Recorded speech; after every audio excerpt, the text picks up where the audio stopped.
Now, hold on, everybody. Let me get set up here. Hold on. Wow, y'all, get in here so quick, guys. I mean that. All y'all get in there so quick. Some of these pre-VTuber sounds. Oh yeah, don't worry. You never know. Hold on. Wow. Hey now, you're an all-star. Get the show on and get paid. Hey now, you're a rock star. Get the show. Damn. Okay. Hi, everybody. Welcome to an impromptu open bar on a Tuesday afternoon. Hi, everybody. Hi, chat. Hi, chat. How's it going? Hope you're having a good time. FYI, we're going for some chill vibes here today. A lot of people streaming right now. I'm not ignorant of that. I wanted to try and give off a different vibe today. I don't even know what a Minecrafter is. That's the Mike Matei meme, right? That's all I know. Hi, everybody. But this is actually really cool. I just kind of wanted something kind of a bit more impromptu today. Mim might be joining a little bit later. And it's just going to be us hanging out like a Friday night with like less chaos. It is Emerson. I don't even know if I should say that anymore, you know? Probably not even saying it right. Take a mocktail mojito. Okay, on its way to you. You know, the head of the headless horseman to your left. Ah, yes. Celtic Monkey. Hello, Monkey. Welcome, first-time chatter. That's a new feature here. Much to Lurker's terror.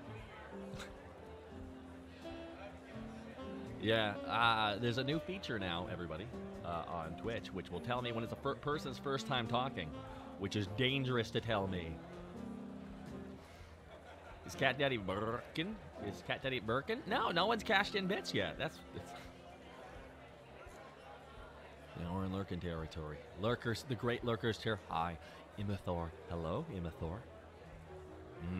How's it going? Sounds like a drink. I watched Halloween Kills. I genuinely don't know if they can make a sequel to a Halloween movie successfully. I don't know if it's possible. Like Halloween H2O, Halloween H4O, and now Halloween Kills, which had some fun parts. Like, it's not like it was a entirely bad movie. It's just like half the movie was eh. Beer, please. The largest you got, Oni Rokaku. All right, I'll be providing that beer. Beer to you, eh? All right, not that much needed for beer. Well, that's because I know I'm going to get scared shitless in Phasmo. Nemesis, that's why I don't play Phasmo. That and my mic will actually not connect to like a million things, including Phasmo, and I don't know why. And no amount of science can fix it, so that's why I haven't been on the Phasmo streams, which is because literally I fuck up the proximity chat. Halloween H2O was okay. It was an okay third movie, which was a sequel to Halloween 2, which was already not really considered a great movie. Then Halloween Resurrection happened, which has a moment where Busta Rhymes gets into a fist fight with Michael. I think that might have hurt the franchise a bit. To think. Not having Busta Rhymes go 1-0 over Michael. Mistake. Astro Dorora with the 200 bits. Thank you so much. Greatly appreciate it. Have I fixed a hole in the roof? Yeah, no, but the tarp's working out okay. Hey, Taka, first stream, just a question. If you were to play D&D, what would your first character be? I did play D&D, and a barbarian's a really good place to start, and a fighter, in my opinion. With fighters, there's a lot of ambidextrous ways of playing it, and barbarian's pretty straightforward fighting style. Get in front of it and smack it with your melee tank and a DP. You're an HP tank and a DPS dealer, so you just get in front of shit and smack it.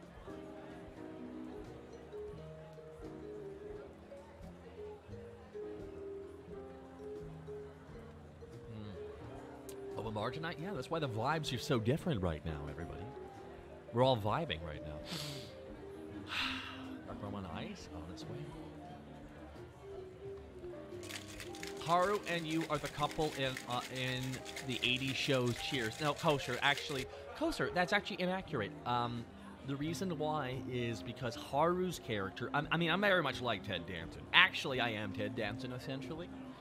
Like the thing is with Diane. Diane's a very cultured woman, like very, very intelligent, very educated. Haru is not that. She's more. Haru is essential. Haru's Woody Harrelson. Haru's Woody Harrelson. Well, I don't know much about technology.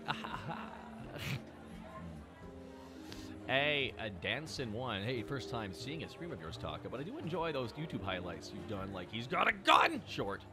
Like the vibes the stream has. I need them especially because I put my 2 weeks in at work. Good, get paid. Know what you're worth. People say there's a worker shortage, and I'm like, no, there's just a shit job surplus. I love that one. Can we interest you in you debasing yourself for over $40 an hour for 40 hours a week, and you still can't make rent? Why do you mean no one wants that? King Cazzetto, hey Taka, do you still do the Napa voice when screaming at your games like you just did? Well, the thing is, my Napa voice is just me when I get to the top of my voice. Ah! Right? Yeah. Bogita. Porque. Bearman Jenkins, congrats on all your success. Thank you very much. I actually forgot to tweet out 131 weeks sober yesterday. We'll do that a little bit later tonight. But yeah, everybody, yeah, 131 weeks, no drinking. No drinking, but serving drinks for a lot of that, actually. Hello, beautiful people. Oh, so Oreo. Now we know who the first-time shatters are. Nemesis.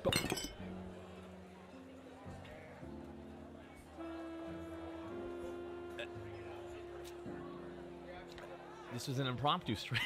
It's Berserker. What are you doing? What? Everybody. Ole, ole, ole, ole. Nemesis. I do what I want. I do what I want. I broke. So I don't give a shit. I do what I want. Okay, I'm getting that. I do what I want, Taka. All right, Nemesis Berserker. I mean, if you want to go order 20 shots at the house, I'm gonna be making complimentary drinks. Okay. All right. All right. Alrighty. Thank you very much, Nemesis. You aren't my nemesis. You are a nemesis of unkindness. Yeah, there we go. There we go. I'm not. Can I get a non-alcoholic drink? Oh, are you kidding me? That's what I drink exclusively. So everyone seems to think it's a stretch. Why would a bartender not drink? I'm like, I think if anyone should be a bartender, should be a recovering addict. He knows exactly. You can read into. Like, I like to think I don't encourage people to drink irresponsibly, and that's the last thing I want to do here. I believe drinks should be done in celebration. I believe that one of the biggest mistakes of the alcohol industry has been marketing alcohol like it's the thing you got to do every day or you're not cool. You know? Hey. Otaku Crazy Chicky 175. Hey, Taka, finally got some great news and finally got a job today. Congrats to that. Hey, congrats, Otaku. It's awesome. Nemesis, thank you again. And the 12th, Eidolon. Hi. Oh, hey, how's it going there? Welcome. Just like Ted Danson in Cheers. No joke. This is gonna be fucking funny. I didn't even know about the Ted Danson not drinking thing until I had already conceptualized this character. And I know that some people are called bullshit on that, but I sat down and started watching Cheers like a month later and went, wait, Ted Danson doesn't drink? His character doesn't drink? Fuck, no one's gonna believe I came up with that organically. No one's gonna believe it. Ah, well, what are you gonna do? I mean, when everyone's been posting their copycats lately. Diana did it. Saru did it, and I mean, they're right to call that out. I was about to do an image. I was about to take, like, what my picture should have been. I was gonna take Robaru, and I was gonna be the knock of be like, look at this theft, blatant theft, SMH. I'll have you. Robaru invented bartending in 1969.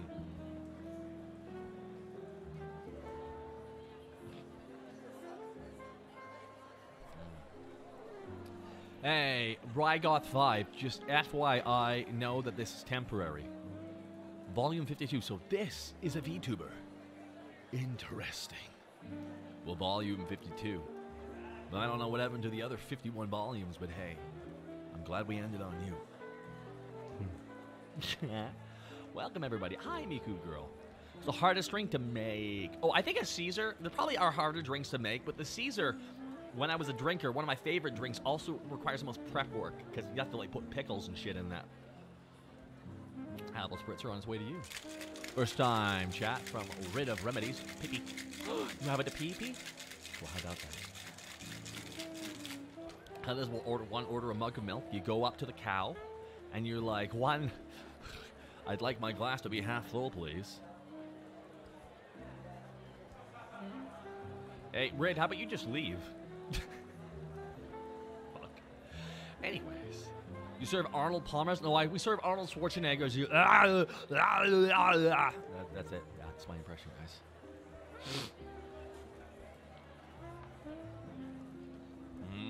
How big is this bar? Big enough to fit a couple hundred people. We've had 1,000 in here before. A bit much.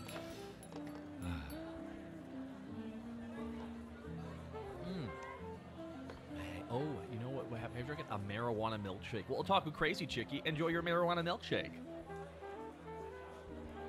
Just wait, everybody. We're about 5 years away from that. The second they legalize it in the States, it's all ogre. Imagine being able to smoke before you fly. Opening night was close to 3K, right? Well, I don't. Here's the thing. Opening night is a bit of an unfair comparison because I had the dignity and I had the pleasure and the privilege of having, before they were V-Shoujo, everyone in V-Shoujo raid me that night. So I don't count those numbers that night because those are pumped up numbers. You know what I mean? You know what I mean? It's fine. All fair and good. All's fair. All's fair. Oh yeah, I totally earned that. I will say this, TV2, I mean, we get front paged for TV2, and incredibly flattering every time that it happens. I know last Tuesday, 7,000 viewers. And, whew, do you have any, Candace Pika, no, don't. Okay, there we go. Fine. Are you happy? You see meat in sort of meat in these cultured bars? I would have hoped so. It's one of nature's greatest alkies. We'll all return for the marathon of Halloween. No one will turn down A Dark Place. Though I might have to play it twice, just because it's only 6 episodes. Oh, you like the Halloween decorations? Good? Oh, my God. I barely heard it. Needs to be a louder bark. Aw, oh, gee. Damn it, Theron. Damn it. I can still do that. Lightcheevers. I hope your day has been good. It has been, Lightcheevers. I hope you're having a good day. I do not need a treat. I don't need a treat. I don't need a treat. Now, everybody, Mistress Kimrai is going to be indisposed the next 4 to 5 days, everybody. So definitely, if you can go onto her Twitter, send her some good vibes. She is going to be about to go through the ringer, so. Dude, I don't need a treat. I'm good. I'm good. The stream seems more laid back than all the other ones I watch, and I like it. Well, I think it's imperative that I believe in any kind of genre. I believe there should be different kinds. Some vibes can be chill. Some vibes can be more intense. Friday nights aren't chill here. But today can be a little bit chill. Want some drugs? I'm good, but thank you. Also, shout out to Drugs for winning the war on drugs, everybody. Shout out to Drugs. Hey, everybody, it's only Tuesday. That means you got 3 more days of work week today, unless you don't count today. Which on the East Coast, you probably wouldn't at this point. Congratulations, Drugs, for winning the war on drugs. If I get in trouble for saying that, I'm going to be like, all right, am I wrong? Am I? No, I don't think so. You're off work for 3 days? Excellent. Enjoy having not enough time. By the 3rd day, you'll be, I'm finally relaxed. Ah, shit. That's why they tell everybody you need 3 weeks to relax. Because the first week, you literally will have shakes of just trying to shake off the stress.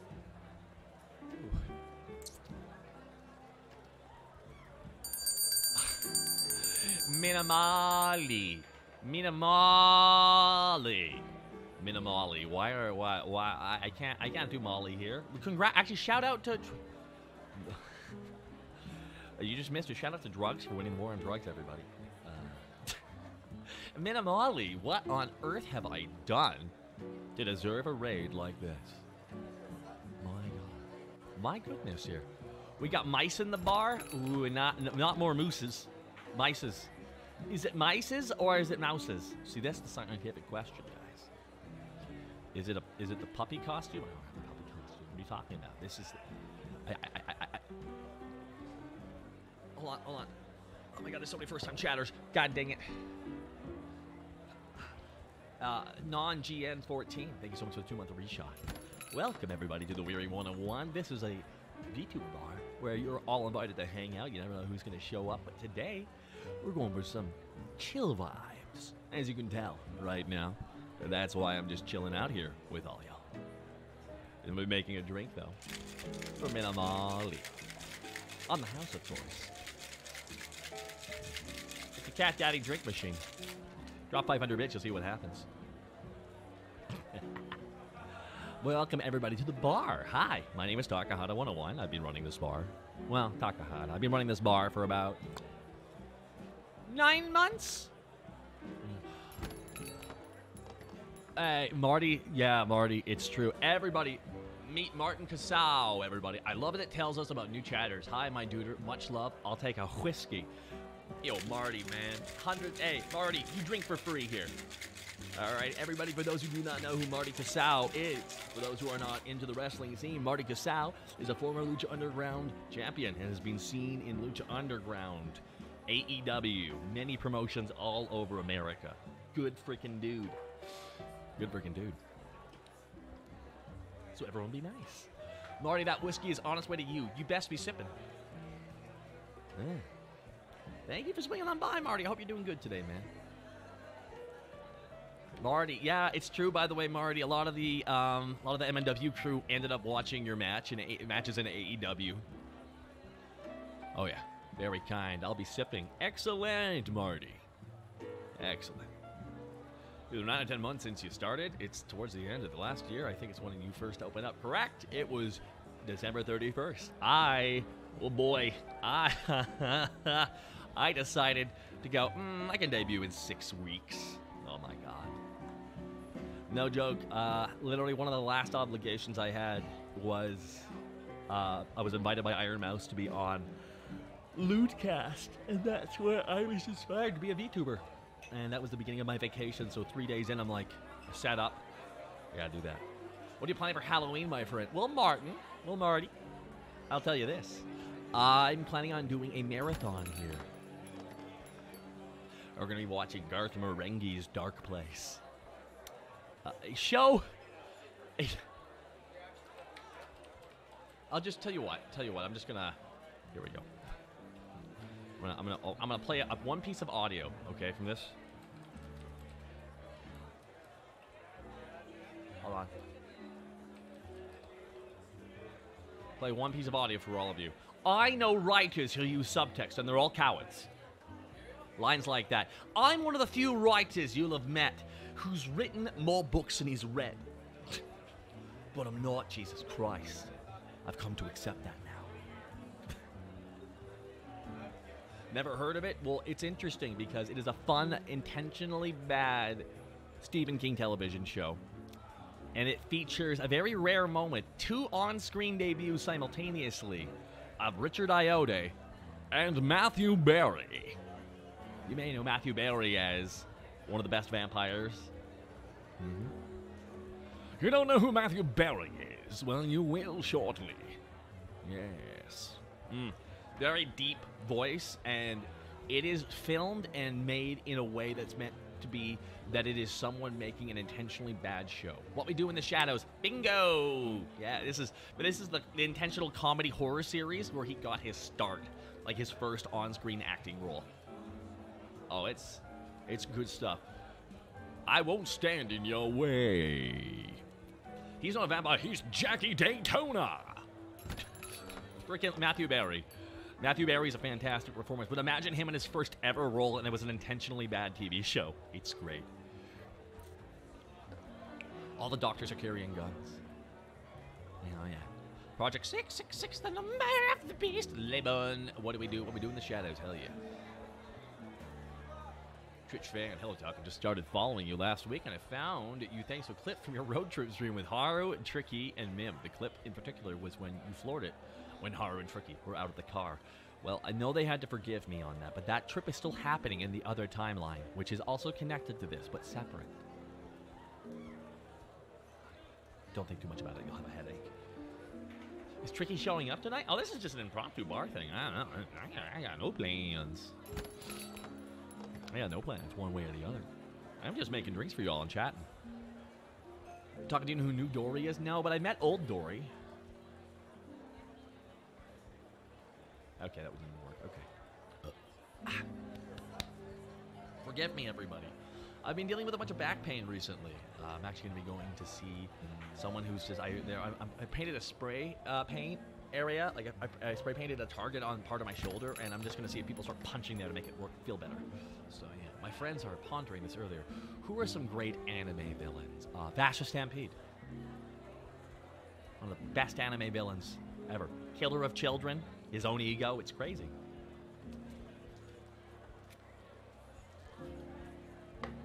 Oh, yeah. I'm starting fights. I mean, Alucard is pretty great as well. Dr. Speakeasy. Oh, nice name. I'm still hypothetically working. I won't tell anybody. Let me get something that won't hit me for another hour. Excellent. Okay. You want some Bacardi 151. Got it. Tequila, actually. The napalm of alcohol. Hey, Dr. Speakeasy. Enjoy your barman shot. Oh, hopefully you get to feeling better. That's why I found somebody. I spent a couple hours today trying to find somebody because like they were like, man, are you in pain? Hurts to breathe? Yeah. Okay, I can see you in 2 weeks. And I'm like, all right, have a nice day. I hang up the phone. I'm like, God damn, bury the lead. Don't bury that you're... Anyways, I found somebody. So tomorrow, they're going to kick my ass. Effectos, open bar, I'm game. Well, 2-month resub. And just FYI, that's not what I meant. Taking forever to go see a chiro for a long goddamn time because of all, like, the whole chiropractors are all hacks. And I'm like... And it turns out that dialogue was wrong. It's like, well, no, they're hacks when it comes to them saying they can cure shit that isn't, joint related. Thank you very much. It's practiced by 14 years. I found an appointment, actually, so I'll be going tomorrow morning. Hey, Taka, how was the collab with Zoran the Bear? Is it not the time and place to ask? I'm going to ask. Zoran is professional, stressed, and deserving of everything. It's the best way of describing Zoran the Bear. He's a good dude. He really is. He really is. That's why I like working with him. Alrighty, guys, I'll answer your Qs. This is an open Q&A. This is an open Q&A. My A isn't open, though. Effectos. Thank you so much. Again. Blah.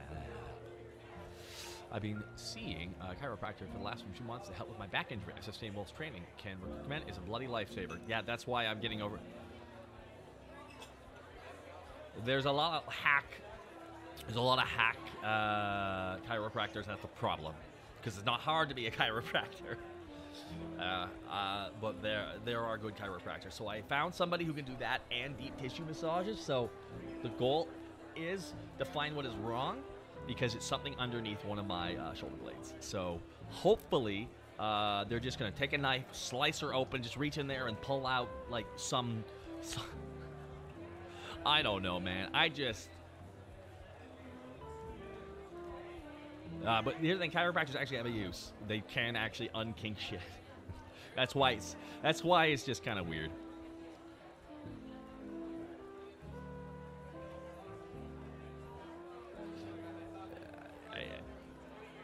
Yeah, here's the thing. There is a purpose to them, and they will be recommended by actual doctors too, which is nuts.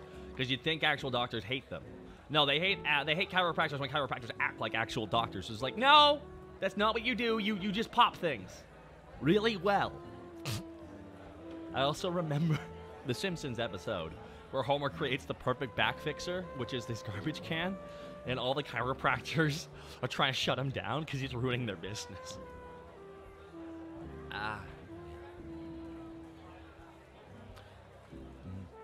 know, everybody. Once you pop, the fun don't fun. Greasy ain't fun. Oh my God! Hold on. Hold on. This is. This is Oh my goodness here. I am so sorry, everybody. Unbelievable. Let's see if we can find this. Hey, hold on. There we are. Hi. Isn't that great, everybody? Hi. Yeah, that didn't work that well. Minnie Mouth, 9 month resub. Thank you so much. What is your Halloween costume going to be? I don't want to spoil. I'm not going. Unfortunately, I am not like other VTubers where I have riggers and artists ready to go at any given time. Not a shot against them. Or I'm not DIY like some of those gods that can just make stuff. I have a second outfit on the way, but I can't spoil what it is. Bullshit. Oh, Millie Moth. Oh, Millie Moth. You think my artisan rigger is free at all? Trust me, it is backed up for a while. I just saw the new Death Battle trailer and I see a certain crimson fucker in it. Here you're returning to don the old red hat and trench coat. I can't wait. Yes, I am back playing the villain Alcon. Yeah. So I ate a bunch of babies on the way here. Sorry. He was a one-eyed, one-horned, flying purple baby eater. One-eyed, one-horned, flying. Wait.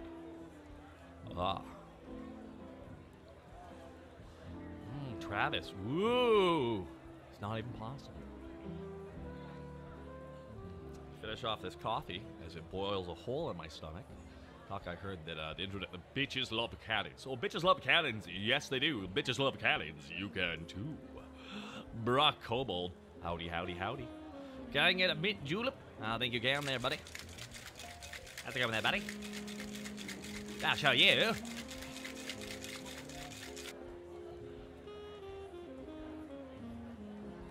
Thank you, everybody, for swinging on by on this Tuesday afternoon. Not even hump day yet. That's tomorrow. I'm assuming it's because we celebrate humpback whales.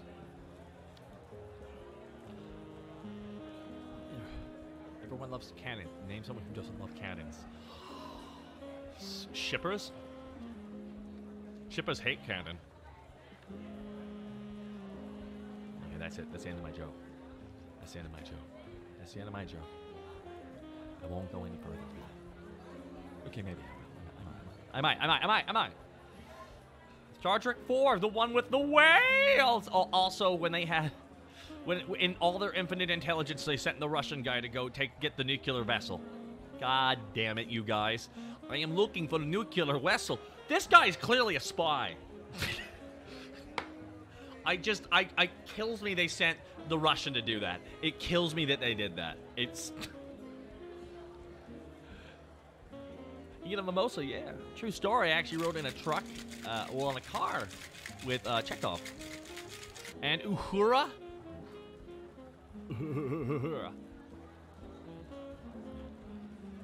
What talk I look like with short hair? Well, if I had short hair... Oh, they sent Chekhov and Uhura. Right. They sent the Russian and the black woman. That will not cause any suspicion. Also, Star Trek 4 is weird because it's in that era where every movie was trying to be in LA or do like a time thing because it saved so much production money. But Star Trek 4 might be the funniest just because Spock does the Vulcan nerve pinch to the dude who's just blasting that music. It gets, and the crowd roars. And like, Spock, stop fucking up the timeline. That is the President of the United States. Man, I know, but you would have thought they'd look back. They know when the times where it would be bad to be on those races would be. Did they not learn it? Bikini Bottom. I'm having a good time with Adam. Sacre bleu. I mean, OG Star Trek did time travel in the show, too. It's true. You would have thought they'd Google something. All right. Was it racist back in the 80s? Yes, Captain. Damn. Okay, everyone not white, stay on the ship. For your own safety. Old run, that makes sense. They burnt all the books are gone in that one war. Is a Dio an Alucard Death Battle happening next week? You need to talk to Death Battle. I am not Death Battle. I will not answer any questions like that. Not to be a dick, it's just, nope. I have no answers, and I do not presume. I showed up, I recorded my VO, that's all I'm talking about.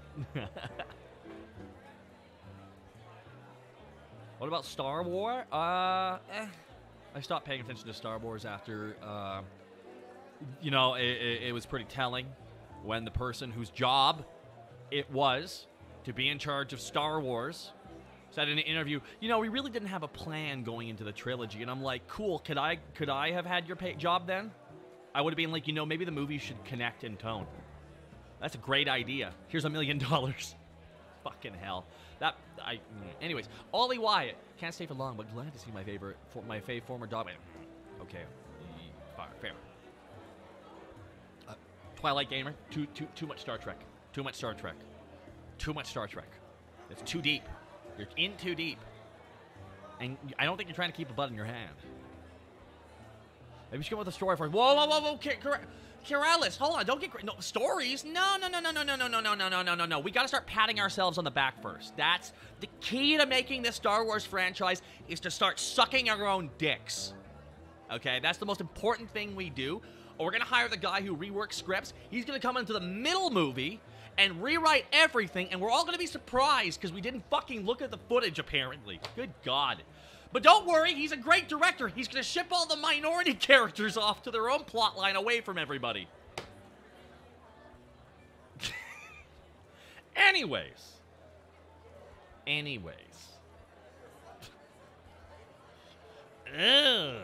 What about Outlaw Star? My favorite anime? I love it. Love it. So when people compliment that movie, they don't. Ryan did something pretty problematic, and no one wants to address it. When did they come out with their own VTubers? Ugh. You never saw the last movie of the trilogy. Neither did I. I didn't care. I legitimately just kind of went. I've never not given so much. I've never not given so little of a crap about a movie. I've been like, I'm not caring more than the actual person in charge of this plot line. That's what blew my mind, is how many fans were more concerned with consistency than the person in charge of Star Wars. And that is why it is not shocking that they're pretty much Dave Filoni. Now, Dave Filoni is the chosen one, and now they know that. And now they know Dave Filoni is the chosen one, which is why they waited so long to just give him the crown. Beyond me. Beyond me.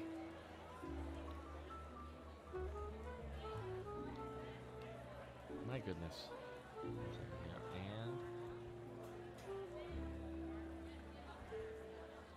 who dat? What? Dave Filoni is. Dave Filoni is the one who made the. Oh my goodness.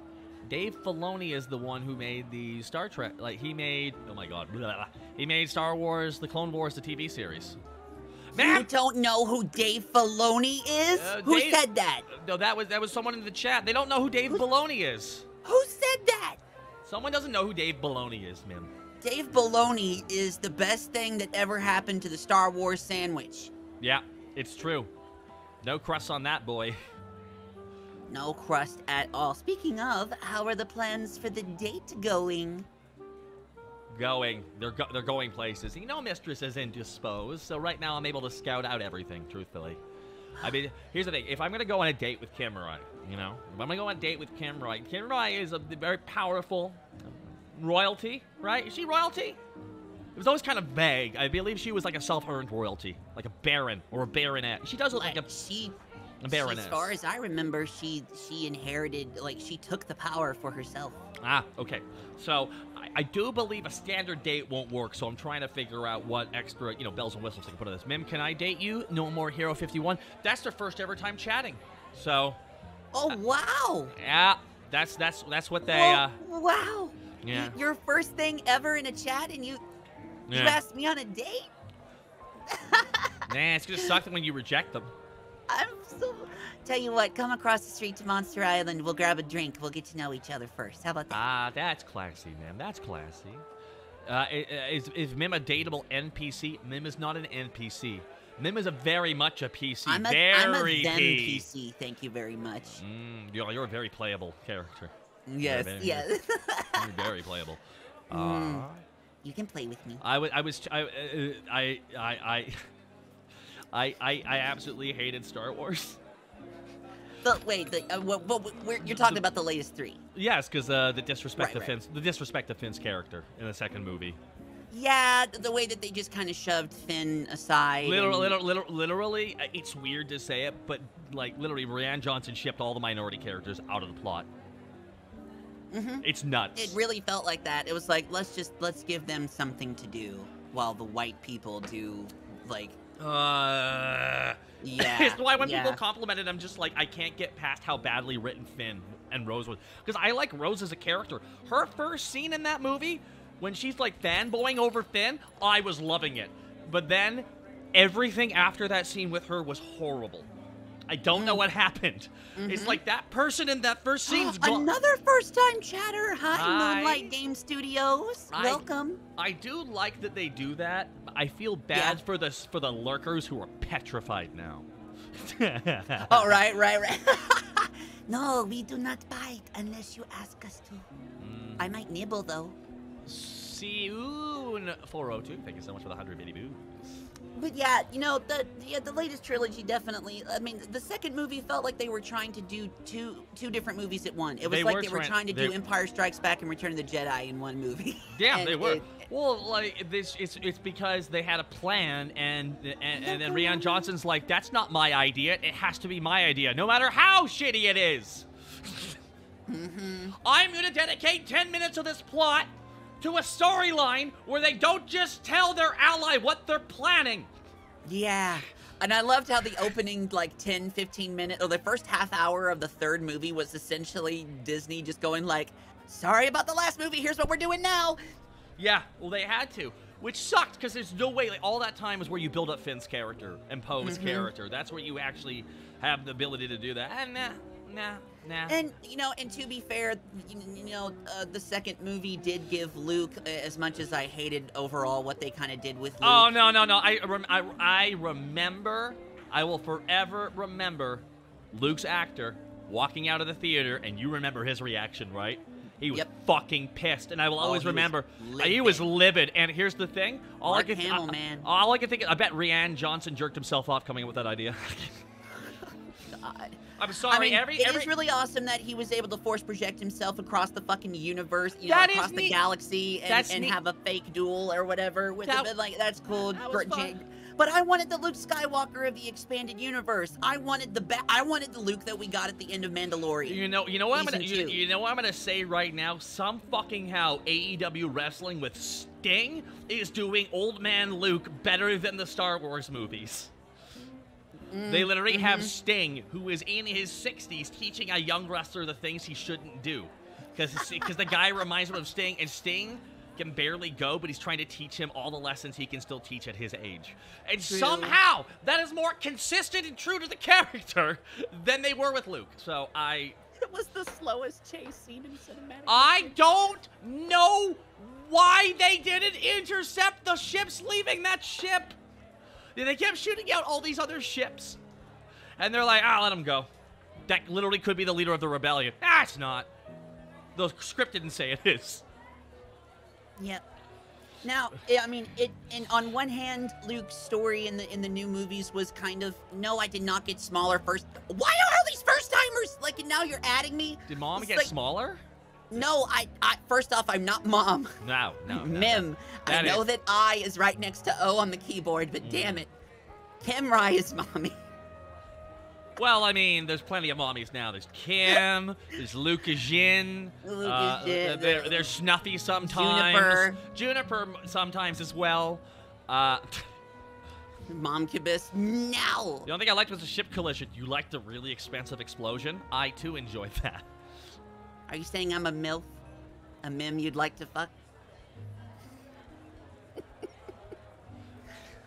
You're a Mim with an H. Mim, I'd like to high five. Mim, I'd like to high five. Didn't Mark Hamill say he had to imagine he was playing Luke's brother, Kyle Skywalker, to get through filming? Yeah, and that's the thing. It's because Rian Johnson didn't give a shit. And here's the thing: he cared about his plot line, not the. Wait, is it Rian Johnson or Ryan Johnson? I refuse to say it properly because he didn't write it. I refuse to say it properly. I refuse. I'm not putting in more consideration for how to pronounce his name than he did for the minority characters. I'm not. Oh my goodness. Remember when they had to go pick up another minority? They had to go pick up Benicio del Toro? They had to go get him on the island where war is bad. Did you know war is bad? Did you know that? Did you know that people? Did you know that? Did you know that the riches of us? Did you know the riches of us sit around just going money? Did you know that happens? I hope this metaphor isn't too ham-fisted, but open wide. I'm about to shove a whole pig down there. Did somebody mention our mom and savior, Juniper Actius? We did indeed. First-time chatter, Nyx Vestergaard. She's been on here a couple times. She's been on here twice, and never the same form. Nyx? Wait, who? Oh, Juniper, yes. Well, here's never the thing. Same form. She likes to keep things fresh. She's constantly evolving. So the person who was in charge of the Star Wars franchise, like, so here's where they were supposed to step in. We're like, hey, Rian, this isn't consistent with the tone we're trying to go for all 3 movies. But since at the end of the trilogy, the person in charge said, we didn't really have a plan, you know, what they were paid to do. Right. You know, that whole reason they were hired, the whole reason they were making millions of dollars, the whole reason they were just breaking their wrist, patting themselves on the back too much. I'll make a plan. And then the whole time Dave Filoni's like, I'm going to make a spaghetti western. I'm gonna go make the best and most Star Wars thing since the original trilogy. My father loved it. He loved my dad. My dad was like, wait a minute, this is just a spaghetti. This is just a Clint Eastwood movie. Yeah. I looked at my dad. My dad literally sat up and went, okay, all right. Like, my dad was so jazzed. My dad was my dad liked it because it was a grounded plot. Your dad was like, I had enough of samurais in space. Well, here's the thing, and the inclusion of Baby Yoda didn't piss him off. He was like, well, okay. Also, Baby Yoda's one of the best. Any time they successfully cast Werner Herzog, it's a good movie in my. No, hold on. You hear? You know what the most hilarious thing is? Reading Werner Herzog shit out of context. It's the 3 shots gifted by Mama Dragon Carnage. Now there's a mommy. Now there's a mom. Mama Dragon. Just woke up and glad I could join in on the fun. Killer Cam 550. Welcome. Welcome, Killer Cam. Another first timer. Look at them. Ren was perfect Jedi. Changed my mind. Please help. I am forced to say this. Ren was fun. Here's the thing. The main girl. Why are you forced to say this? Ren was a really great. I thought Ren was a great Jedi. I thought she was fine too. It's just I like her in the first movie. It's just everything after that was just dog shit. Like, she goes through exactly the same amount of training pretty much overall as Luke did. Yeah, and that's fine. Over the course of the movie. The only problem I had with the prequels, her doing the Force trick thing. That's bullshit. They wasted that. They needed to do it for the no, the only thing that that it was hard for me to swallow, was that was the whole, like, 1,000 generations of Jedi are in you now, and now you somehow magically inherit the power, the Force power of every Jedi. She's not the Avatar. She's not the Avatar, everybody. And yeah, see, that was the only thing. I was like, wait, why? How is this Don't you understand? Like, don't you understand? Rian Johnson gets Star Wars. He understands Star Wars. You see, he looked at the fandom and knew, they want to be mad all the time. I know what to make. Granted, it was awesome to have Palpatine back, and granted, it was really cool to have. It wasn't. It wasn't awesome to have Palpatine back. It didn't matter. He literally, he's like, I built 100 Star Destroyers. It was fun to watch the actor do it one more time. That was about as good as that was gonna get. It was the most entertaining that movie got was when Ian McDermott was on. But somehow, this is the rise of Star Wars. Anytime I see rise of in a title, I go, that movie's dog shit. I can't think of a single rise of any movie. Like, literally, Underworld Rise of the Lycans. Come on. And also, Kate Beckinsale went to the hospital. We wish her the best. And the reason that happened is because they're releasing another Matrix movie. And, like, literally, her phone rang. You have to make another Underworld. Nah! Just started going into convulsions. Because I found out that there's an Underworld movie that came out in 2016. Really? Called Blood Wars. Oh no. And the ad on Netflix literally is, okay, there's a new, literally this is, it's exposition. There's a new guy, he's in charge of all of the werewolves, and he's coming for your daughter who has the Chosen One's DNA, but we got rid of that guy because he couldn't act. General Vash.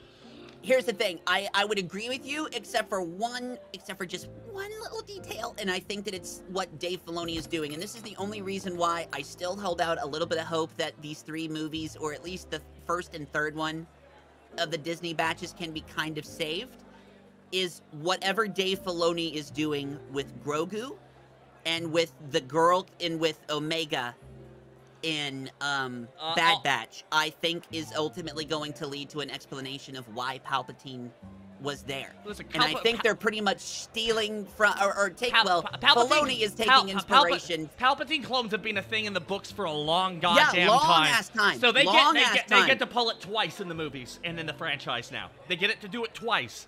And I think they blew their load with one of them. But the problem was the presentation was so over the top. That really needed to be the last Yeah, and it was out of nowhere. Also, building 50 Star Destroyers, all with the capability of a Death Star, is stupid. That's stupid. That's dumb.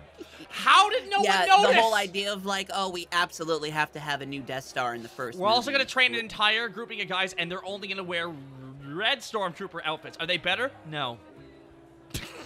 No. No, that would, no. I don't know if you're committed to this movie. And you just see J.J. Abrams sitting there angry, trying to remake his trilogy.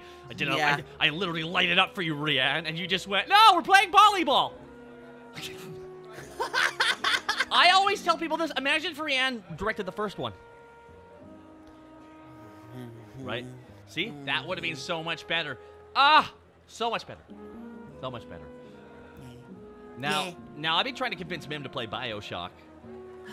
With all the problematic xenophobia as it's always had. Yeah. Hey, that's part of it though, and that they don't. And hey, it's part of the story. It is. The first one's is objectivism, pure objectivism. The next one is pure collectivism, which doesn't work as well as a metaphor. It just doesn't. It just doesn't. Better gameplay. And then the third one, BioShock Infinite, which I mean, famously was a bit so over the realm of acceptability that the producers got cold goddamn feet and made them pull the second half of the act out their ass. It literally got to the point where you were gonna keep scaling in the flying white patriarchy city, and it was gonna get to the upper 1% of what that is, and the people were gonna be so spliced up that they were literally walking abominations, still trying to wear clothing. But they're still pure. They're still pure in their eyes, and that was gonna be, and the game was gonna go hard horror at that point. But the producers did not like that, so they told them and the worst thing is, so they made them other sides racism.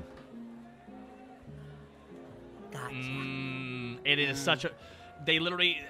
It's what throws the whole thing. But I might play it just because it's worthwhile. The first half is fun. The second half I'll just shit on the whole time.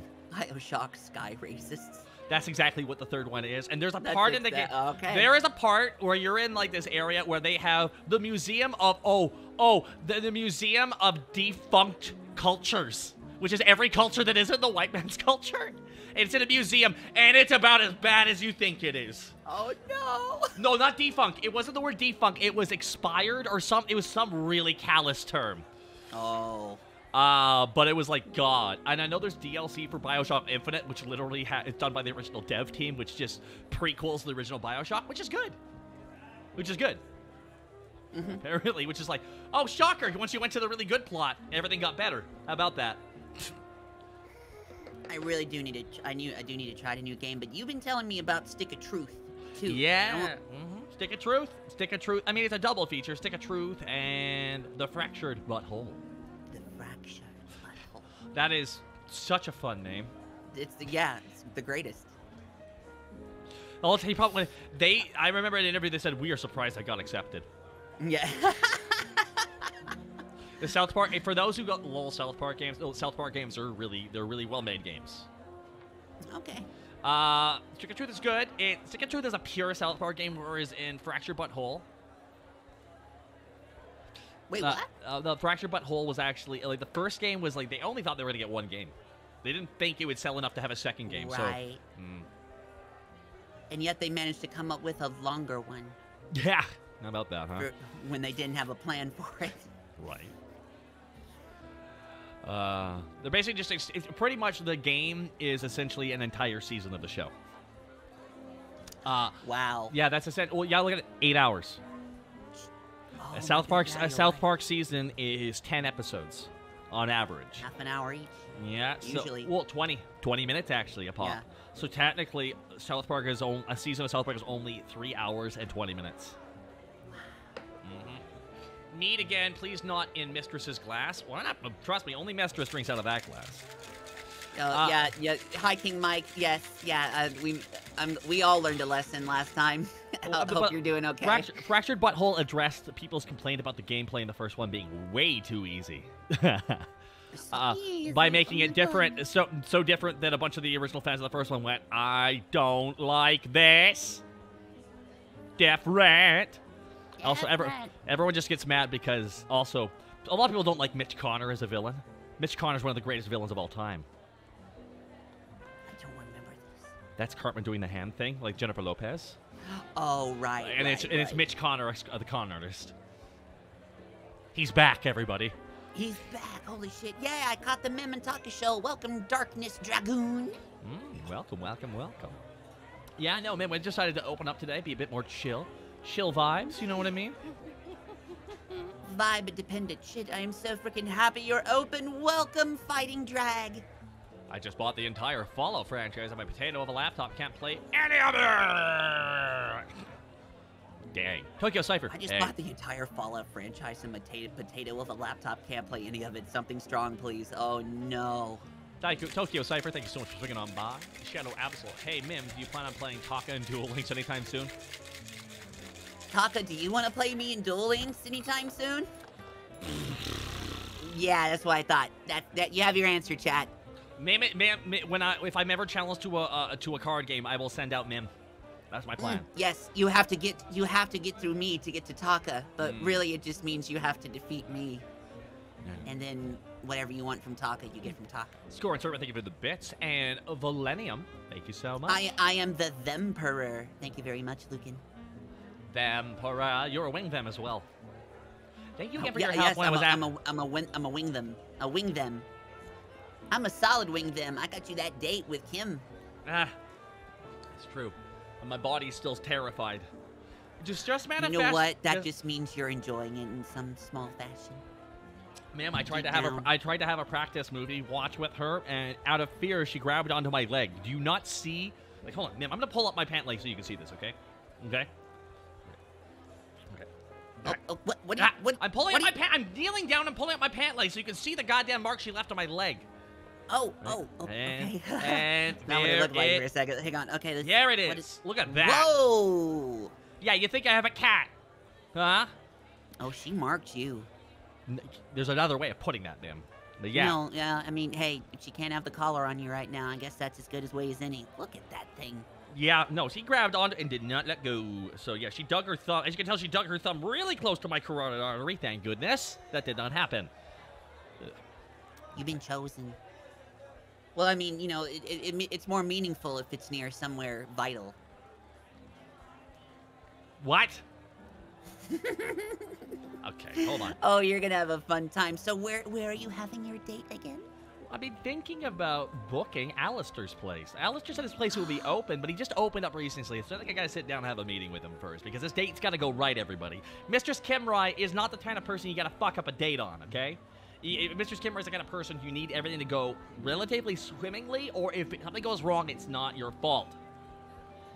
And then she Someone asked the bar a question. Do Kimrai scratches go by zombie rules? No, it does not.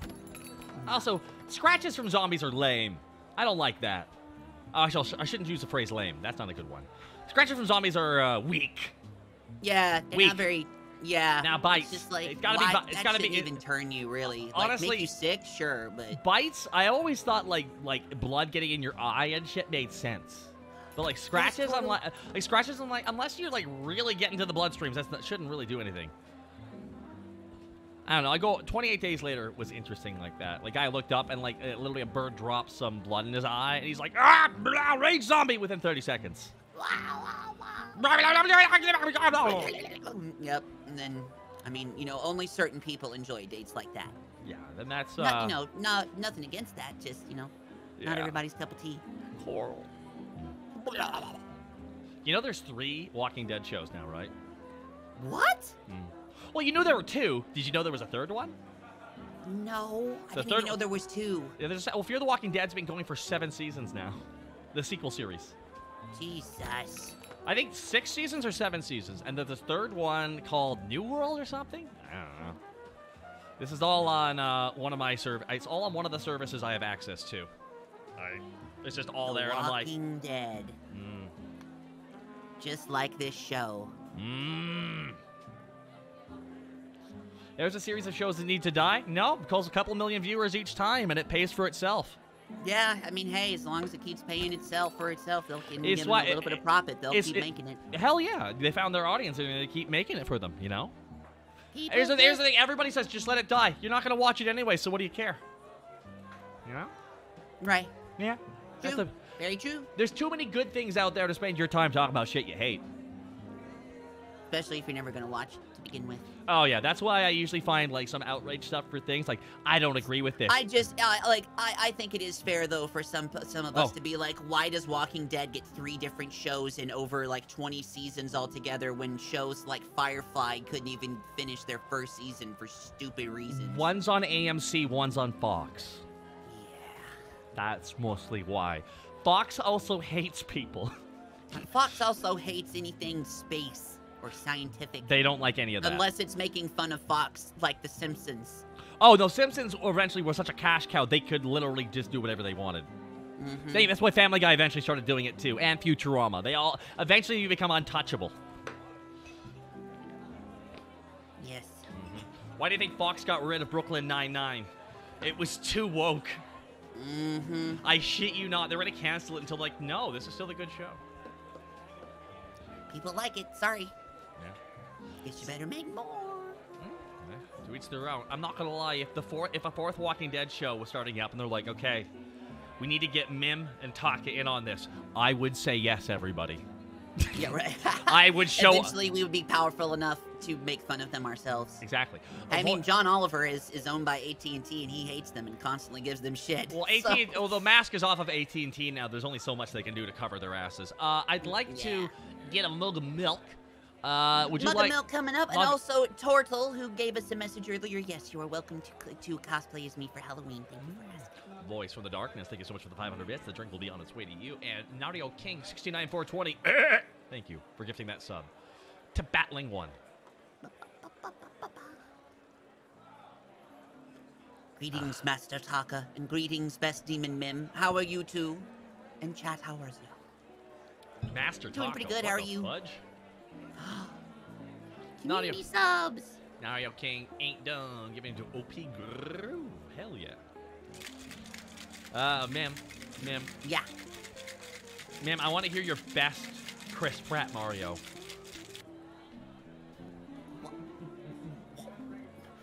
I don't even... Great. So haven't even heard it excellent, yet. excellent. No accent. Like. I'm loving it.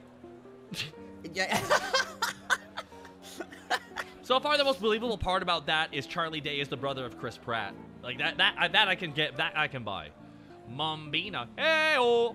Hey-oh. Hey-oh. Hey, Talon of the Dragon. So when is Mim getting a promotion to assistant manager of dealing with Karen's complaints? We haven't had any Karens in here yet. No Karens yet. The great Karen hunt hunted them all down. The great purge. Well, no, what they did is they put the manager of all things in the middle of a giant area of quicksand, and they kept walking towards him. We kept telling them, employees would tell them that what they're doing is actually hurting themselves. But you know Karens. Indeed. Stubborn as mules. Stubborn as mules. To a fault. Lead a horse to water. You can open its mouth. You can have the water going into their mouth, but you can't. You can't force him to swallow. Oh, I refuse. Mario is normal now. Chris Pratt. Oh no, that's my fear. But also at the same time, I kind of fear it's not.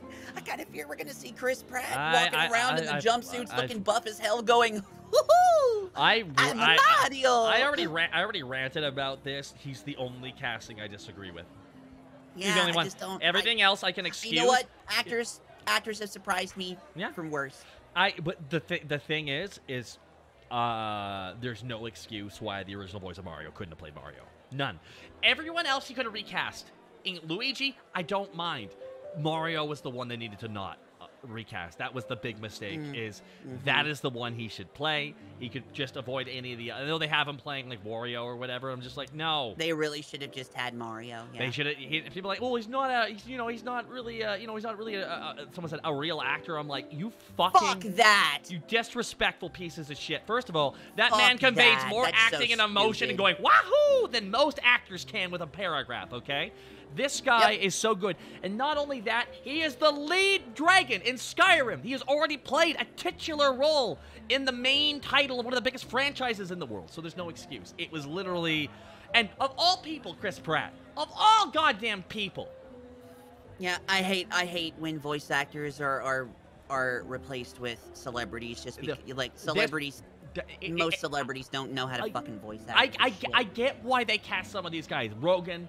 And Jack, those guys know how to voice act. They've done a lot of voice acting, you know? Rogan, hell, he's in Invincible, for God's sake. He's in television cartoons now. Rogan just likes doing it. I think he prefers it, truth be honest.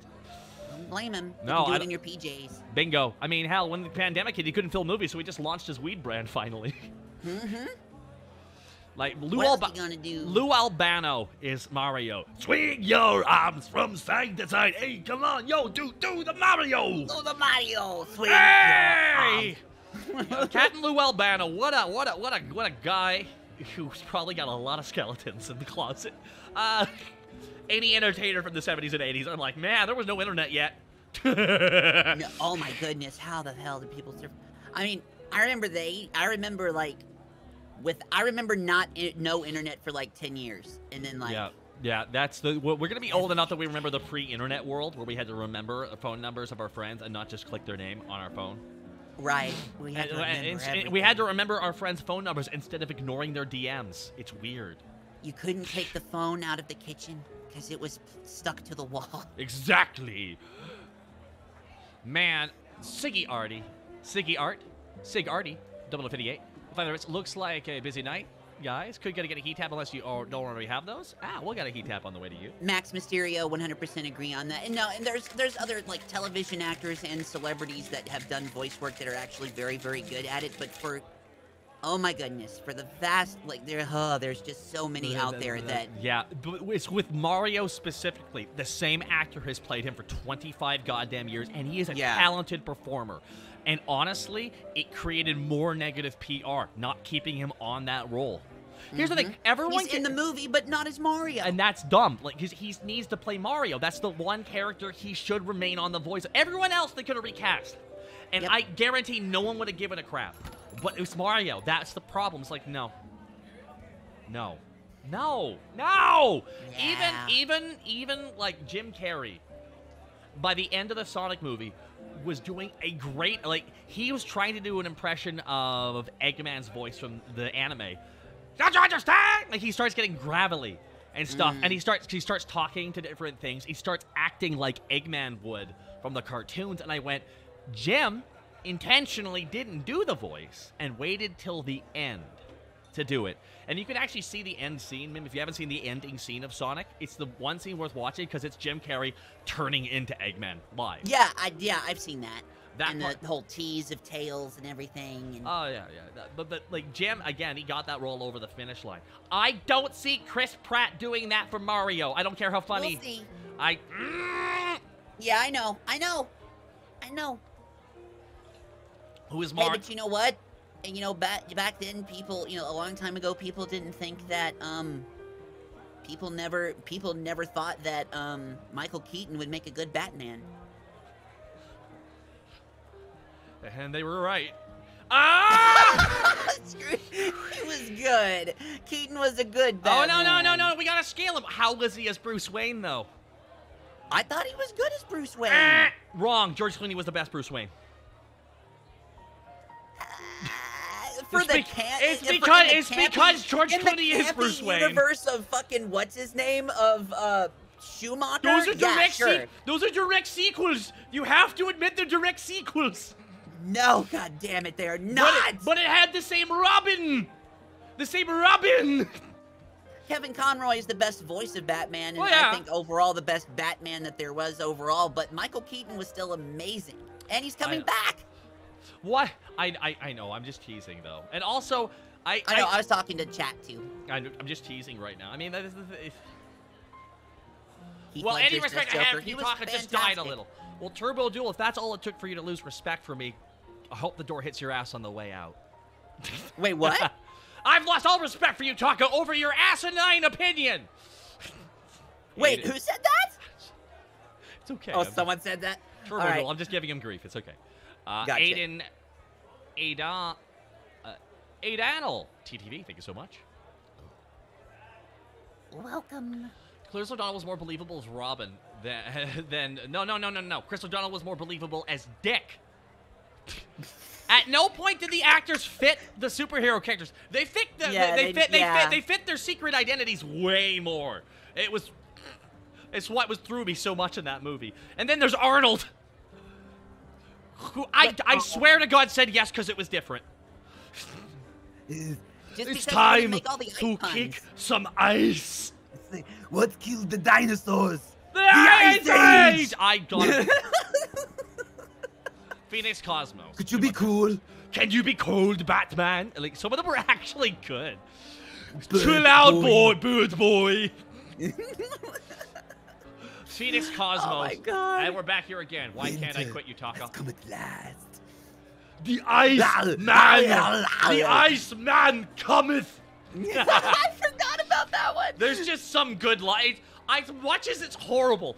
Arnold's complete dedication to that. Cool party. Cool party. That was. It's the shit-eating grin when he does the thumbs up. Cool party leaving. Bat credit card.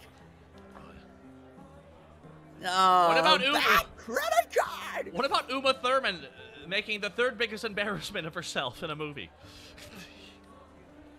I don't. Yeah, I know. Oh, hey, she was doing what she could with Poison Ivy. That was a Schumacher.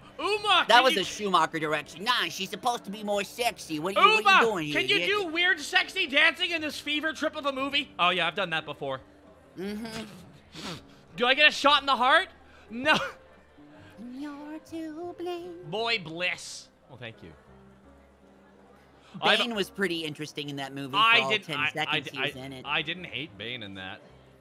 He was. Here's the thing. I thought that Bane was more in keeping with the tone of Bane than in the fucking in the new Yeah, in the new trilogy. Even though I kind of prefer the new trilogy's one because it was just. The problem is, it's just that third. Man, I cannot get behind that third movie. It's just too garbage for me. Yeah. It's because they blow the first hour taking away Bruce Wayne's money, and he goes, "Lol, I didn't need the money anyway." Another one with Rises in the title that was shit. Dark Knight Rises. How about that? Why is when something's rising, it's bad? How about this one? You remember the sequel to Pacific Rim? Oh, no. Well, oh, no. Did it have Rising in it? I didn't see it. Uprising. Uprising. Oh, no. There's another one, right? Yeah. I liked the old Bane. I thought he was fun. I agree. Yeah, I mean, yeah, that's the thing. He was fun. Those movies felt like watching like the 1960s Batman, but with a modern budget. That's what it felt like. I will call him Bane. Bane of humanity! I wanted him to be the villain of the movie. Guy was just going out full ham. He was... Don't forget, he had all those Central American governors going, sitting there with different outfits. Come on, let's see it. Let's see the super soldier.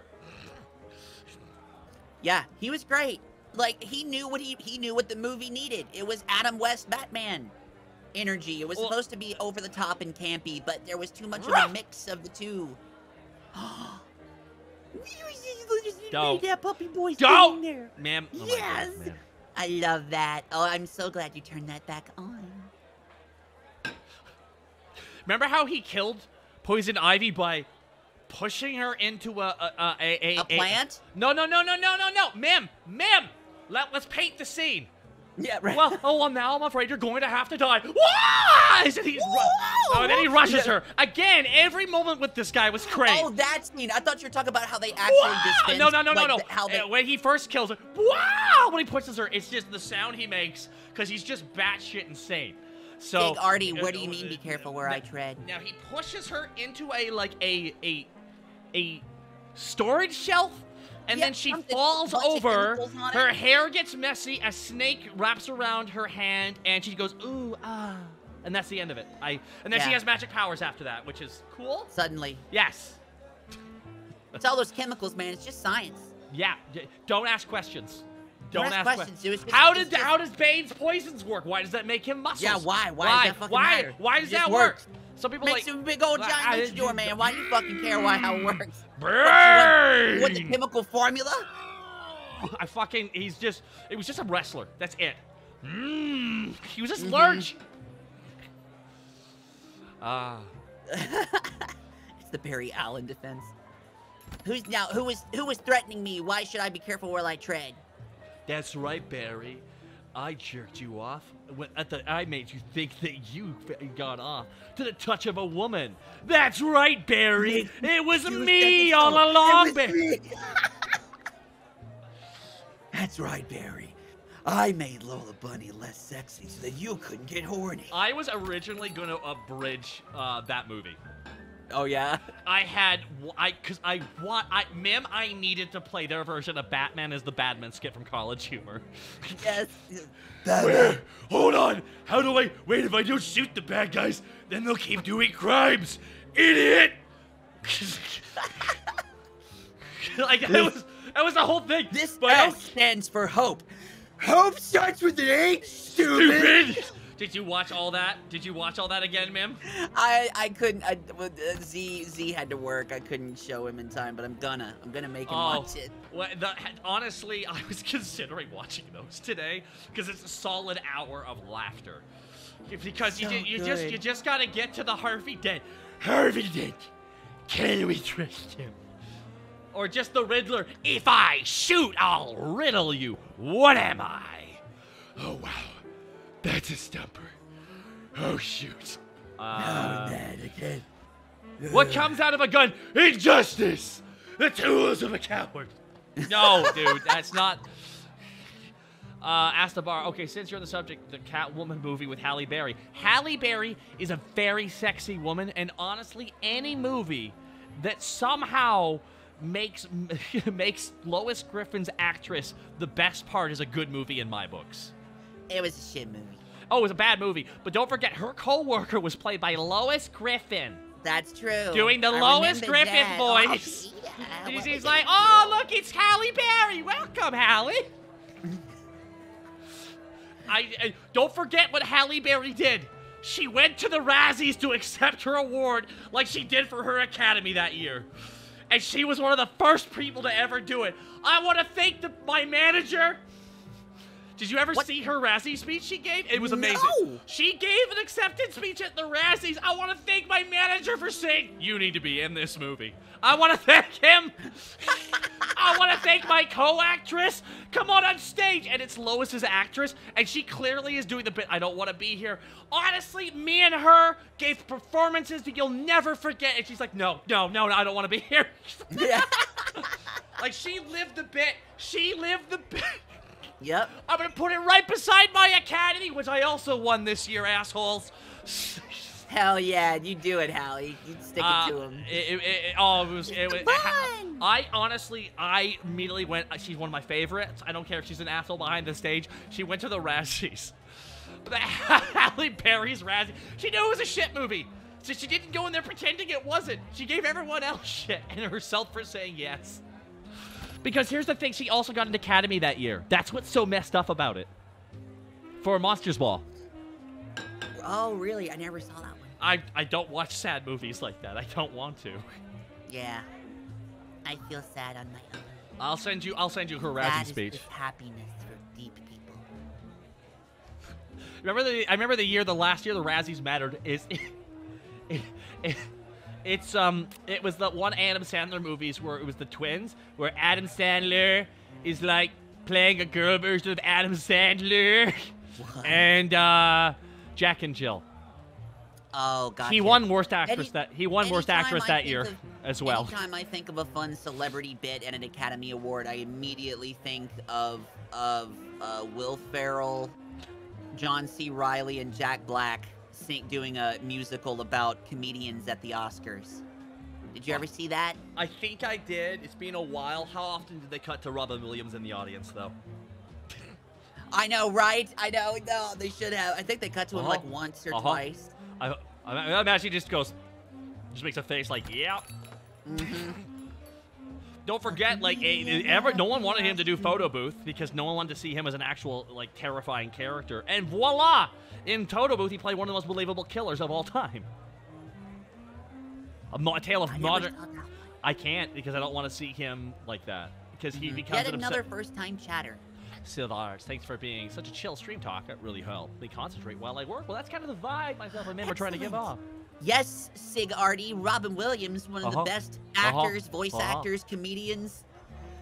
I think he was to ever walk the world. One of the most ambidextrous performers of all time. Yeah, I think it's like, God, think about all the different kinds of characters he played. Yep. It's not just his I loved him so many different ways he did comedy, but like just it's drama stuff. First time chatter. Ooh, from Dangerous Warfare. Yo, Talk, what's going on? I've been doing all right today. I have been doing okay. Thank you. Scarlet Rose, hope you're having a good day, too.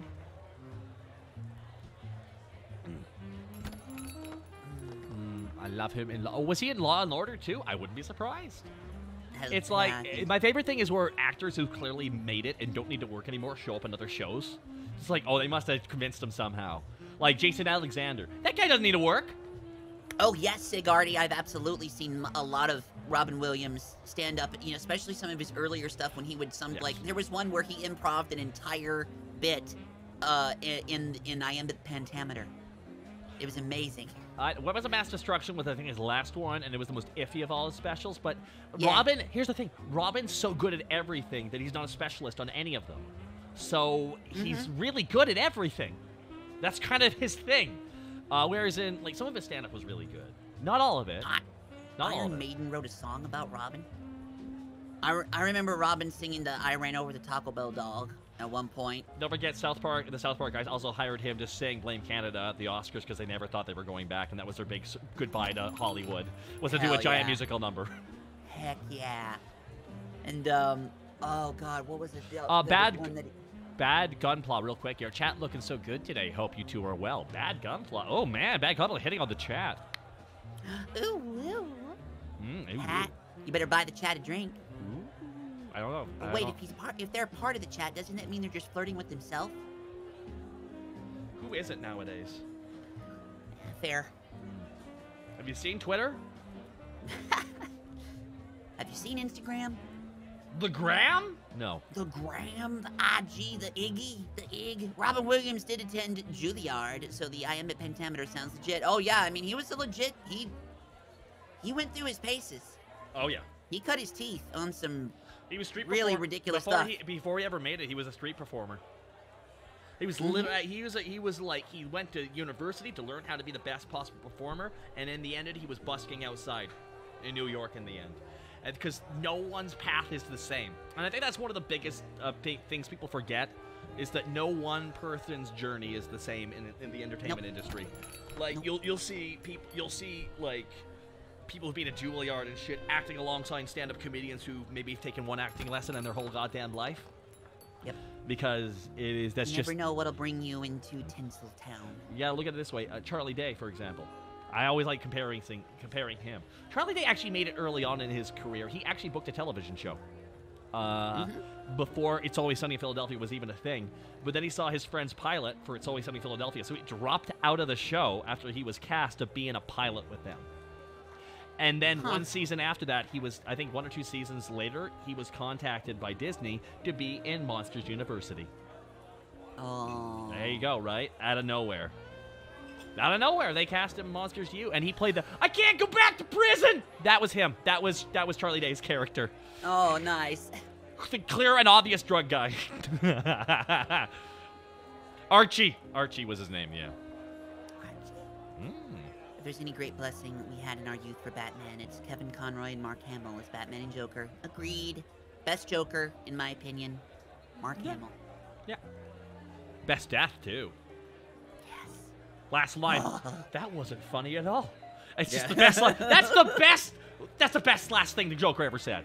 It's the oh damn, that wasn't funny at all. He dies. Yeah. He dies because he didn't end up laughing. He's like, that's how I wanted to go out. Yep. And then they keep funny at all. That wasn't funny at all. And actually, recently, Batman came out of the closet too. Superman. No, Kevin Conroy actually. Oh, that's right. That's right. Kevin Conroy came out. Yes. Yeah, he kept that very private. I had no idea, and congratulations to him. Yeah, Kevin Conroy came out. Kevin Conroy, voice of fucking Batman, is Rainbow Tribe, motherfucker. Why do you think he get Captain Sunshine? What? Yeah. Oh, don't forget, Kevin Conroy was Captain Sunshine in that one episode. I didn't know that. Yeah, that's one of the reasons why I have trouble with Venture Brothers is they had access to too many talented actors to multicast like they did. Like they kept casting. I forget who it was. The one guy who played Dr. Girlfriend. They kept casting that performer as way too many characters, and it literally took me out of the plot a couple times because it just kept sounding like one of the Dr. Girlfriend.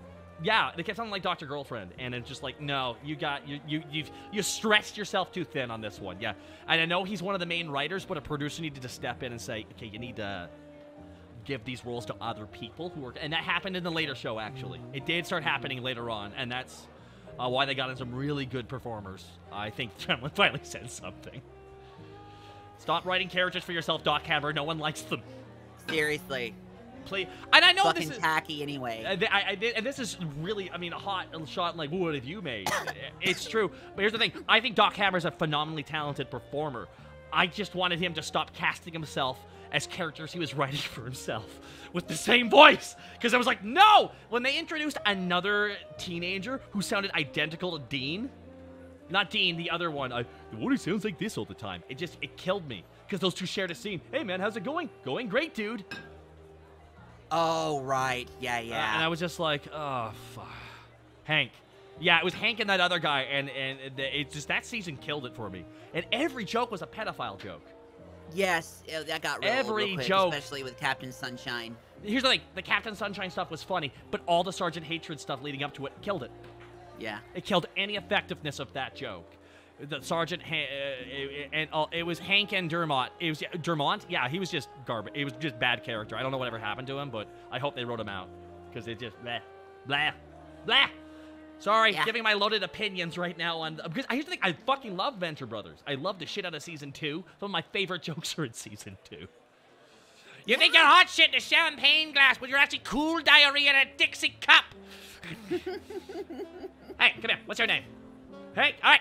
I just sold you the grade 8, but I don't even smoke. I just sold you for a cigarette. Hey, okay, real quick. Yeah. Yeah, no worries. I saw that too. Yep.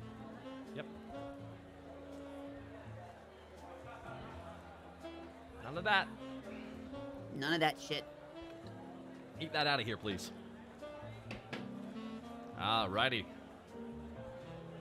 All right, now I'm about to pop open a Steve Weiser, which is code for a... Okay, so I'm about to have a LaCroix, Mim. All right, join me here for this LaCroix. Steve Weiser?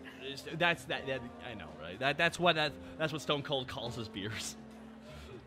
Know what the hilarious thing is? Stone Cold, like, so why did you never drink that beer? Because the beer that I was sponsored for him drinking the beer was dog. He hated it.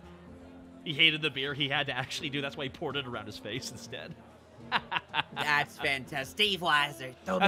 That's why he shook it up and had it all be foam. Because he just didn't want to drink it. Mm-hmm. He just bathed in it. Yeah, pretty much. And that's the bottom line, because Stone Cold said so. What? I'll drink 1 beer, 2 beers, 3 beers, 4 beers, 5 beers, a shot of whiskey, and a Bloody Mary. What?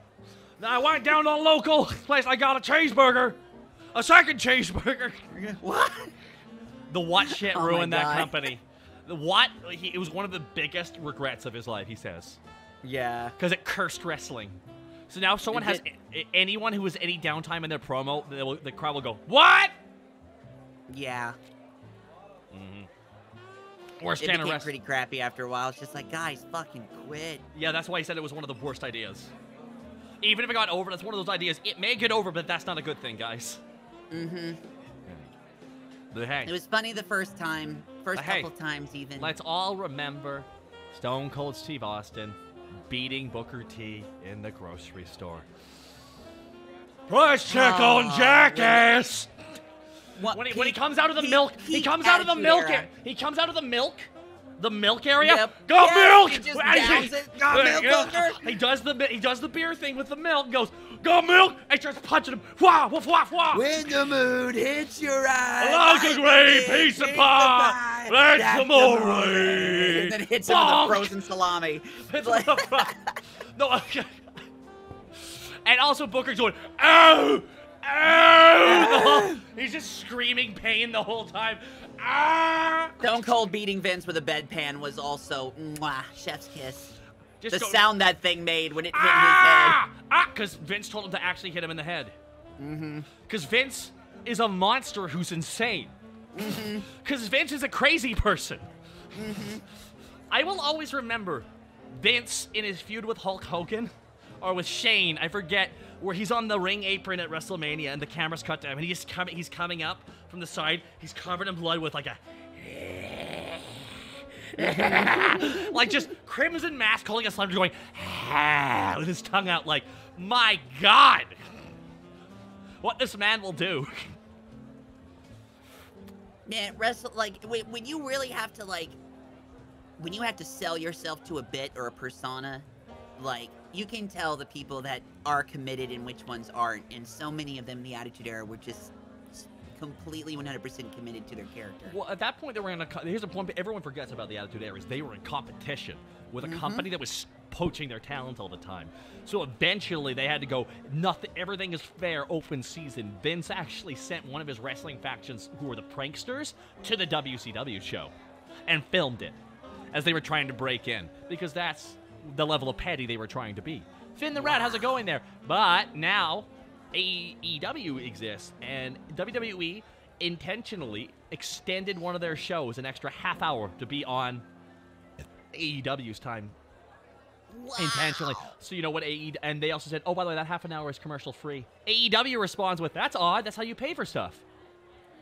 Again, the cattiness has been amazing. It's been the level of, man. Okay, you gotta understand, the guy feuding with Vince McMahon now is a millennial with a Twitter.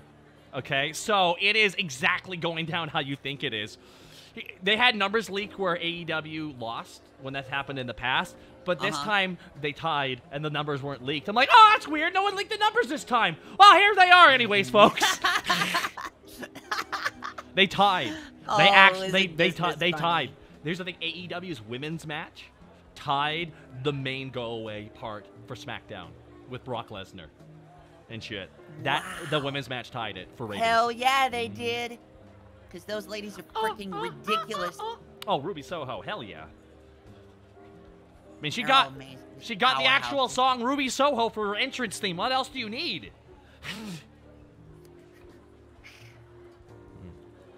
That's right, everybody. We're having fun talking about whatever we feel like right now. Oh, yeah, brother. Yep, it's vibe dependent. It's just chill stream. Got a couple more glasses to clean. I like wrestling. Have you seen the movie about the female WWE winner? There's a movie about what? Dead Carl, I'm vibing. Keep it up. Hell yeah, Dead Carl. There is a movie done on Page, but I would not watch it because it glosses over a lot of problems. They also focus on The Rock because they got him as a producer. And he's like hanging out like he was there the entire time, and he really wasn't. So it's like the Page movie, Wrestling with My Family. I just don't want to watch it knowing what kind of garbage her actual family is. And I like Nick Frost. Nick Frost plays her dad and shit. I'm like, dang it! I would have watched that, but I just can't watch it because they just literally lie flat out about some people's characterizations. Especially her family. Really? Oh, yeah. Her family are massive carnies, I believe. And they just treated it like they were, like, super nice. It's like, no, they're actually really big assholes. And while the movie came out, there was a bunch of drama about 2 of them already. And then when the movie came out, Paige herself, the wrestler, was addicted to a certain drug. And it was bad. It was bad. It was bad. It was all bad all around. That's why it's a very strange movie, even though it was well received. I never saw it. I didn't either. Because I went, nah. Nah, you're not going to accurately portray this shit. I felt that. Nah, they're not going to be accurate on this one. Anyone seen, I have not seen the new Suicide Squad. I have not seen the new, I wanted to see it really bad, but I haven't Absolutely. seen it yet. I'm fully willing to rent that movie for $7, not yes, 20. But I'm not gonna, I wasn't gonna go to a fucking theater. Can the streaming services please work out what rentals and buying is? Because I'm getting really frustrated with, you can rent this or buy it for an extra $4. How about fuck you on that one, okay? How about you charge me half? I would accept half. But they don't even give us that. Yeah. I'm sorry. Well, I remember when going to a movie theater costs $8 to $10, right? So why the fuck is renting the same movie at home for one day $20? It's $8 to $10 if you get absolutely no concessions, or it might be 20. It's like 15 to 20 now, actually, for just. Well, in negotiating, you have to accept you're gonna have to make some concessions. So. I got jokes, folks. They come fast, they come hard. OGRB, I miss renting the same movie every other week as a kid. Yeah, I mean, I used to rent, like, The Never-Ending Story, like, several different times, or I would rent, like... Oh, oh my god, I forgot. Mr. Simpson, I want you to know this is more of a slam dunk case than my current suit I have against Hollywood. The Never-Ending Story. When it clearly had ended.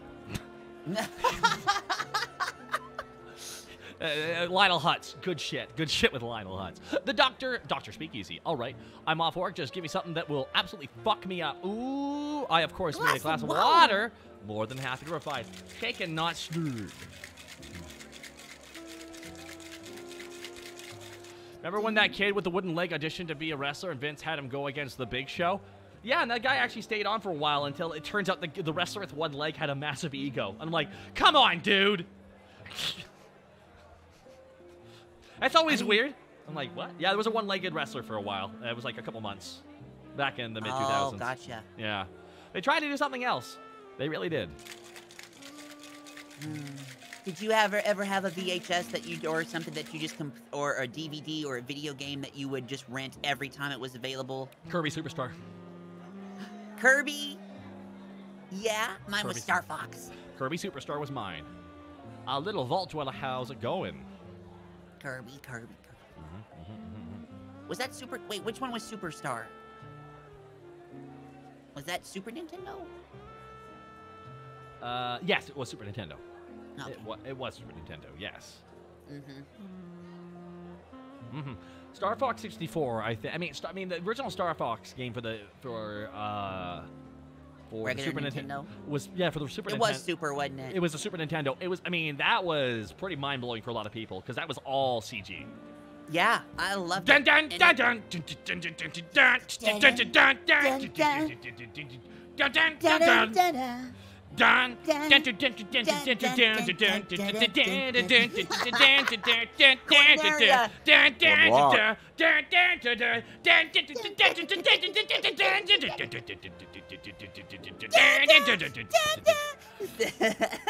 Saber Mood, and for me, it was Dynasty Warriors 3. For me, Dynasty Warriors 2.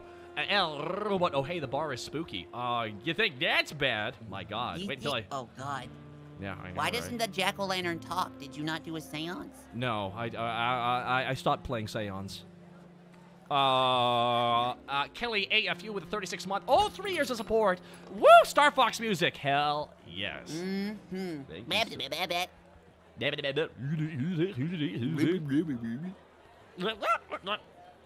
was my best foot. I don't even know how to do the frog sound. It's just that was not voiceover. That was just a sound effect they played. Something. Remember, did you ever get to the point where you could like, because I think ultimately it only actually took 30 minutes from start to finish to do, if you did it perfectly without dying or anything like that, it only took 30 minutes to beat any iteration of Star Fox.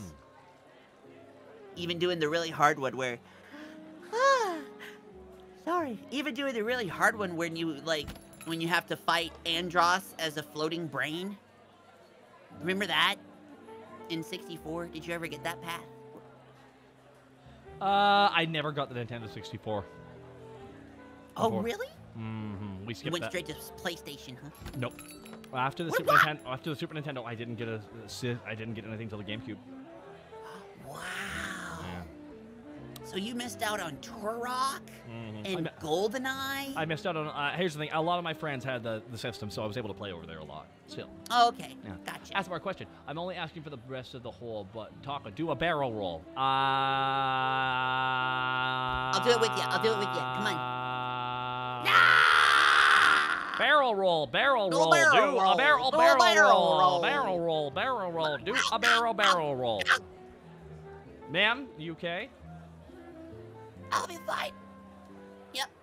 I've never seen you in that position, ma'am. No, my neck is not supposed to bend that way. No, it's... Well, now it does. Now it does. I'm gonna take a 5. I'll be right back. Taking a okay, that's fair. That's fair. That's fair.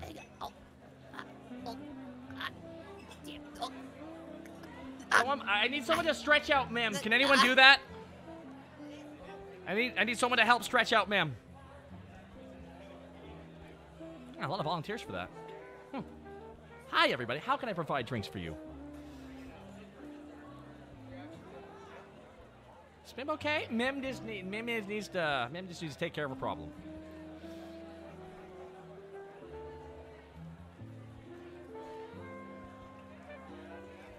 Then Superman, I'll take Mim to the rack. That's an aileron roll, you aviation noob. I'm so sorry. But as you know, I am human. I'm not a bird. So, flying is second nature to me. Not first nature, everybody. May I get some chalky milk? We can provide chalky milk. Yes, we can. Mim may be an inch taller. Well, Mim could handle many inches of height increasing, you see. You have some self-confidence if you have any in stock. I do not have any in stock. You have Canadian Dry. No, we have Canadian Moist. Yeah, we can make some Canadian Moist here. Would you like some Canadian Moist? Jameson on the rocks for a wild pangolin, for Lord Pangolin. Okay. Root beer whiskey. My God. Put some dad's root beer in there.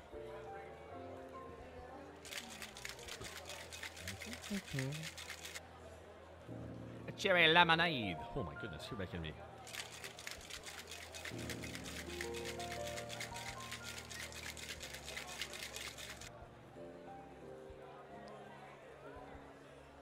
Mint ice, root beer float with mint ice cream. Damn. I don't know about that. I need scotch, please. Oh, I can get you a fancy scotch. Thank you so much for the 500 bits, old man. Why am I yawning? Ah! Wow. Tall Mim and Tiny Taka. A mint julep. Prost! And there is your drink on its way to you. I'm new here. What beer do you got on tap? Alexander Case, and also a fine Hefeweizen. What's your favorite GameCube game? Don't say Skies of Arcadia. Okay, you take away my answer. F you. Smash Brothers was a lot of fun to play. Smash Brothers Melee. I remember playing Melee going, excellent. I think the game is good like this. Any other versions of this game will be terrible, no matter how much better they are, because I'm insane. That's what I remember playing Melee. No, wait, I didn't react that way. Iceberg. Iceberg, my goodness. Tier 2 at 3 month resub. One of these days, I'm going to crash by the bar. But you're here right now crashing the bar.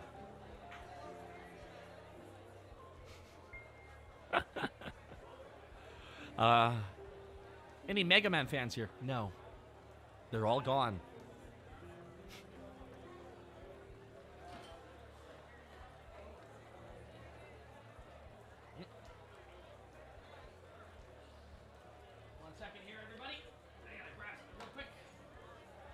Once again, I've spilled a beverage. Just gonna clean this up here. Thank you. First time chat. Hey, Soul Flamingo. Hope you're having a good day so far. Everybody, welcome to the Weird 101. Mighty number 9 killed Mega Man. No, it killed itself.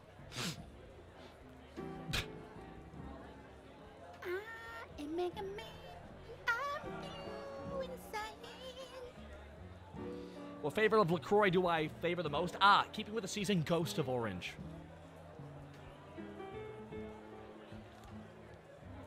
Hi, Mim.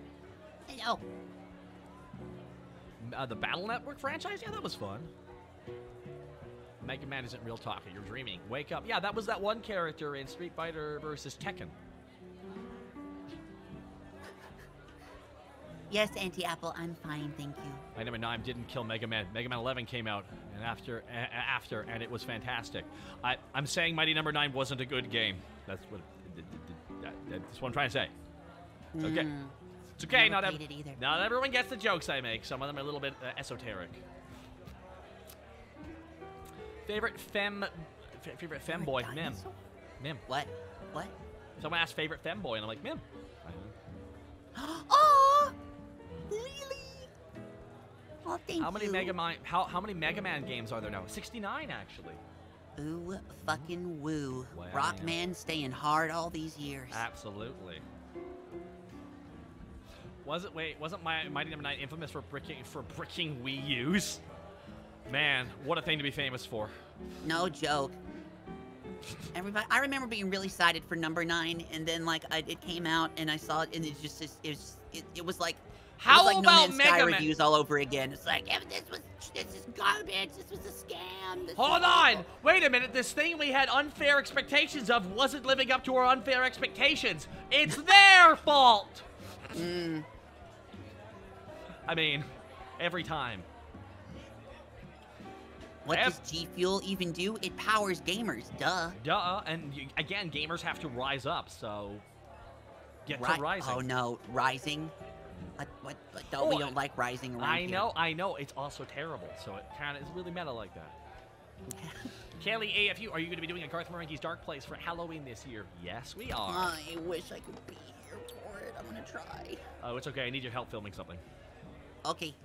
Woo? We have to do Garth, the unofficial Garth Marenghi series, and keeping in tone. Yes. And I have to interlude it entirely with me talking about how great my creative vision is. Need a siege bra heading to Maze next year. Hear that boss is tough. Gwen, help me. Well, Ashen Hollow, I wish you the best of luck. But if the Dark Maze you're heading to, buckle up, Buckaroo. No, it doesn't make you get off your ass. It just makes you, it powers you so you can stay on your ass and play games harder, longer. Listen, you have to remember what Samuel L. Jackson said. Hold on to your butts. Then you die. Need a sage. Oh, I read that one off. Mega Man 2 is the Mega Man 2, the Power Fighter's great game. Okay. Is there a favorite? I smell burning lemons and chlorine. Watermelon flavor is always great, Darkness Dragoon. Well, at least you're not smelling burnt toast. That's true. That's usually a bad sign. Usually. I'm actually gonna. Or it could just mean you're having burnt toast. All right, Mim. I'm now about to do something that I didn't think I was going to do on stream. I'm now about to eat an RX bar. Ooh. Yeah. For a second, I thought you meant like a table, but what is an RX bar? Okay, so here's the ingredients. Okay. 3 egg whites. Okay. 6 almonds. 4 cashews. Almonds. And 2 dates. Oh, but you already have a date with Kimrai. Don't remind me. That's why my stomach's doing dances. Can I get glue on the rocks? A cheese cube says. Favorite Mega Man weapon that isn't metal blades can be all Mega Man variants too. When people always limit it, favorite thing except for the things I'm not interested in hearing. No, you said that isn't metal blades. Yeah, but why? Why? Oh. Dang, my favorite one's metal. Oh god, this is not great. Oh, the RX bar is not treating you well? Well, I didn't get chocolate or vanilla one. I got the blueberry flavored one. Blueberry with dates and almonds? Look at me, Mim. I mean, with almonds, sure, but blueberry and dates just sounds bleh. It's like fruit by the foot, but if it was a brick. Oh. Fruit by the brick? Yeah, I mean, there's some fruit in it. But it's mostly just, if we stack them high enough, we can maybe build a house. They dry in the sun, they won't, we'll be fine. It's like eating that one drink from the coffee shop you regret getting. Like, there's no drinking it because it cost you $6. Mimtaka, would you like me to draw you two cosplaying as Star Fox characters? Yes, I'll be Crystal. Wait. Wait, hold on. I don't like who that leaves me. I don't want to be a furry, Mim. Let's just cut out of that. I mean, it's just for a picture. Uh-huh. Wow. Everyone's like, Crystal, Mim. She has the greatest outfit. I want to wear that outfit. What outfit? She's wearing rags! Exactly. Mim, you know you Reminds me of the dress code when I was first created. Ooh, question. What? What? Like, I get prepped on that date. Ideally, it's going to be sometime next week, if I'm lucky, working it out, because Mr. Skimmer's been so busy. Right? The Blue Gentleman. Any movie, ever. What wind or change would you make would ruin the entire movie in a hilarious way? Oh! Fuck. That would do what? Alf? Elf? But no one was laughing. Fucking Alf. What the fuck was they smoking?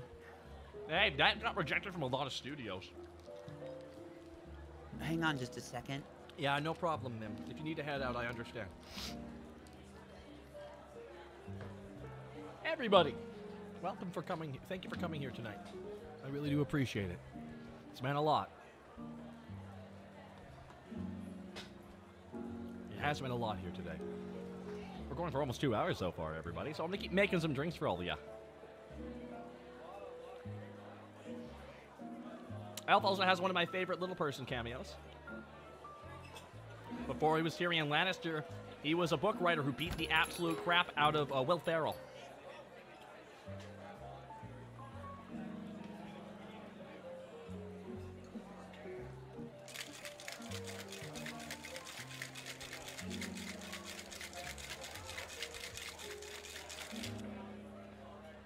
Battery acid? Okay, it's gonna eat through this, though.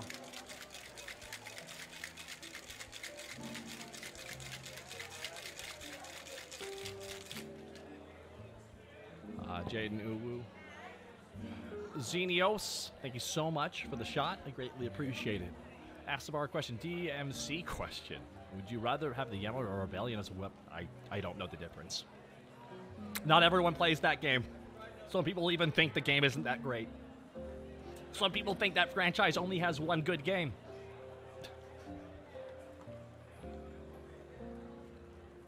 Alrighty. Am I okay? I'm trying my best, just making drinks for everybody here. What's on Doom Patrol? Haven't watched it. But any franchise that casts the God of Himbos is a good one in my book. Hey, just because it's not my cup of tea doesn't make it bad, I'm not into tons of stuff that that are arguably really good. Thoughts on AEW? Good wrestling show. Doesn't insult my intelligence. Thoughts on Chris Pratt as Mario? I have no thoughts on Chris Pratt as Mario. None. Should be played by the actual actor. Just dumb. God of Himbos, Brendan Fraser, everybody. Brendan Fraser. 1990s Brendan Fraser. Peak Himbo. George of the Jungle. The Mummy. Peak Himbo. Do not forget that in the moment where the mummy's alive, the first time ever, he witnesses something truly, you know, something truly supernatural, and it roars at him, and he pulls out a gun, and she goes, ah! Bang, he shoots it and runs away. And that was the important thing. You know, Danny DeVito should not be Mario. You know who should be Mario? The actual actor who fucking played him for 25 goddamn years. Yeah. Pissy about that one. Nyko TBA, this minute, yep. Yo, been a while since last time I was in the bar. How's it going, Talk? We're trying our best. Zen Yas, thank you so much for the 2-month resub. Appreciate it. Yeah. Here's the thing. I understand uncasting. You know, I understand why they cast everybody else. Martinez Mario needed to stay. That was, disrespectful. And there's no excuse. Some people say, well, he doesn't have, like, experience acting long form. Yeah, I'll act like he wasn't one of the main characters of Skyrim.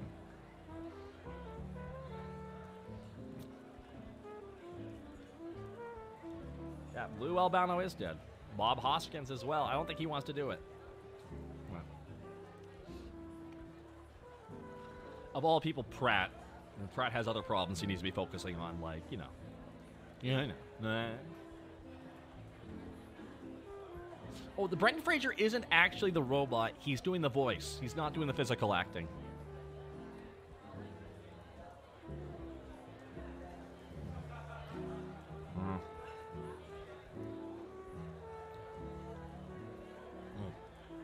It's not him physically doing the physical acting.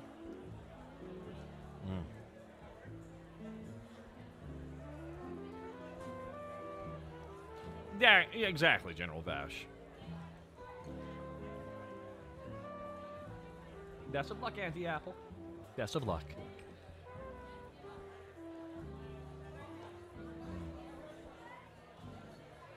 So everybody, what are you going to be getting up to for the rest of this week?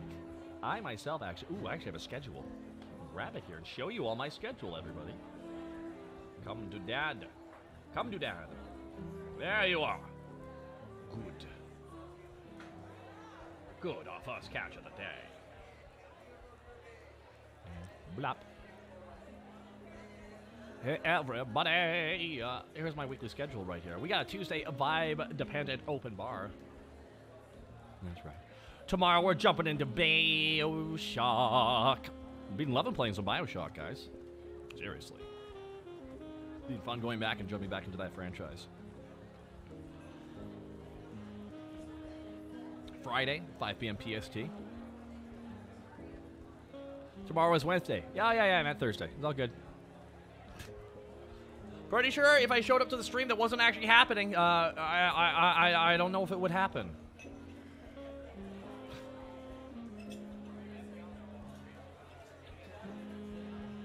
Twillet? Oh, yeah. That was last week. This 5 p.m. PST.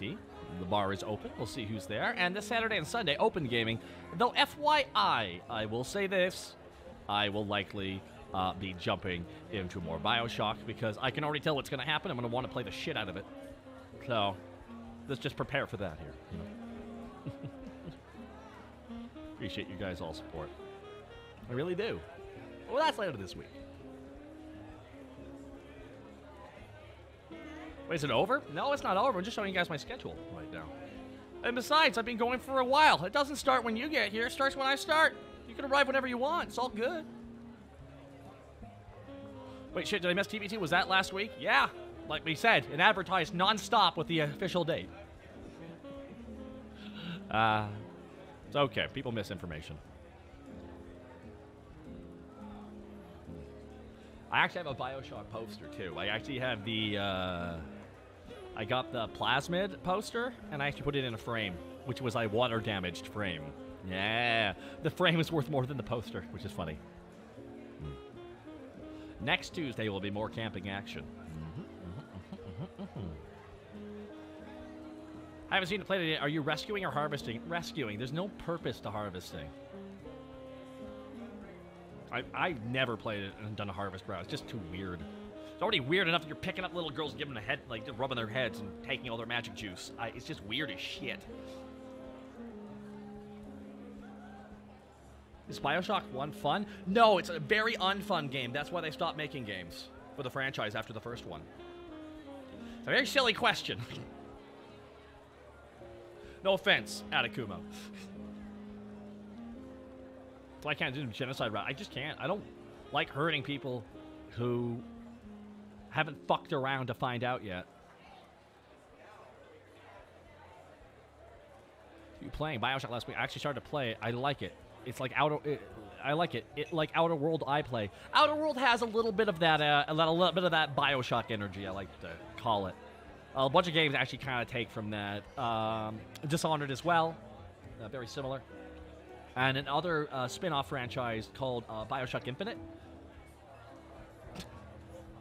Takar Chasm.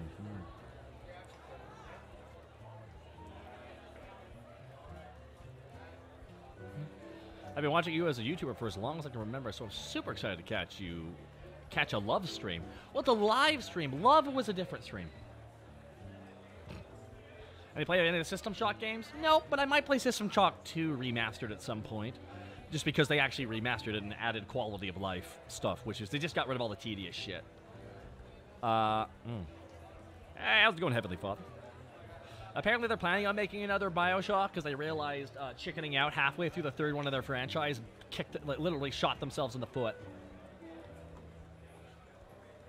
No wonder Ken Levine left the company, was like, I'm fucking quitting this shit. Ever played Greedfall? Nope.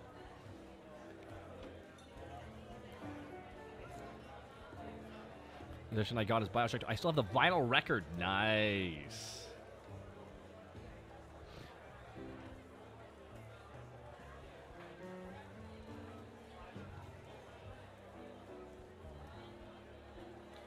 The original System Shock's getting remastered. Good, they need to be remastered. There's a lot of quality of life issues where, like, there's just a lot of tedious shit.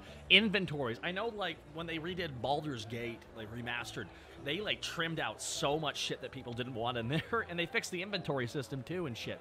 Which is all they really wanted. Just quality of life, making the game flow faster. You know. I wonder if they're selling Bioshock books to read in the store. I know that Peter Jackson wanted to do a Bioshock movie for a while there. And even Steven Spielberg was even inquiring about it.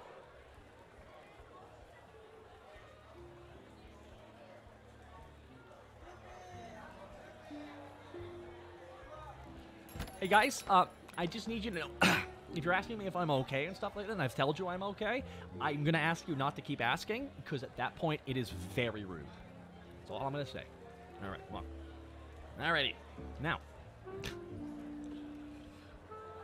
Baldur's Gate Dark Alliance was a really good game. That's the third one, right? Because I know Baldur's Gate 3 is coming out soon.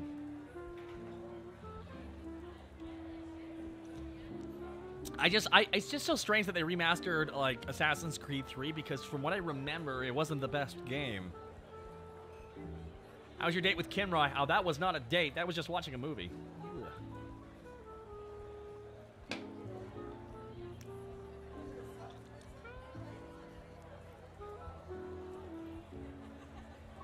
Fuck, I'm loving the VoD channel. Hey, if you're watching this VoD right now, I want you to know you're so attractive. Crimson King, thank you so much. Greatly appreciate it. Thanks for being here, dude. The Train G44. Hey, how's it going?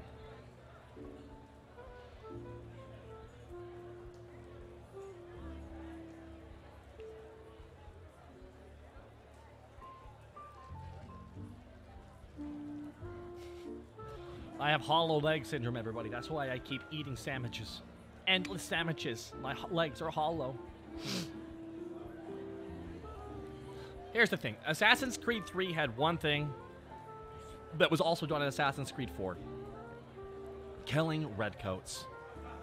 It's a very fun feeling, killing redcoats. I don't know. You know, in many video games, we've killed plenty of enemies. We've killed Nazis galore, cultists. But man... redcoats. There's something so wonderful about killing a redcoat. I love it. It's fun. Oh no, you don't have the dreaded bonitis, do you, Taka? Man, I hope I don't have bonitis.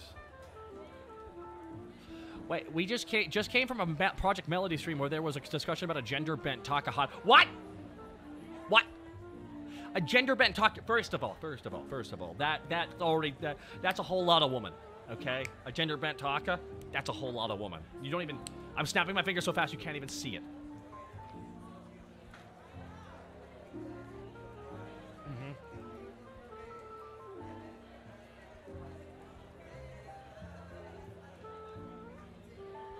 Conquistadors would be fun to kill, too.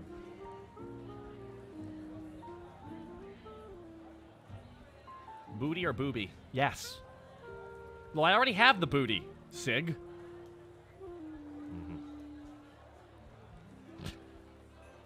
So I've ever come across sassy. I just don't like mincing words sometimes. Taka, are you still having trouble with Crimbo's slime? No, we've gotten mostly taken care of our Kantos, but thank you.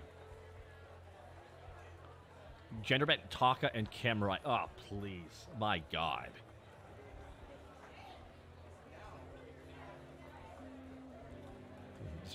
Mr. Kemrai is now Mr. Kemrai. Comes out with, like, just an 8-pack.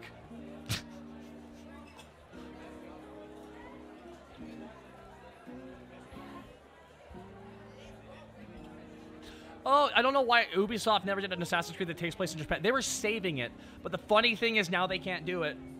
Dummies. Dummies. Those silly devs, because they took too long. Ghost of Tsushima's out. There's your Assassin's Creed Japan. That's just a better Assassin's Creed. Oh yeah. Ghost of Tsushima, one of my favorite games this year. Most beautiful game on the PS4. And it's the loudest game on the PS4, too. Because the second it renders a feel, it's like, ah! Like, it can't process that much. What's your thoughts on the Unreal Tournament franchise? I have no thoughts. The Unreal thing was just like, I mean, it's all just spin-off of, like graphics tests. So, I mean, that's what Gears of War was, too. It had no intent. It was just a graphic. It was just a system test.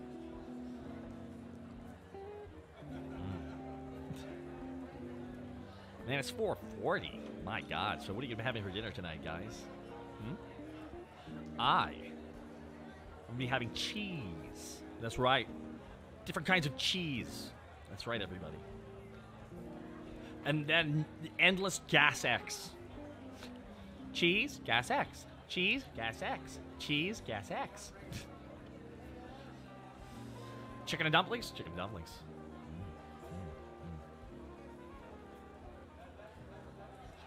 Grilled or raw cheese. Raw and wriggling. You have a craving for pho? I hate sandwiches. Jaden Chu, I'm so sorry you live a life like that. What up later? Have a good night. Sleep. Yeah, El Robot, you should. Celtic Monkey, you have yourself a good evening. Best of luck. Oh, thank you. Halo Shot 36, what kind of cheese? American cheddar, and then American pepper jack. And veggies, rice bowl, and beans, turkey burger, and a small bowl of chili. Damn, a tumbleweed. They're really in keeping with your name. Chicken wraps are always a solid. I mean, can you ever go wrong with buffalo chicken wrap? I feel like that's one of my best. Like, if it's got a buffalo chicken wrap, I'm like, I'm gonna be ordering that. Why? I like buffalo chicken, and it's wrapped. If you somehow fuck up that, I don't know what to tell you. Every time I drive past a KFC, I start watering. I'm thinking about that Twister. All right. Now that's a meal. So, everybody, tomorrow, well, man, a nice plate of spaghetti with a mound of shredded Parmesan on top for me. Baba da boopy. Baba da boopy. That sounds bueno. Popcorn chicken KFC. Yes. Maybe I had to go take off for a bit. Don't you know, man? Don't you know? Don't you understand how my bar functions? People show up, people leave. I'm still here. Somehow. Heck, if I had more of Power Wash Simulator, guys, I would be doing that. But there is no Power Wash Simulator. We defeated the game. It's all ogre. We have to wait. We have to wait until more of it comes out. Sitting here waiting. The game's not even out yet, technically. It's still early access. Last time they added 4 maps, and I was done in 3 streams! Damon Kudamaru, have a good night. 666 viewers, the number of the beast! Oh my god.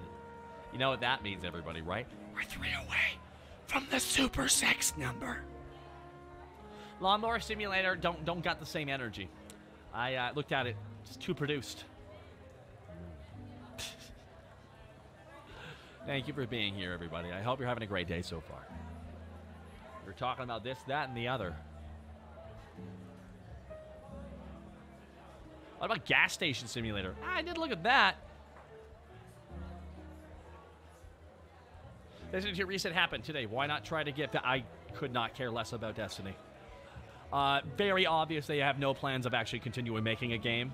It sucks. I like Bungie. I think it's really good gameplay. I think it's fun. But the constant just shooter creep just throws me, and I don't care for it. Also, they took out the racing part. I don't do anything for me now. Godzilla or King Kong? Neither. Neither. Paul Bunyan. I put a lot of time into Destiny. I have nothing against the franchise. It's just they don't plan on actually making a game. They just plan on more power creep, and that's it. Like I have no real interest in keeping it, playing it. Like that's why some games I'm just dropping. I have no interest. Thief Simulator? Yeah, I still early access. I don't know much about it.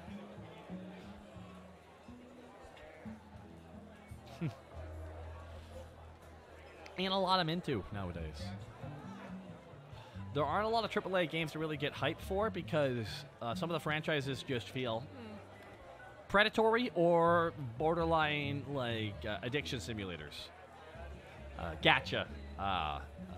Gacha Impact. Genshin Impact. Sorry. Oh my god. Genshin Impact, not Gacha Impact. Well, I mean, Genshin Impact is an example. I can never play that game because of the built-in gambling system. As a recovering addict, I have to heavily avoid anything that has loot boxes now.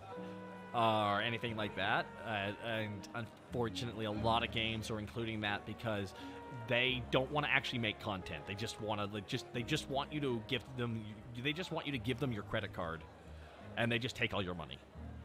And it's why I have no interest in that stuff. Especially when it's gambling based, because that is so predatory. And technically, gambling is one of the most powerful things you can get addicted to. As someone who I'm 131 weeks sober off of alcohol, I'm gonna tell you right now, one of the worst things you can get. Gambling's really bad, and it's just so much borderline gambling in a lot of games. I just can't play them. So one of the reasons I stopped playing Overwatch because I was tired of having to get skins in the game via buying boxes, crates. I'm like, how about you just let me buy what I want and not make it a random drop? Because it feels like you want more money out of me and I get a shittier experience. Mark Mew, thank you. 4 months of being the DD. Well, thank you so much, man. Appreciate it. Zap and Fry, fuck loot boxes. Agreed. I have no interest in them. I don't like doing them. They're boring as shit to me. One second I see loot boxes are in a game, I'm like, oh, you couldn't just put the content in the game? Zap and Fry, thank you so much. Durin Ash, I hope you're not actually making fun of addicts. I hope not. This is what killed Lineage 2. Lineage 2 killed Lineage 2. Too many cosmetics locked behind shit. You know, this content used to be called expansion packs. You know? Remember when Diablo 2 had the expansion pack come out, which was a continuation of the plot and a whole new part of the game, and everyone loved the shit out of it? If it came out today, they would have charged full price, and everything cool, they would have made it so we're a random drop that you can pay them more money to have. That's what they would have done. And apparently also, like, harass women the whole time, too. That's also what was happening behind the scenes. Yeah, Delta Job, I remember being underage and gambling with my CSGO skins. That was a big goddamn problem. Craven Insomniac, I'm glad that you did that. That game is not designed to protect you. Like, that's... seriously, some of these gacha games aren't designed to protect you guys. They're designed to get you to keep giving. Because that's... the decision is purely a capitalistic decision, which is like, let's squeeze as much money out of them as possible. This isn't even... it's why I can't get into many games, unfortunately. I have to be careful. Like, for example, I bought, here's a good example recently. This is interesting. I bought New World.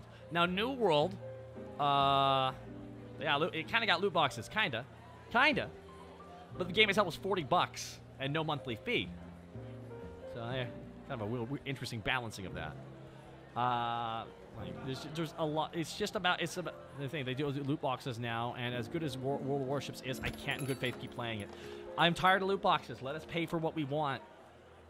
You know what loot boxes are? Loot boxes are like video game content equivalent of television, where you gotta do it their way. You can't just enjoy the content the way you want, like a streaming service. You have to do it their way because they've decided that's where they're gonna lock the content behind. I just don't want to support it anymore. You know, and the problem is, there's lots of games out there I'm not gonna be able to like really, you know, avoid that aspect of it. You know.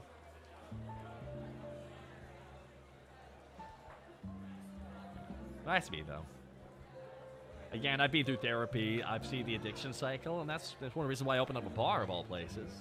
Because I didn't want to run a bar where I'm like, yeah, man, drink all you want, be irresponsible, and destroy your life. Thank you all for being here. Over 600 people, everybody. Oh, they put loot boxes in Shadow of War as well, which almost killed the game. And then they got rid of them all.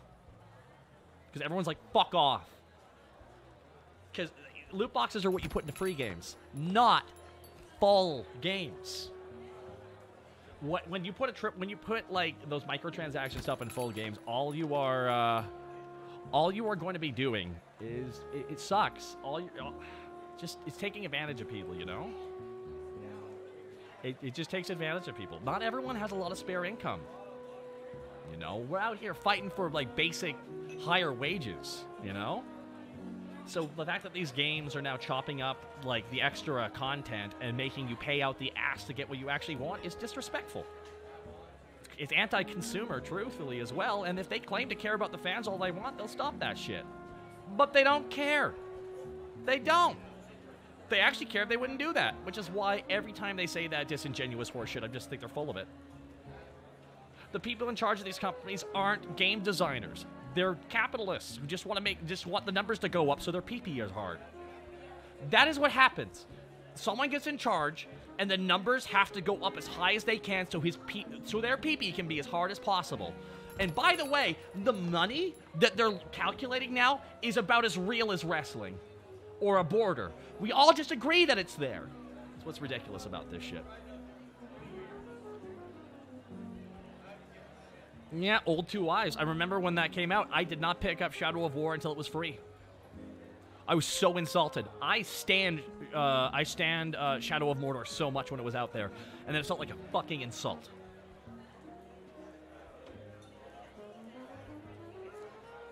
Actually, Blizz got many defunds for Diablo 2. Of course they did. People don't want to support the company anymore. You know? When you buy the game, get all the content. No, they've conditioned you to beg for scraps. And if you complain, you're being entitled. Video game industry is really browbeating all the gamers into submission. It's rather interesting. It's rather interesting. I always joke and make this comparison. Imagine if Ford launched a new truck. But they behave like a video game company, okay? So the new truck is launched, and it doesn't drive properly, and it kind of veers off, and the brakes don't fully work, and the bumper falls off. And now imagine if Ford went, okay, but you're really entitled. Do you know how many people had to work on that game? Okay? And there's a lot of people of different faith and ethnicities went into making this game, okay? So you can't criticize the product. You're not allowed to doing that, okay? You can't do that. Okay? When Ford releases a product that's bad, they have to recall it. When people do it with video games, they tell you to suck it up. It's fucking hilarious. They literally make it so you are begging a game for $79 to just do one thing you want right. I will never pre-order a game because of Cyberpunk 2077, and there's also, but that's also like seriously, this is the big thing for me. I was so excited for Cyberpunk 2077. I was jazzed. I was so excited. Probably the last game I was really hyped for. It came out and it was bad, and I truly did believe, and I do believe, I am part of the problem. I was part of the problem because I was also getting pissed off about how long it was taking.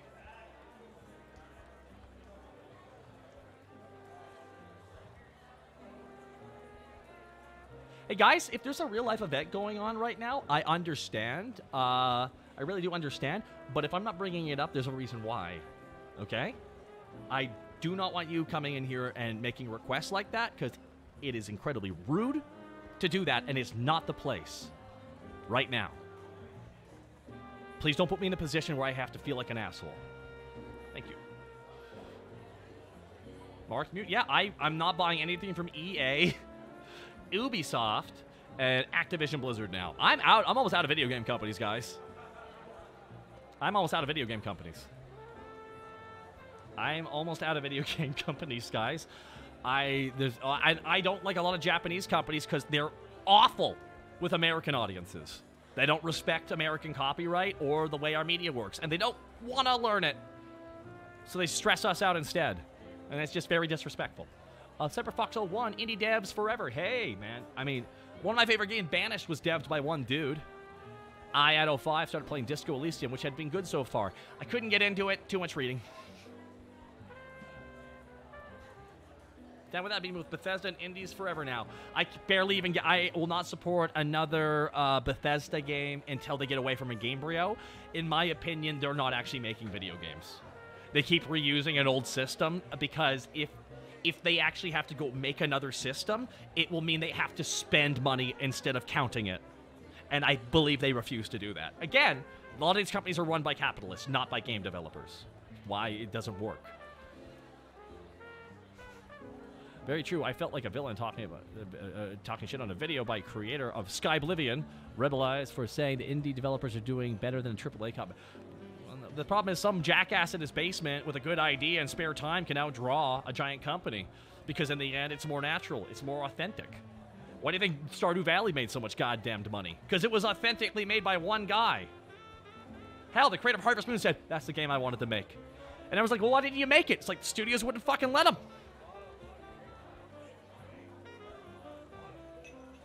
Bethesda... Darkest Dungeon's fun. Played it a lot. Square Enix gets a lot of grief, and they deserve it, but the FF14 team did a really good job. I'm glad I tuned in. Very eye-opening. Thanks. Oh, well, Dozen Vowel 1630. I'm glad your eyes are opened. Toby Fox? Hey, some people talk about... Don't knock his advertisement for his soundtrack. Toby Fox busted his ass to make an ad for his soundtrack, okay, guys? It happened to be a video game, but hey!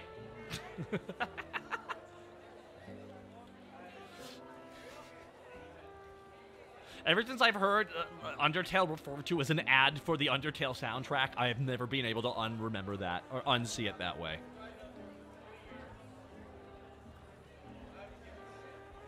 Well, Capcom. Again, Japanese companies are very hit or miss. I mean, look at Nintendo, right? All of Zoom's games are just free games with soundtrack. That's fair. One of the things which is funny is, like, I like New Japan Pro Wrestling, but I'm having trouble supporting it now because they're being such assholes with their copyright that they're now sending takedown notices to people posting GIFs from matches that just happened. That's right, everybody. They're so great at marketing that they're punishing fans for celebrating. Just bravo. Bravo. Bravo. Bravo. Bravo. No, don't you get it? They totally get fans, man. It's why I really have issues with Japanese companies and copyright. They don't get North American culture. And it blows my mind. It's like with Nintendo. You know for how long, literally, for how long they were like twisted, like a Nintendo Nintendo of America was trying to tell Nintendo of Japan, stop claiming YouTube videos. We are falling behind all the other companies now because no one wants to stream our shit. And they're like, okay, we will make a deal. They get 10% of the ad revenue. No!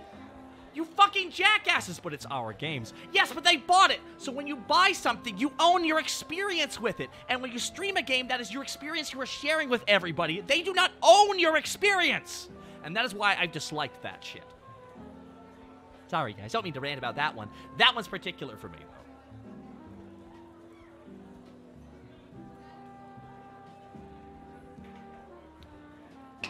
I've dealt with copyright issues for a long time, everybody.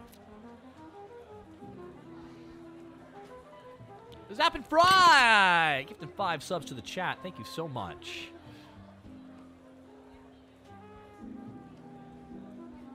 Zappin' Fry! Gifted 5 shots to Haydox. Terrayokai, sorry. Black Fox 777 and Ryusane. Thank you so much. Thank you very much. It's called Greed Taka. Oh, really? Thank you so much for explaining that to me. I didn't know that. I'm such a dick. Apologies. It's just sometimes if you tell me the obvious and I already know that shit, I just go, why are you telling me that? Did you know that water's wet? No. Tell me something I didn't know. You know? How do you make your apple pie drink? The recipe on the Google. I'm being too much of a dick. I apologize, guys. Oh, no. But it is wet talk. Is it, though? Is water actually wet? I think it's just a matter of opinion. The floor is made of floor. Guys, what's above you? The ceiling or the roof? You have to decide.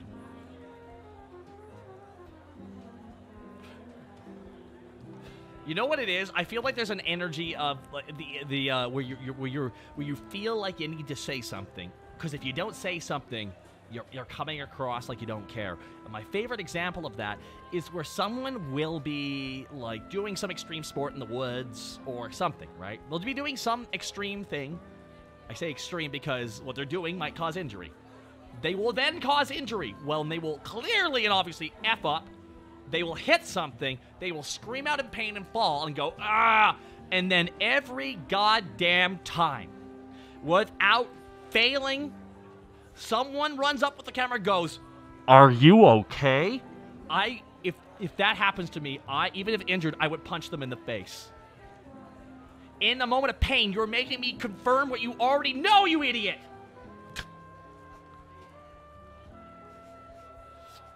That's what I'd say. You're an asshole, Kurlo. You're prioritizing your confusion instead of someone's safety. Fuck you. I'm joking. I'm being a dick. I'm being a dick.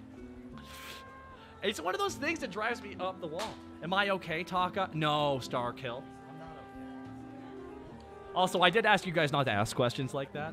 I remind you, please don't ask me if I'm actually okay. It's not your business. I know you care, but you guys aren't my real-life friends, so you don't really know how I am. And I'm merely extra, guys. I get passionate. I get passionate about stuff all the time, and sometimes people ask, are you okay? And I'm like, I want to say something rude. I'm like, how dare you assume otherwise? If I'm not okay, I won't be streaming. Like, if I'm not okay, I don't want to be on stream. I just literally want to be playing a game or watching something. Yeah. I'm pretty sure my first thing when everything happens is, you good? I hope you don't ask the injured person screaming in pain if they are, because they're not, and you should notice that. Watch a car accident in person, and my first response, damn, man, you good? They're not good. They're not good. You don't need to ask them that. As a matter of fact, they might actually resent you asking that. My favorite thing is something my mom does. When I was a kid, I would hit my head on something, just...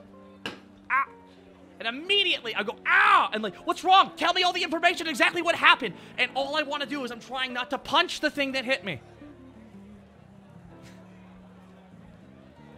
Ah! Oh, there was enemy because I took the rear view mirror down. That's right, everybody. I'm here to show you how to not make friends and how to lose people. All right. Now.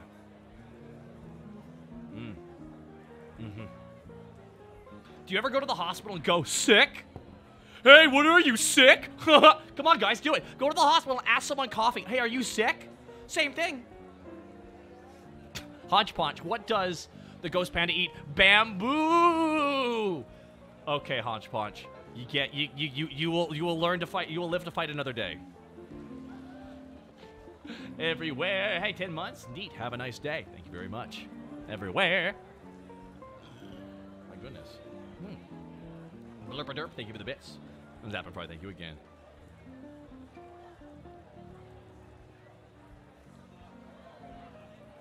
Talks like lessons on how to achieve solitude. First of all, what is the... What, hold on, I'm looking at the Mr. Burns line. Here we go, here. I'll keep it short and sweet. Family, religion, friendship. These are the 3 demons you must slay if you wish to succeed in business. When opportunity knocks, you don't want to be diving into maternity hospital or sitting on some phony baloney church. Hold on, let me finish this line. There we go, yeah, there we go. Thank you. My Mr. Burns is getting better. It's getting better, Mr. Yeah, it's getting okay, Mr. Burns. Smithers, who is that man? That's one of your boobs from Homer Simpson, from Sector 7G. Homer Simpson, eh?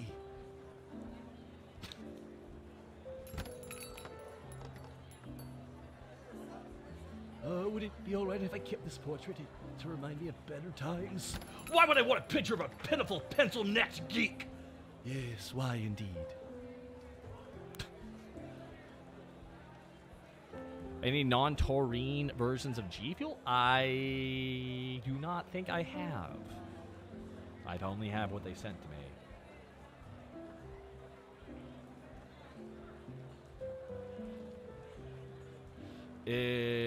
Philbert. Oh, Philbert. Is Simpson still running? If it is, it needs to not be. Yes, Phil, I agree.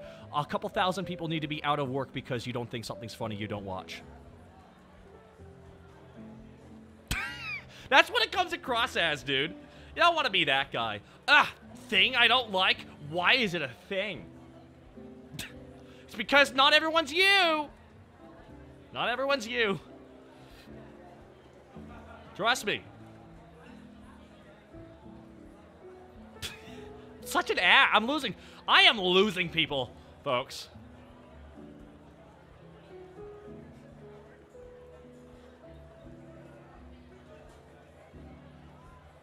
Smithers, who is that goat-legged fellow? I like the cut of his jib. The Prince of Darkness, sir. He's your 11 o'clock.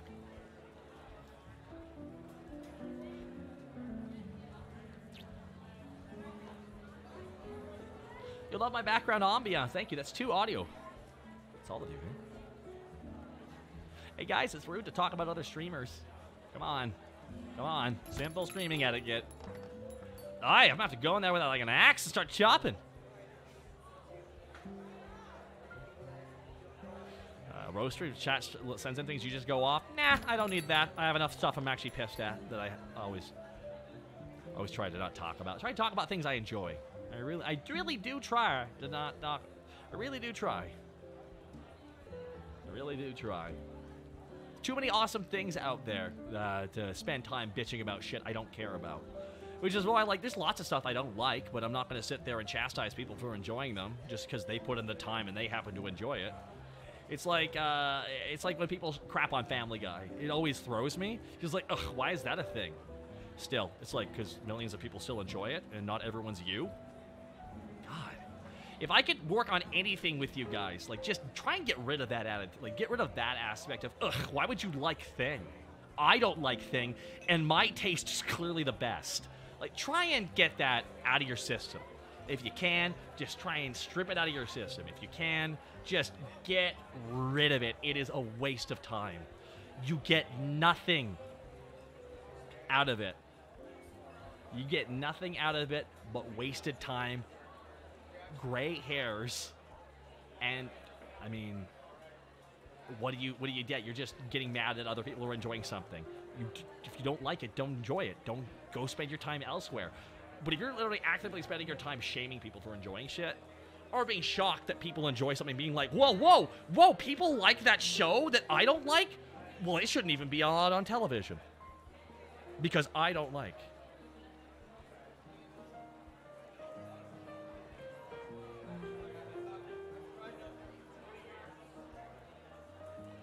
Like, I love wrestling. God, I'm enjoying BioShock. I've been playing a little bit of Path of Exile. I know, Hyrule. I know. I'm not saying anything. I'm hiding. You know, because in the end, you know, think it's time for a sequel to G Gundam? I mean, if it can be as problematic as the original G Gundam. So no. Well, it might come out of Japan. It might happen. It's like when I started writing comedy and I started working with people, there was a sentiment with some people that certain shows aren't funny or because the writer doesn't like them. And I always thought that was a dangerous mentality because you're literally just writing off an entire section of comedy because it doesn't appeal to you. Meaning, and well, they'll be like, well, that shouldn't even be on television. It's like, that is, what do you're saying that you're saying that your personal taste is so fucking great that you can decide for millions of people? That's what you're saying when you say shit like that. And I'm using that comment as an example because it's a great example of, I think, that like the first thought that kind of travels down that route, you know?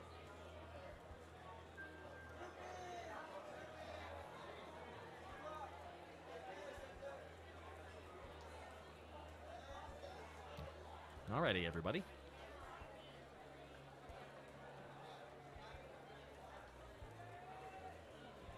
Your personal taste is not an absolute law. Bingo. And every time someone tries to do that in the American government, you can see what happens.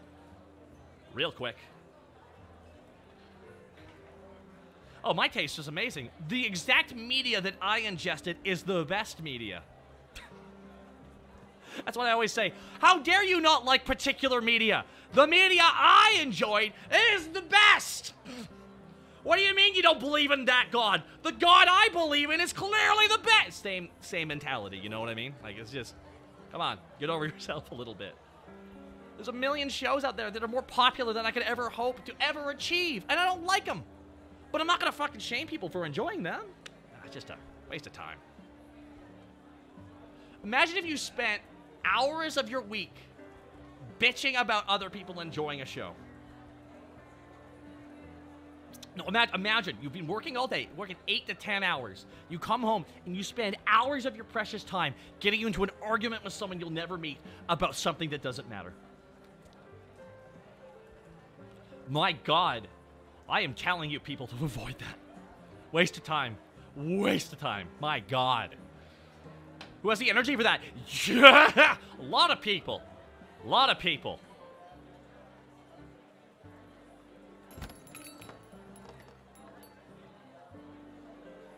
Is it that hard to just ignore a thing? No, possession crash, the reason why people do that is because they're projecting. They feel insecure. A lot of the times people feel insecure and they need to project. God, don't you all hate blank? Looking around hoping someone will agree with you. You know? That's that kind of energy. Holy shit, man, I just want to relax and sleep after work. Exactly. Answer Moose. That's exactly it. Which is why, if there's one thing I could just tell people, just, if you don't like something, don't talk about it.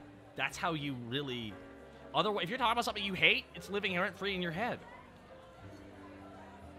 You know, it's just what a waste of time. You only have, like, what, 60, 70 years on this fucking planet. Okay? And if you're spending months being angry at people for shit that's not even real, what the hell, guys? Which is why, if I can bash this down if I can save you any time, I hope this is happening. I really do. I really do. Is there a manual not be an asshole? Yeah, if you don't have anything nice to say, don't say anything at all. I'm surprised that trait has been gone, you know? Man and Capello, thank you so much. Indifference is the opposite of love, not hate.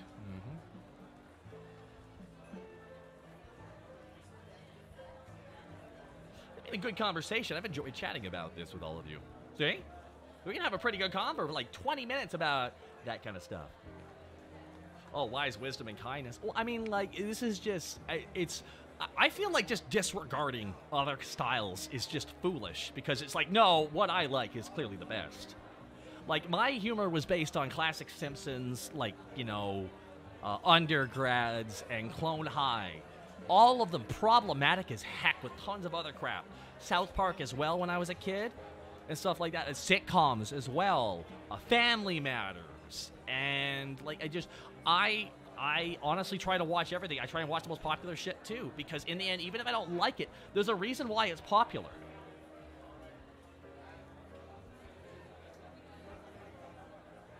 What about SNL? I don't like SNL. Mostly because, oh man, this is why I'll never work for SNL, probably. Ever. First of all, they fired Norm Macdonald for literally just flat out saying, you know who murdered somebody? O.J. Simpson. And then the head of NBC was like, okay, I'm friends with O.J. Simpson. You can't do that anymore. So Norm Macdonald kept doing this, so he's fired. And Lorne Michaels was more than happy to do that. More than happy to do that. Also, Lorne Michaels had a lot of power the last 4 years for political commentary and decided to put on the little tiny little baby gloves. He put on little baby gloves like, we don't want to upset Trump too much. We don't want to upset Trump too much. We can't do that. He'll get all mad at us and tweet at us. Boo, boo, boo, boo, boo. They stopped going at Trump because, like, he was bitching at them and stuff. And I'm like, oh, so go at him harder. Like, what the hell? That's why I don't like SNL. They just got chicken feet with actually going after that. Oh, baby gloves. You should have gone right for the jugular, and I was pissed off. They have a platform. They had one of the biggest platforms to do it, and then they stopped. And that upset me, because at that point, that's where they had a lot of power. Comedy show always punch up. That's only... here's the thing. Punch up, punch down, punch to the side. It's always kind of an odd thing, because everyone sees it when they're offended as a punch down. Including people who are very wrong, and that's all I'm going to say. God, see? To God, have nothing nice to say, don't say anything at all phrase from my experience. It never works. I ended up pissing off everybody around me, even the people who to not say anything at all. Well, that's weird, because if you didn't say anything, then I don't know exactly what's wrong. Are you forgetting to factor in all the things you did? Because there's plenty of things I don't say, and people don't get mad about me about it, because I don't say it. I don't know, man. Comedy punches me, well, beans me up. Get out of because you're made of beans. I make fun of everybody. Well, no, I think everybody should be made fun of, and I think the most scary group of people out there are those who believe they're above criticism. But all I will say is about, especially nowadays, it's really easy to fuck up on that stuff. I've written problematic humor over the years that I would not write knowing what I know now. You know? Everything's on a scale. And I think gotta grade stuff along that. There's stuff that was considered progressive that's now considered problematic.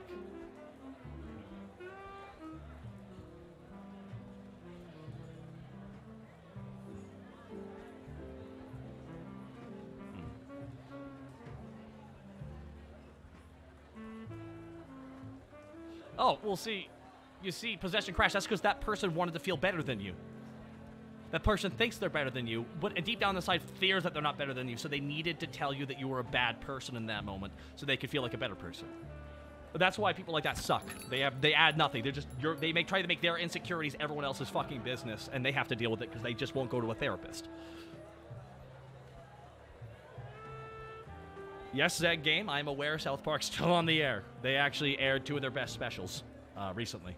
Incredible specials, in my fact. And they got signed to 7 more seasons and got 13 movies out of the deal.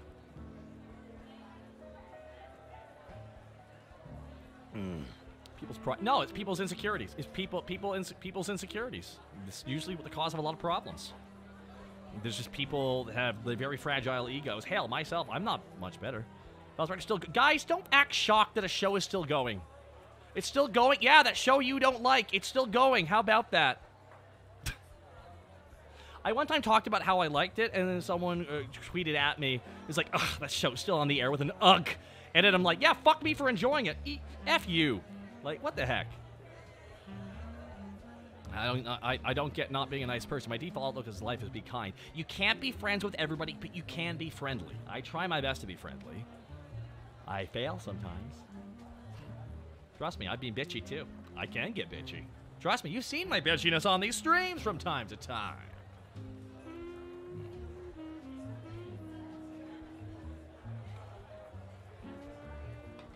You don't have to like South Park. South Park fucked up with the trans community, and I fully admit that as a fan of South Park.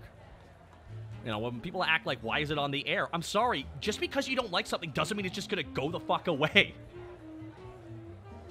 I think that's one of the worst things that the internet has taught us, is just because you dislike something doesn't mean it's gonna just disappear, you know? Anyways, I don't mean to rant about that. It's just, it's a kind of like just, I don't know, it's just a kind of energy that always bugs me, because I feel like it leads to awful shit. Ah, bloody god, I'm doing okay. I'm doing okay.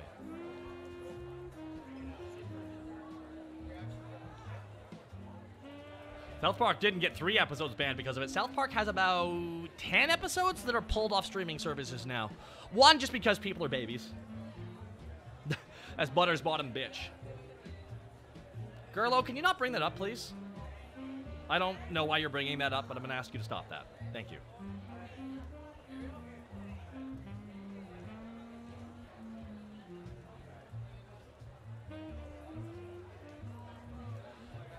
Yeah, the easiest way to make friends is bring donuts. All right, Jack is the serial killer, everybody. Right, SG, there was one about China as well. Oh, yeah. Oh, one? One? Oh, all y'all just assume I haven't seen that.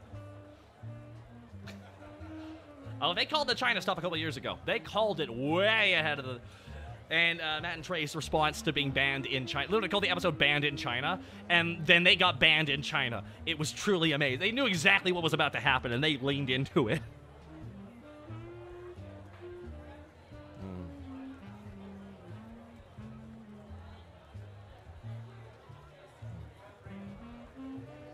Sora's the final Smash fighter. What do you think? I think nothing. Sora does absolutely nothing for me. I have absolutely no interest in that character. He is a... There we go. That's all I have to say. I have nothing to say about Sora. He's not for me. He wasn't my main character. I know. I honestly would have preferred just the audio of Haley Joel Osment's stress on the phone, going, "I have to record for what?"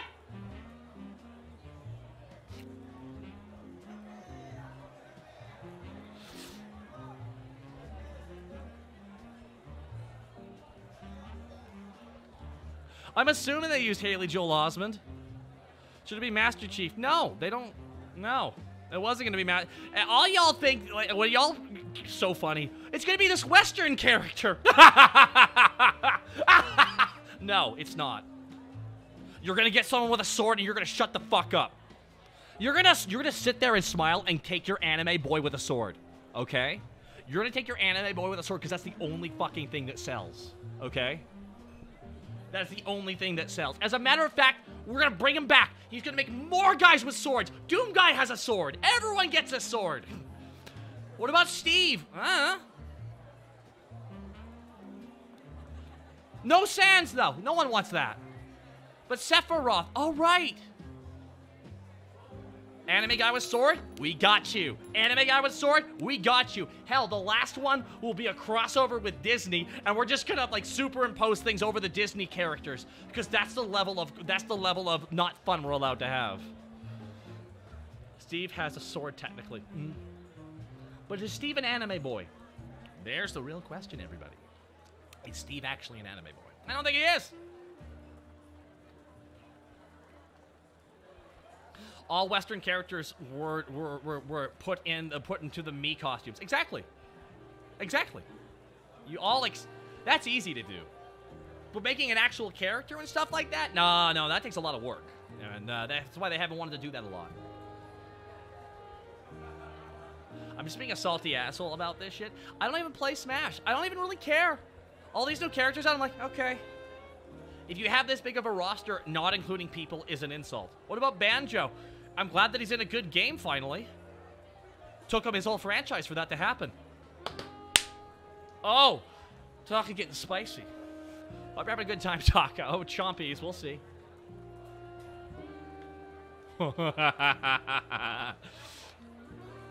No, the N64 was the best gaming system because the media I enjoyed is clearly the best. Don't you know? Because I played Banjo-Kazooie, therefore it's a good game.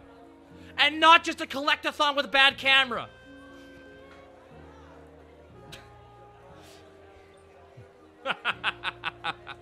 I'm sorry, guys. I'm sorry. I'm sorry. Okay?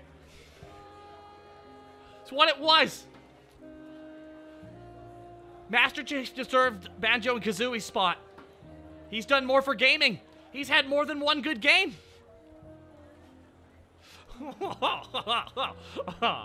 Ow, man! Doom actually inspired an whole genre.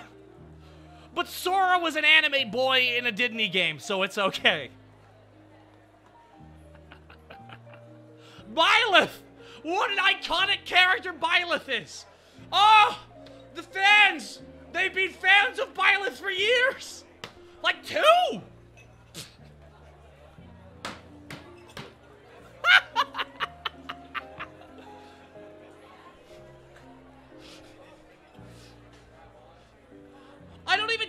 I don't dislike Sora. It's just a lot of the characters they chose, they actually weren't relevant in gaming that much. Well, Heavenly Father, they can't put Mario in Smash. They can't get Chris Pratt to record the voiceover. So they're gonna cast this little-known talent. Fuck. Couldn't even get that through that with a straight face.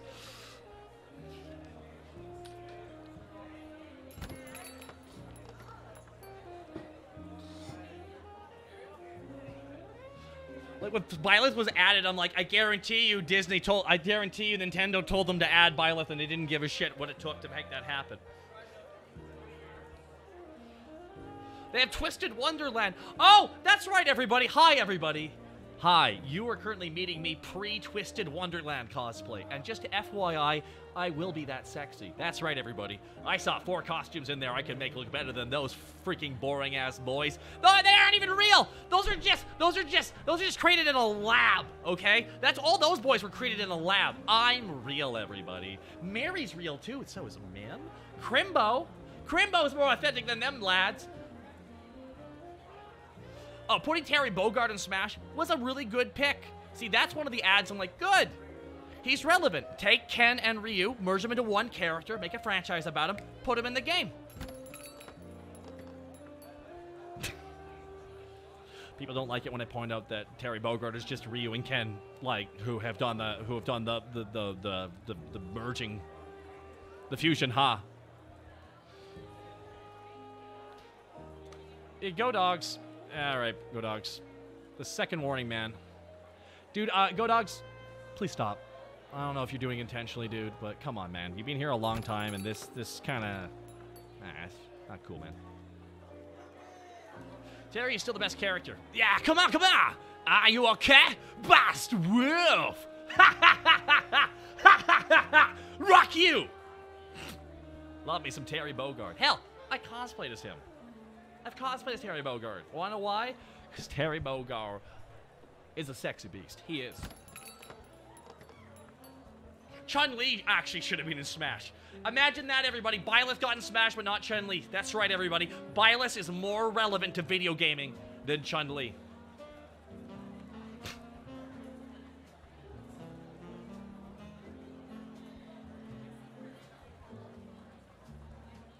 No, First Lady of Gaming? Who? Who's that? Who's that?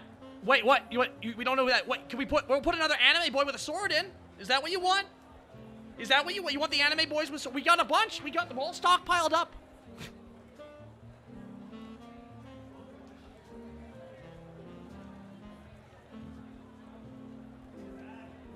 Oh, ASMR. Yeah, there are too many Fire Emblem characters in that game.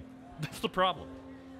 And that's always why everyone in the West just assumes that they're going to cater Smash Brothers to the West. They won't. They never did. You got, every now and then, you got little things, but enjoy your Miis.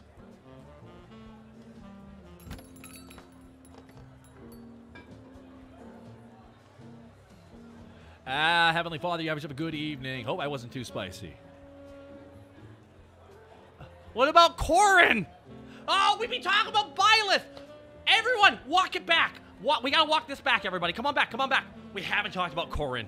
We haven't talked about Corrin. Another dynamic and needed character. Heavenly Father, 10 gifted subs. God damn it, you got gifted a sub. You better be thanking Heavenly Father. Heavenly Father. Remember, everybody, Corrin got a spot in Smash Brothers that could have gone to Chun-Li, could have gone to Master Chief, could have gone to Doom Guy, but you know that character's just so relevant and popular. I roll my eyes. Seriously, I roll my eyes. Those characters should not have been in the game. They're bad characters. They're beyond. They're not even Mary Sue. They're not even that far. They don't even say anything. They just stand there and women just fall in love with them. Or men. It doesn't matter. You just stand there and go, yeah, click next, click next. What a dynamic character. Stuns him. Thank you so much. Alucard wouldn't have been a good choice. Alucard would have been a shit choice, just like Goku. And by the way, I am so glad Goku's not in Smash. Because Goku isn't a video game character. He's a war criminal. Thank you. Thank you for my TED Talk. Thank you for coming to my TED Talk, everybody.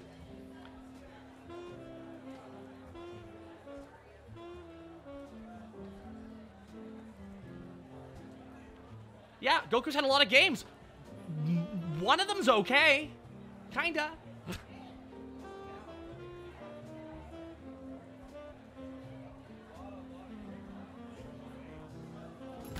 How about this? Goku doesn't need to be in Smash because there's already way too many of him in the Dragon Ball fighting game. And we have a new character, guys. Is it another form of Goku? Yes, because Goku is both the worst part of the Dragon Ball franchise and all of it. INT Surgency. Intelligent Surgency. What a hell of a name. What a hell of a name. Goddamn Insurgency. Thank you so much for the 10 gifted subs. Goddamn. I don't know if it was me being a spicy bitch, but hey, I'm glad that you swung on by. I'm glad you thought that was worthy of 10 gifted subs to the chat. They should have put either Vash the Stampede from Troy. Well, he's another war criminal, so they can't. I joined you. Goku as a war criminal. Deserved. Well, yeah. He started the Otherworld tournament because he has bloodlust, and no one will just tell him to stop it. And because they were such chickens, they said, oh, by the way, we're going to destroy the universes anyways. Goku's not actually a bad guy. We don't want anything different.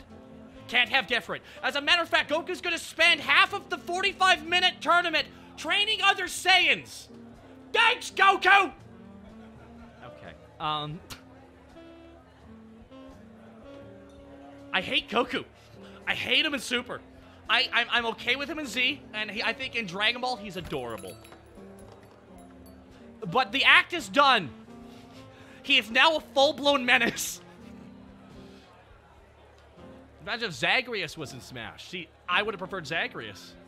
Can I get a margarita with some salt, talk on the rim? Yeah, just put the margarita. I'll just lick the rim for you. It's pouring out of me right now. Original Dragon Ball Goku. He was great. Dragon Ball Z Goku. Okay. Bit weird that he sounds like an old lady, but okay. I know people get mad about me about that. Masako Nozawa was a very talented Goku actor. I don't like it as an adult voice. I'm sorry. It's never worked for me. Especially when Gohan was there.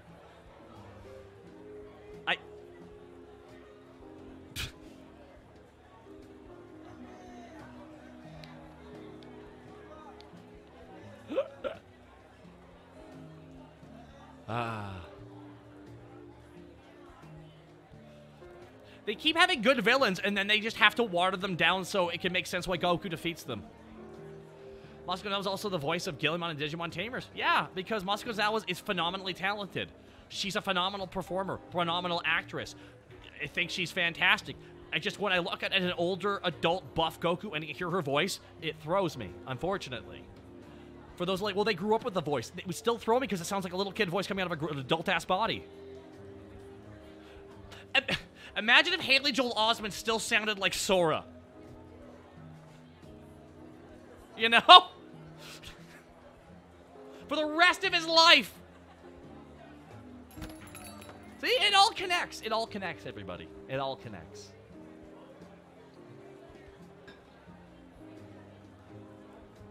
There's a lot of amazing dubs out there. I grew up with the Dragon Ball dub. Dragon Ball, you know.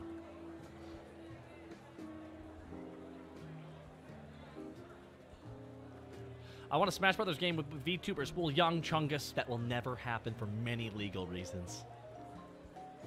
Because some brands wouldn't even let their brand mingle with lower brands. And for the final Dragon Ball series, they're never going to end Dragon Ball. They're going to drag Goku's corpse out of a grave and just mine it for 8 more kinds of figurines that Dragon Ball fans will just lap up. No offense. I'm sorry. It's just Goku has ruined that franchise. Their absolute love of Goku has ruined Dragon Ball.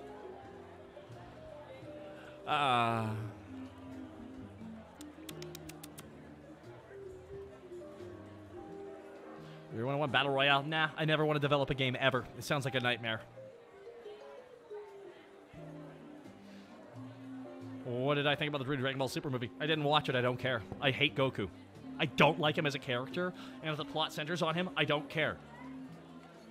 Caltheron with the 2-month resub. I've been gone a while. When did the collar get removed?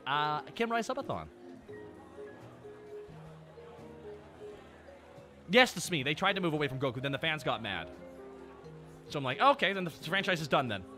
It's why the Halloween franchise was messed up, because it was supposed to be an anthology series, and every Halloween was supposed to be a different story, and they insisted upon the second Halloween being a sequel. So when the third one came out that wasn't that,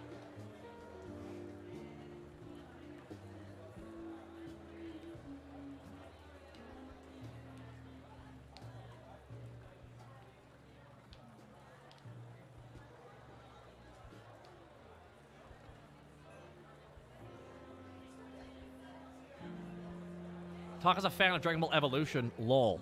Well, I've never said that once, and as a matter of fact, I've shit-talked the movie all the time, John wrote, but go ahead, go wild. Spout your lie. The fuck is going on in chat? What the shit? You know, Taka, like, ran over somebody with his car last night. Like, just fucking throwing out anything that you feel? You know, like, what the fuck? Well, Thunder Splits, you pace yourself.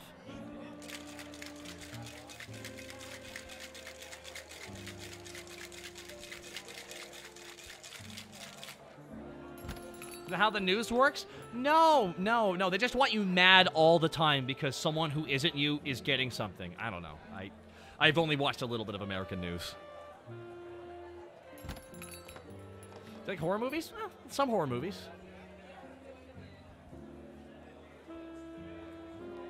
My other beef with Dragon Ball Super, I mean, I just don't like how they wrote the women.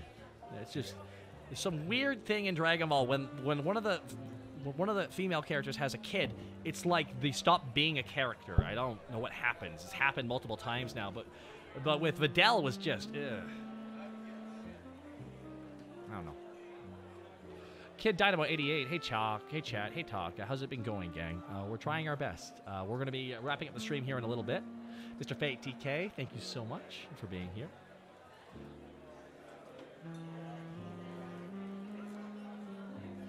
Do I like the anime Berserk? No, I don't like the anime Berserk.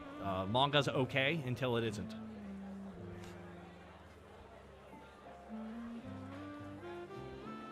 That phenomena, it's not a phenomena, Raiko. It's not a phenomena. It's not a phenomena. Will you play the sequels to Bioshock after you finish the first one? Maybe. I don't know. I'm planning to play to the end of the first Bioshock. But, I mean, I think people are going to want me to play Bioshock 2 afterwards, which is worth it for just the big sister stuff, because it's fun. But, God, if I play Bioshock Infinite on stream, my God. Hope you're ready for ham-fisted commentary.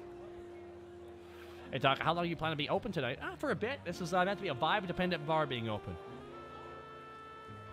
Thank you, Go Dogs. I don't know what's going on with you, man, but this ain't the way to go about it. Okay, that's all I can say. Thank you for the 500 bits, but just try. I don't know what to tell you, man. I don't know what's going on in your personal life or anything like that. Just, if you're pissed about something, man, you got to make sure you're not redirecting the anger to just try something. You know what I mean? I know, because I can get pissed off. What's some practical advice you can give? Ooh, WRXX Killer GM, first time chatting. Hey. What is some practical advice you can give to up-and-coming VTuber who wants to get their name out there? Well, first of all, First of all, wants to get the name out there and collaborate with other VTuber. Well, first of all, don't expect the other two. Don't expect that. Because if you expect that and you don't get it, you're going to get pissed. If I can speak to anything, which is content creation, why are you doing it? Why are you doing it? Are you doing it to just make something because you want to make it? Or are you making something to be liked and accepted by people and to hang out with people you want? Because if you want that and it doesn't go your way, you're going to resent it, in my opinion.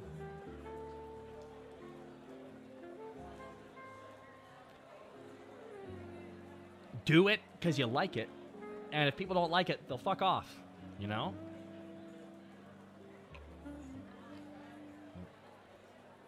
Thank you, Doe Dogs, for hearing me out. I appreciate that. Hey, Sheep Your Mistress, have yourself a wonderful evening. BioShock Infinite, literally, the second you get up to the city in the sky, a Mormon Tabernacle choir is singing, and you walk past the bathroom that says, no Irish, no blacks. That game goes right for the jugular immediately for political commentary, okay? So I have to preface everybody with BioShock Infinite. It is a rough go. It is a rough go of it. God Taka is, GT Man 1999. I just made a lot of mistakes. I heard it. If you get into something for the wrong reasons, or you're doing something another person's way, and it doesn't work, you'll never know if you really will like it or not because you didn't try it your way and have it fail. Because if you tried it your way and had it quote-unquote fail, or you don't blow up big, but you still love doing it, then you know you still love it. If you try and get into this to just, like, collab and get big and shit, and it doesn't work, you don't even know if you like it or not. Because you put your worth and all your weight in something else, in the success of something. Why are you creating? Is the question I would ask yourself. And what is your end goal? You know, like, that is the best way of describing it, because if you're not okay with doing it someone else's way, you don't even know if you'll like it at that point. But if you do it your way and it doesn't work and you still love it, you'll know you love it. You know? I hope that makes sense. I hope that makes sense. Makes sense to me. Yeah. But, I also have ADHD, so, you know, I have my own language, I guess. Metaphors in my head.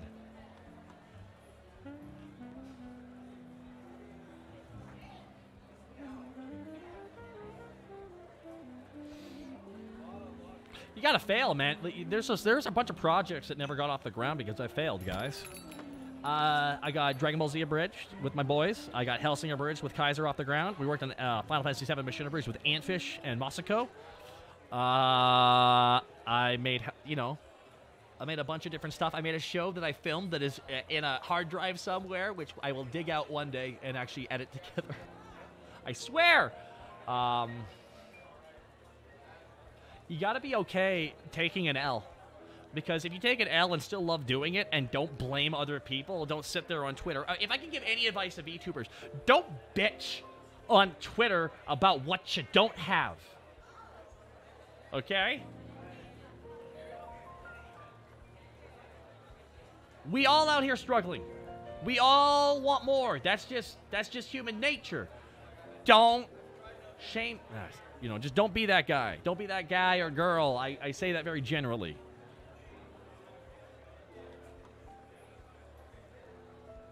GT Man 199. Just because I've had a lot of time in the game doesn't mean I know everything. There are people who are newer to this game doing it way better than me.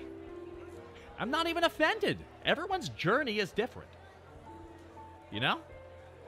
Everyone's journey is different.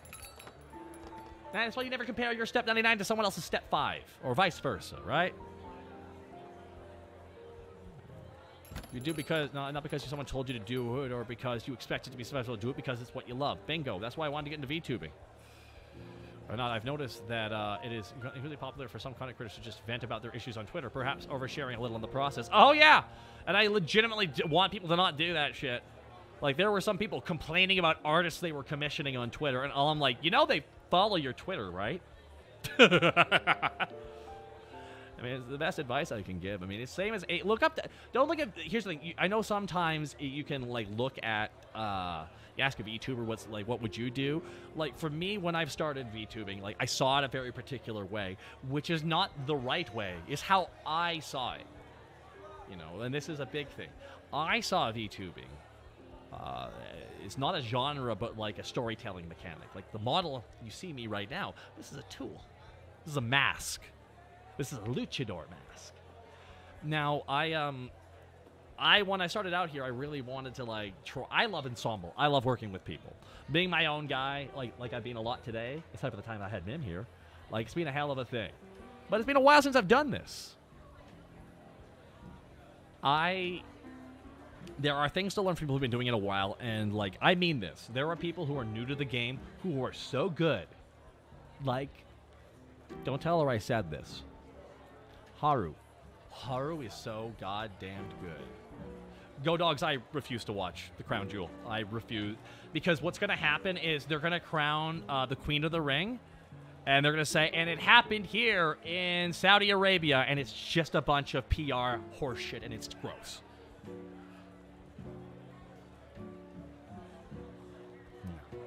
You know. One thing is just don't compare yourself to other people. Because that's just a zero-sum game.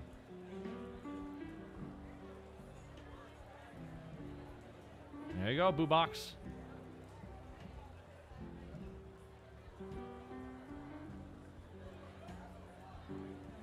Do something your way, so when something goes wrong, you know it. And if it goes wrong, you still love it. It's why it's such an uncomfortable thing. I can't support it in any way. It's just weird. It's just weird. Because witchcraft is illegal in that country. And they had The Undertaker there. And I just feel like they didn't vet him properly. Gonna ever lose the belt? Oh, hell yeah. He's having a good fucking run with the title, because so far, AEW's had 3 champions. Jericho, Mox, Kenny. Damn, that's a good 3 guys. I'm having trouble supporting New Japan because of all their, because of all the takedown notifications.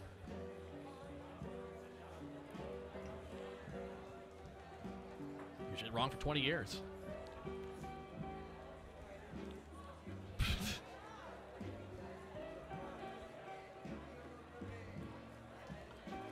Randy Orton is better than Kenny Omega. Come at my take. I will. That is not true. I mean, at being taller, I think Randy... Having more wives, Randy definitely won that competition, too. Oh! Tweeting stupid shit. Randy still has topped Kenny.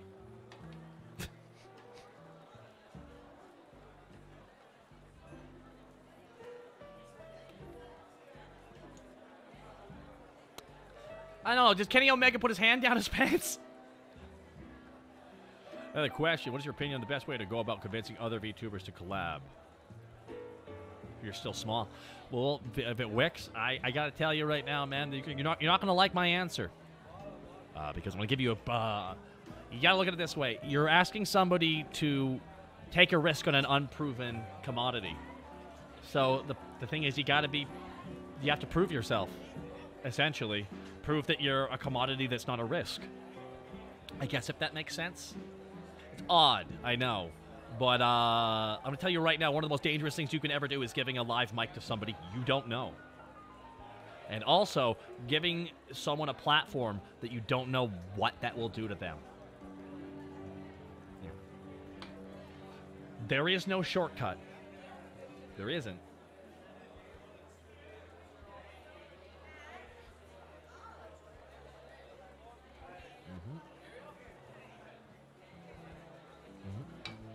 Going brewed with bar. How did they know it will sell good or stay dusty on the shelf? Bingo Kiwi. Bingo, I take a piece of advice Billboard get. How do you go out there and not be harassed or ridiculed? He's like, well, you got to go out there and absolutely kill it and be undeniable at what you do. It's a very easy thing to say, but you got to go out there and have such a level of confidence with what you're doing that even if you fuck up, you'll use it. Even your fumbles are plays on the field, if that makes sense.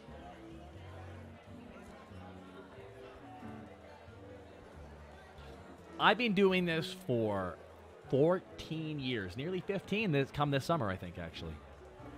You know? I just recently, like this year, got into VTubing. And admittedly, towards the end of last year, I didn't know where my career was going. I had no idea. Go Dogs? No. Far from it. AEW is not WCW 2.0 because this is the thing. If you pay attention, your time is rewarded. WCW had hot shots and no consistent booking. AEW has had consistent booking. That much is true.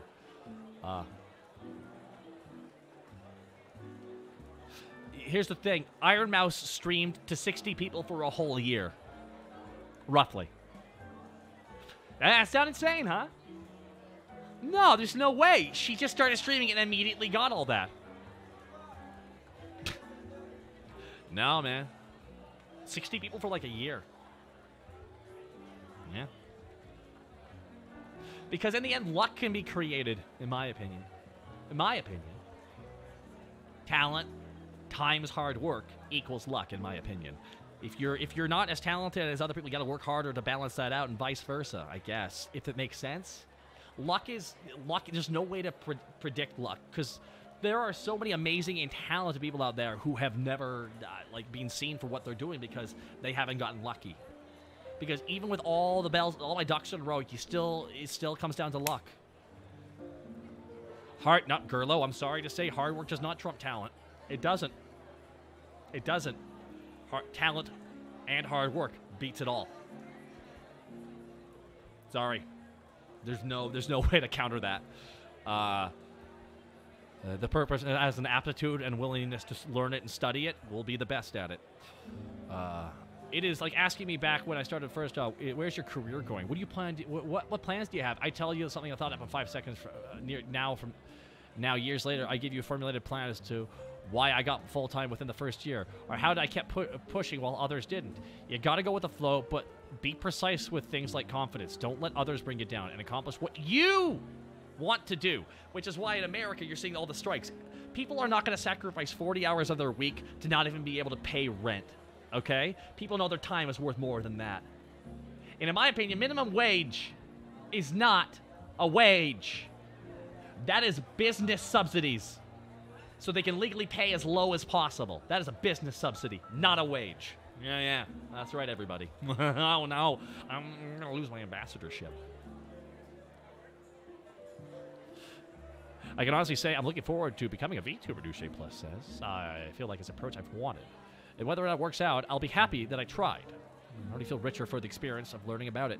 There you go, right energy to have. If you're okay with everything you've gotten, success or not, you gauge what success is. Like you yourself control what it is. And this is not me blowing smoke up your ass. This is true. Of course you're a failure if you compare yourself to somebody more successful than you. Do you know who they're fighting against or what they're worried about? People the same size as them. At that level, the carrot never is gone.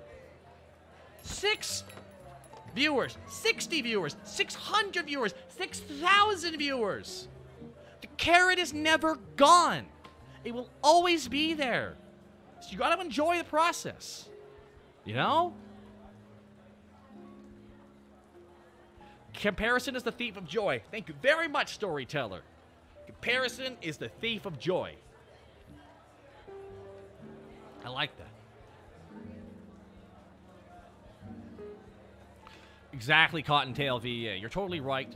There's a ladder mentality of always reach for the next best thing. Exactly. And that will never go away. There's no point where that stops. Like, that never truly goes away. It's there forever. It's there forever. It will always be there. I've been doing this for 14 years, okay? I got a YouTube channel with my boys. Up to 3.5 million. Now, I could have kept obsessing over that number, kept pursuing, but we got to get it higher. We got to get it higher. We got to get it higher. I'm like, that's already a success. I worked on a show that got to the end, 50 episodes. I got to play the lead villain at the end. I sang a song, millions of views, trending on Twitter, number 2 on the trending tab. If I compared it to a video that did better, I would have considered myself a failure. Bullshit. That was a success. That was a victory lap, it was. I was proud of how far we went. There's always a bigger fish. There's always a better runner. There's always a better talent. It just exists. There will always exist. It will always be there, and it will always piss you off. So make peace with that.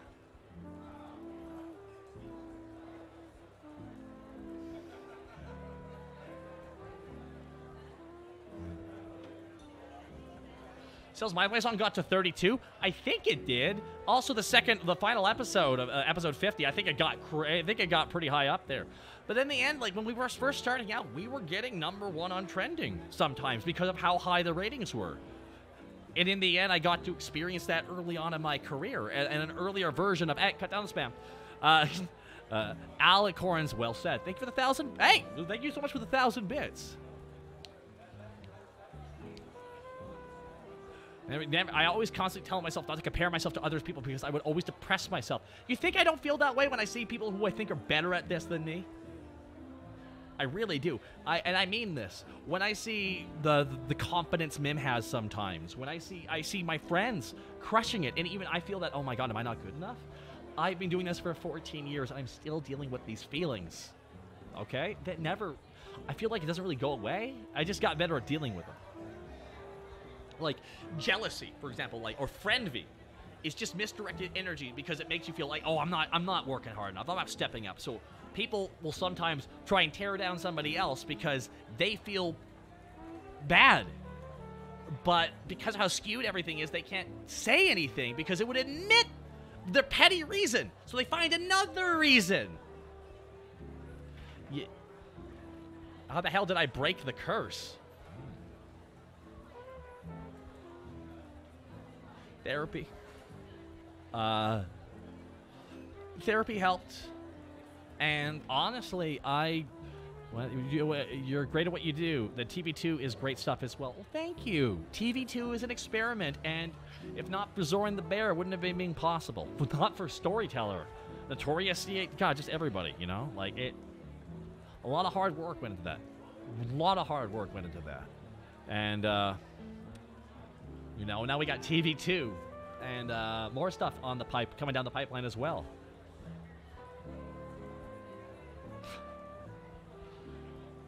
I just, I hope this has helped. I really do hope this has helped. Taco Shrimp, you'd be amazed what you don't. I know, right? Hope we don't stress you out. Oh, you kidding me? I stress myself out enough for all of us. I mean that. Well, Kid Dynamo, I want to listen. When I spoke to my therapist, I told my therapist that I wanted to use my experiences to try and tell people what to avoid. Because I feel like that's kind of how you mitigate a lot of damage, in my opinion. It's kind of like a form of making amends. Like I could talk about the addiction cycle, which is why I went really hard after loot boxes, because I think it's borderline gambling, and they're hooking kids on that shit. And again, it's one of the most addictive things you can ever fucking do. So, it's a bit much for me because I'm an ADHD kid. So like they had no warnings about that as a kid for me. Like I didn't know I could get addicted to shit really easily, as a matter of fact. Really easily. So I'm still dealing with after effects of that. If I wish we could teach kids anything. I wish we could teach kids who are neurodivergent that they have to be more cautious around addictive things. Abby-chan, thank you so much.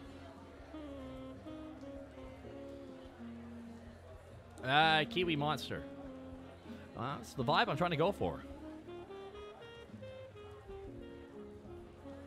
Oh, John Roll, I do not have the best comedy show, because comedy is subjective as hell. Trust me, there's some people out there who probably hate my guts. Think I'm the least funniest fucking person in the universe, and are mad as fuck that people give a shit. It's just by nature. You're not going to be friends with everybody, you know? You can't be friends with everybody. It's impossible. By nature, you succeeding will just piss off some people.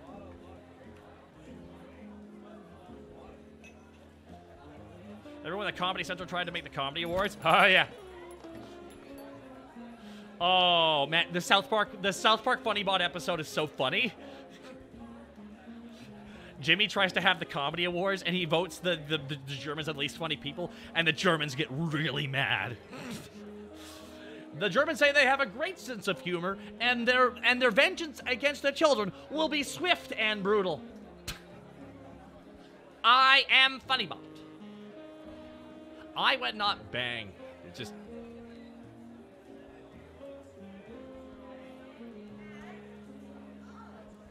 And then they make Funny Bot, which is essentially the comedy version of a Dalek. And eventually, oh my god, it just gets worse and worse. It just keeps having default things. I would not have sex with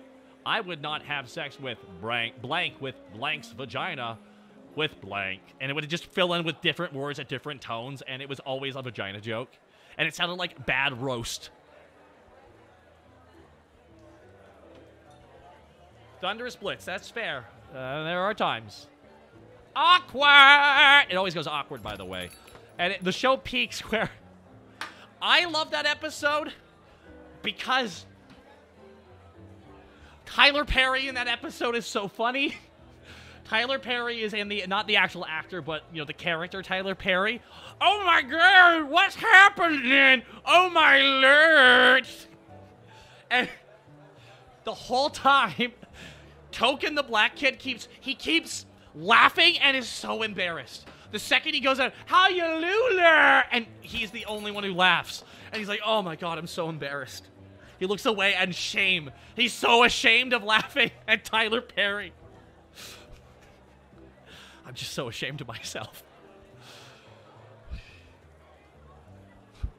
No, he's Medea in the next scene and he just won't go away. Oh, the Blockbuster episode is funny and special because it's one of the only times that there has been a Shining parody that matched or outdid the Simpsons Shining parody, which is my favorite Halloween horror. We have to get rid of Tyler Perry. Token's almost broke, and Tyler Perry's just talking, and Token's just blindly not blinking, handing him money.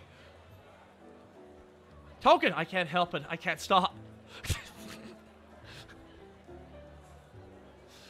So Funny Bot keeps building up. The Shining for copyright reasons. Shh, you wanna get sued? So the South Park Shining parody is Randy buys a Blockbuster and goes crazy. He's like, hey Shelly, how many copies of Meet the Fockers do we have there, Shelly? 6! Okay, that's good. That should be good.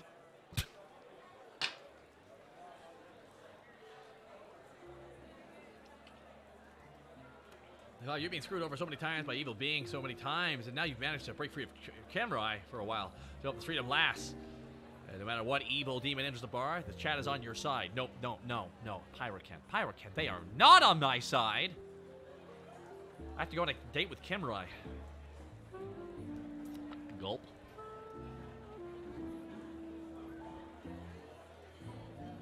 My favorite stuff was when they put up John Edward. Who was John Edward? I'm trying to remember who John Edward was. Was that the God, I don't remember that guy. Well, just dropping off the tip for tonight. Sorry, I can't say talking. Oh, thank you so much, Wolfson. Very kind of you. Very kind of you. Oh, the medium? Oh, yes! Oh, right, they destroyed... Right! I forgot about the biggest douche in the universe episode. Right. Oh, my God, I forgot. They destroyed his career because of that episode. That was funny. That was funny. Yeah, John Edwards was the guy who did Crossing Over. And he's going to talk to ghosts in your family. And they completely out the process on the episode. And then aliens show up to give John Edwards the biggest douche in the universe for taking advantage of grieving people. And he's like, I'm not a douche! And then he goes into the intergalactic one, and he wins for the entire dimension. He's just the biggest douche of all time. He actually defeated an actual 6 foot tall, bipedal, walking, talking douche as being the biggest douche. Incredible. John Edward did it, folks. South Park has they have gone for the jugular many a time. Remember when they went for Scientology? My God. You know why the China episode was so great? Because it reminded me of the Scientology episode. It just reminded me, oh, they know exactly what they're doing, and they know exactly what is going to happen after this. Tom Cruise? Tom, you gotta get out of the closet. I'm not in the closet. Come on, Tom. Tom, you've been in it for far too long. You gotta leave. I'm not in here. Tom, we know you're in the closet. We're not gonna judge you. We love you. Please come out of the closet. But I'm not in here. Oh yeah, and and the joke ending with Stan saying, "Fine, we're gonna sue you. We're gonna sue you. Fine, go ahead, sue me. I don't care. Sue me." And the rest, the credits were literally no one was credited for the episode as John and Jane Smith, so there's no one to sue. They literally used the fact that they could not credit themselves as the final punchline of the joke. It was so clever. Chef kiss. Didn't undo all the awful trans shit they did, but they did good on that one. They did good on that one.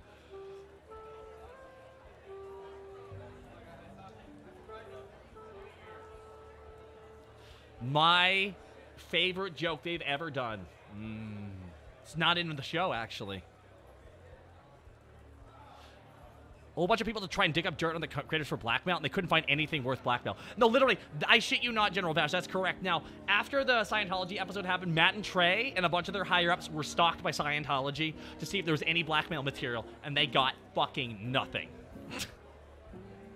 They got butt-kissed. It lasted about 4 months, though, apparently. I forget, they stalked them for a very long time. There was always someone outside their studio, too. Oh, yeah. James the cutest pooch. Oh, Masquerina. Thank you so much. Very kind of you.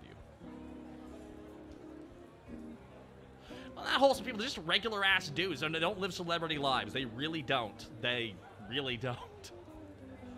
Sorry, I'm going to grab this thing here. My favorite thing is what they did for the... Now, whoever played the Fractured Butthole?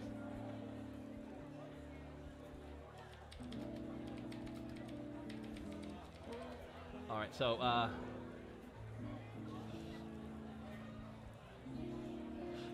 do y'all remember the difficulty part? There's a part at the beginning of the game where you have to describe you have to choose the difficulty of the game, and the darker skinned you are, the more hard the game is. I shit you not. The difficulty of the game is based on how dark-skinned you are. That is the greatest joke they ever could have done. That is so smart. That is so witty. Apparently, and I've not tested this for my most recent playthrough, but the police officers will target Token. They will target Token and you if you're black. No matter what. No shit.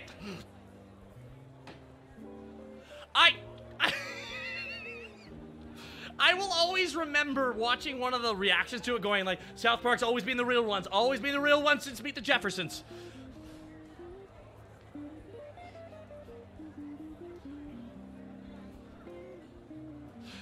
Don't worry, this won't make the game, we'll make it more difficult, just will affect the entire aspect of your life. By the way, Postmortem Keeler, you know what one of the funniest things is? I think you get 3/5 the money. I'm not fucking kidding. I think you get 3/5 the money, which is, oh my god, god damn them for that. Oh, Jesus. Damian Sakharov, 5 months, well then. Yes, dude, it's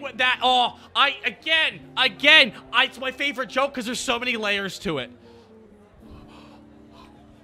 I'm sorry, that's great. That is so it's...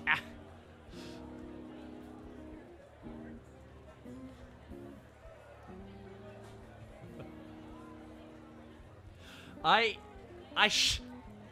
mean, I know joke, guys, last year, Before I debuted as a VTuber, one of my last long playthroughs was the fractured butthole, and it was happening during the Black Lives Matter protests. So when we got to the police part of the game, and everyone went, "Oh!" I'm like, no. Someone went, "I don't know if you should be watching this right now." And I went, "No, this is exactly when we're doing this part." And Mim wants to play the Stick of Truth over twitch.tv/Mimcubus. Oh, yeah.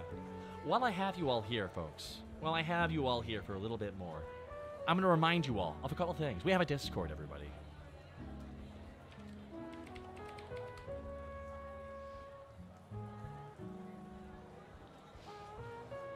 That's right. We also have a, oh my god, a G Fuel code. What? And we also have merch. Shut the front door. We got merch here too. That's right, everybody. We got shot glasses. I did my legs. That's right. Hey, how's it going there? Cracking guy, because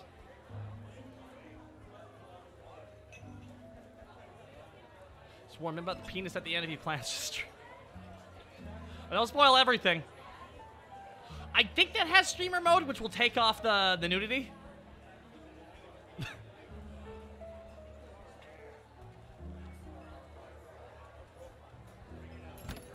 Me typing? I was typing with my cryptid legs, everybody. Make me a drink, bitch. No, Cole, you didn't say please, fucker.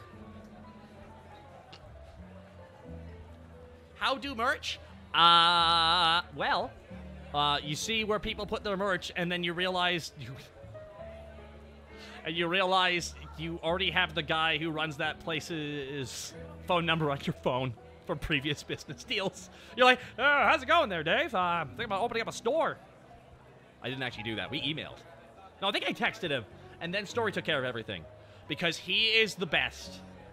Story is being the unseen warrior, keeping the plates spinning. I mean that. I mean that. Carlton Marks, I'm sorry. You said Oni-chan. That's not happening now.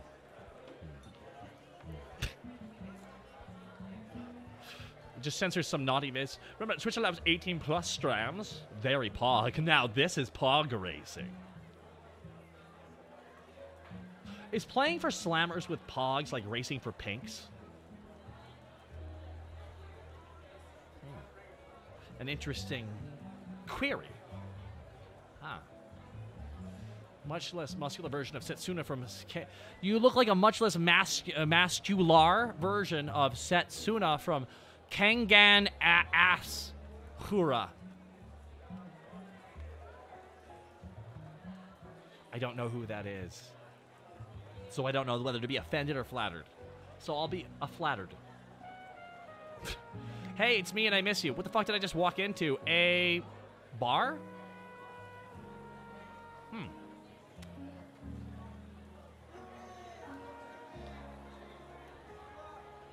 Sir Artemis, I'm doing okay. I'm doing okay.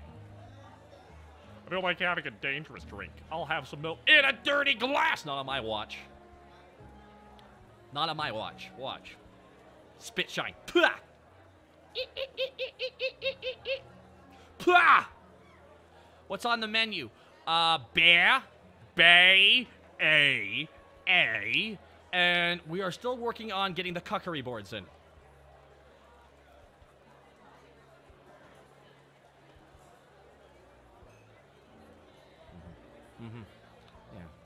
Yeah. Can of Coke instead while I listen to the Boon Socks. Interesting spinoff. Water on the rocks. Nice, I'll take a water. Excellent, everybody. I'm more than happy to provide a water. Charcuterie board. Okay. Dope. I have a follow. You gorgeous bartender man. Well, Lazy Eldridge. Thank you so much. So kind. Take a water as well? Absolutely.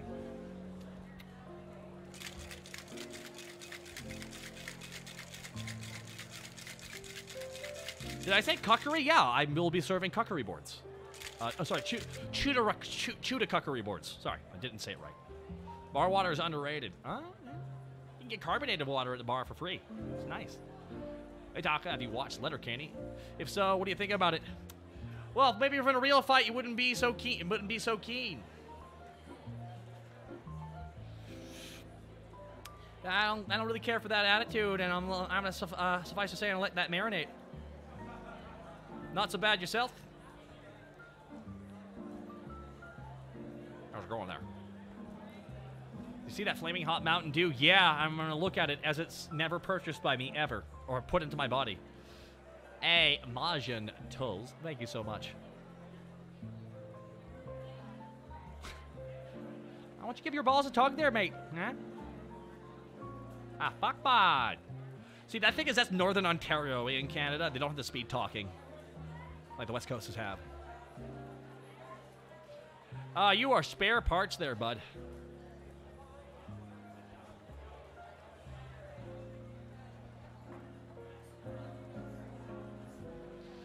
Don't like the spicy stuff? Are you kidding me? I love spicy. Just keep spicy away from my sweet.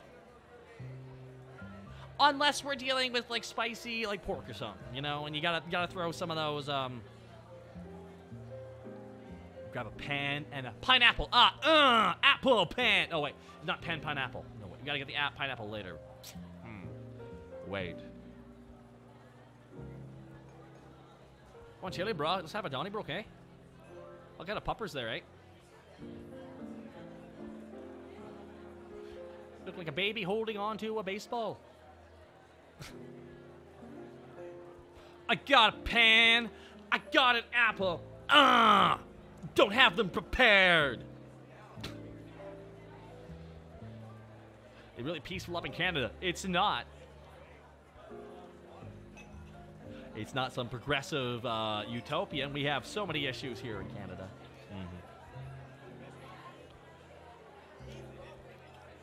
Trust me, we couldn't get one of the parties to agree that climate change is real, which is a problem in general. It's a good Irish accent. I know.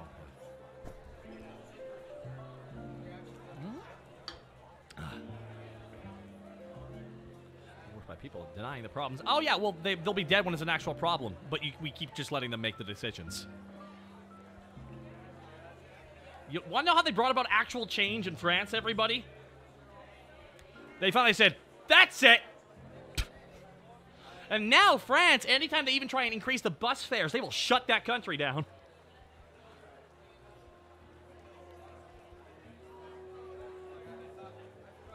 Canada's got a couple things that America doesn't. It's just how it is. But I don't want you all, like grass is greener. It's so perfect up there. It's so perfect up there. It's not. And we have a lot of problems up here, too. Just healthcare is not, we don't have to worry about a bill at the end of healthcare. That's just what we've managed to do. And that's because if they try to take it away from us, we would protest and shut this country down. It's amazing what you can get once you say, no, we want this.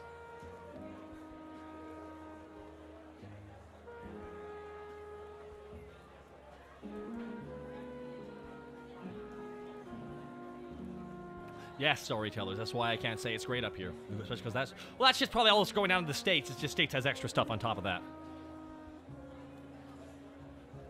Any guests for tonight? No, not really, actually. We've been going for almost well over 3 hours. Hell, we're almost up to 4 hours at this point.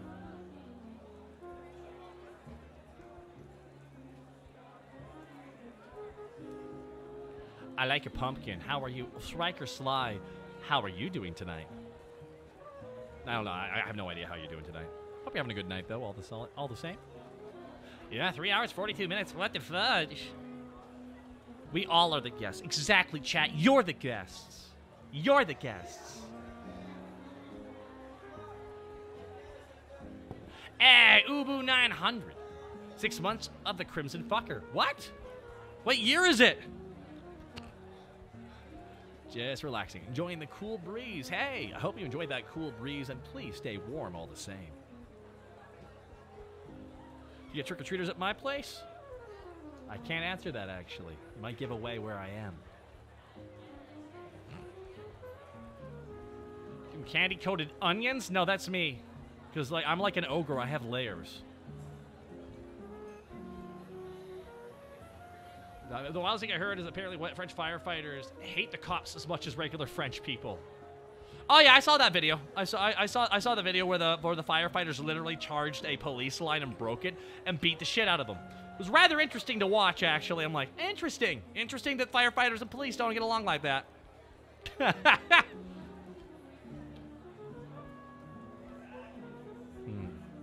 What's the trick of the day? Male VTubing. Watch this.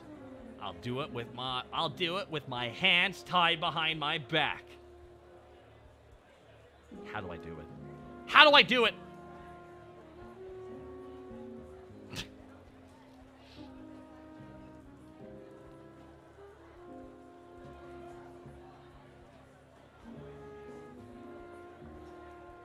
That's why I'm happy to hear about how some police forces are now finally experimenting with what most police forces need, which is half the force being dedicated to social calls. Meaning a guard goes and a social worker, because it's usually someone mentally disturbed and they need to talk to somebody. Cops are not trained psychologists. They're paid to arrest people. Anyways. So I'm happy to hear that those programs are actually netting a lot of positive gain and saving money. Shocker. How about that, huh? How about that?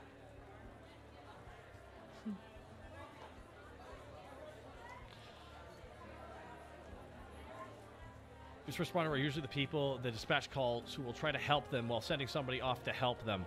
Usually they're the first point of contact.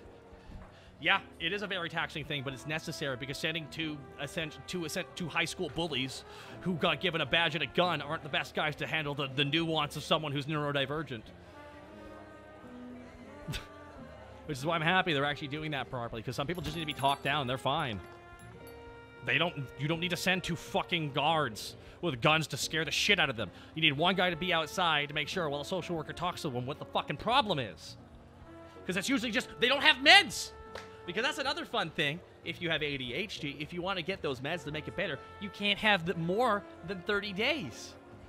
Thanks, system. That helps out all of us so much. The Antaria, I'm more than happy to provide it for you. And Okandil Kato, thank you so much.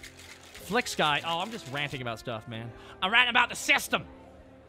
Attica! Attica! Yeah. Hello, everybody. I'm sexy anime Mo Sislak.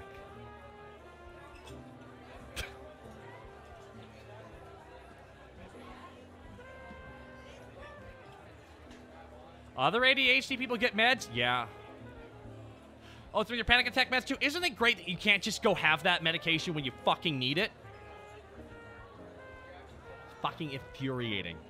One of the most infuriating parts about the system for ADHD people and neurodivergent people is that the system itself is not designed for neurodivergent people. It's designed for neurotypicals.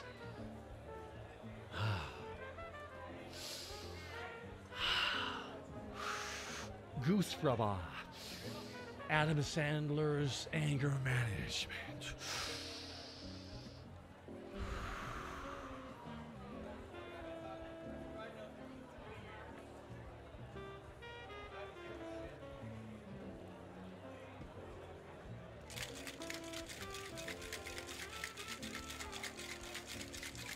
Who would like a drink, everybody? Oh, God, it's almost 6:30. My goodness. Ta-da! Something my old retail job didn't get. Mm-hmm. Yeah. They're getting meds for ADHD is a bitch enough. It is. It's not designed for ADHD people. It's designed on an outdated drug enforcement law. Because at this point, I think those laws are they're just laws that are designed to stick it to neurodivergent people. Because there's no reason for them to be there. Well, we're scared someone might get too many of a drug. Oh, no! Good thing it's, until this point, no, that's never happened once in history. Anyways, I'll take my meds, please. Fuck. Ah! Just a waste of time, you know? I'll be having a good time. I've just been complaining this whole time. 4 hours of complaining, everybody. I am glad that's what you needed. You know?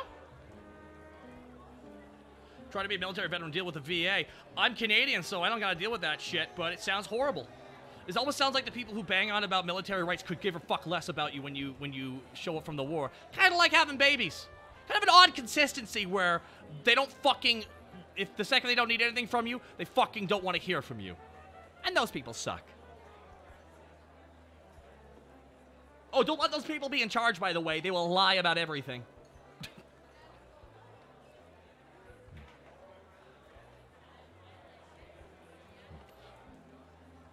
Oh, ranting, of course help.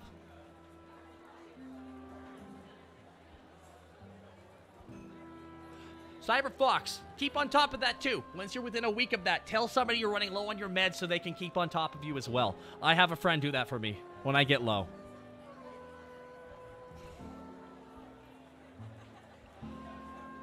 Chill stream, complaining for 4 hours. Bingo. Air pumps, inhalers. Oh yeah, you know how much like isn't like diabetics? Is it like $2,000 or some insane shit? That this is just because one person has decided that they want all the money and they don't give a shit who they hurt to get it. That's it. That's it, guys. That's it. I wish there was a more elaborate answer. I really do wish there was a more elaborate answer, but it's not. There's just one greedy fuck who will not let go, and we're all and a lot of people are putting their hands in their pocket and like, we can't do anything. Yeah, you can! You can! And that's what blows my goddamn mind. Americans, look what the French do. They shut shit down until you get what you want. Ah. It's ridiculous. And FYI, everybody, by the way, and this is, oh, God, no, shut the fuck up, shut the fuck up, shut the fuck up. Ah! No, I will not, no. Yes, the creators of insulin wanted it to be free. Because literally, it's people's lives.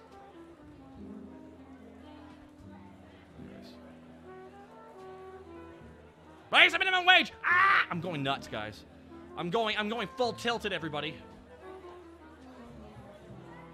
My favorite thing is where if you ever see someone go like, well, we need to double minimum wage, right? To a living wage. Well, what about the workers who get paid this? Their wage should be doubled too. When the second they pull out an emergency worker, you tell them they should be paid double as well. And watch how they shut the fuck down real quick when you do that. Be like, well, no, they don't deserve that. Fuck you! You know what my favorite thing is where people are quitting their jobs now because, hey, I noticed you did your job well, but you weren't suffering enough while you were doing it. So for that reason, we don't count you as actually working because you were sitting for part of it. And as you know, if you sit while doing your job, magically you didn't do your job somehow. So, I don't know, you just didn't do it because you were comfortable for 5 seconds, I guess. Fuck. Oh, I'm seeing those people quitting their work tweets. They're fun to watch. Because it's like, fuck you. My favorite thing is watching middle managers getting blown the fuck up.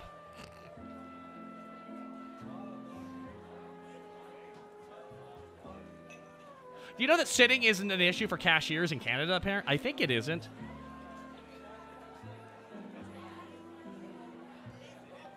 Here's a 30-cent raise. Fuck.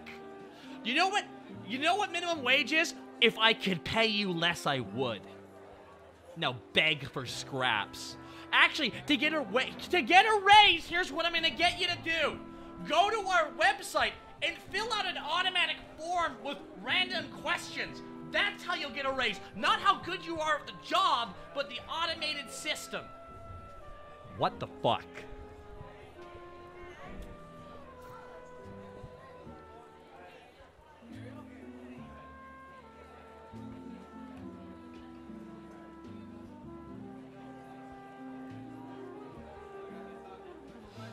Cashiers have to stand because shitting isn't professional. Oh, shit. Then I don't want to see a single manager ever sit down again. They're not allowed sitting down. The second you see a manager sitting down, that's a bad example. You're not actually working. As a matter of fact, you don't deserve your paycheck. Rygoth, I don't need you to say stuff like that, please.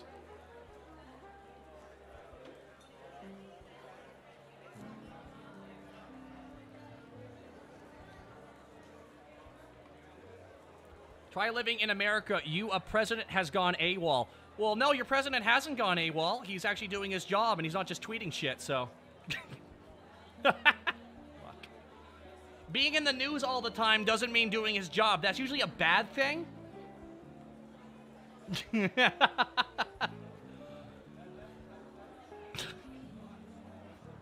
What if I told you the president isn't the main character of America? It'd be wild. It's been Dwayne "The Rock" Johnson this whole time.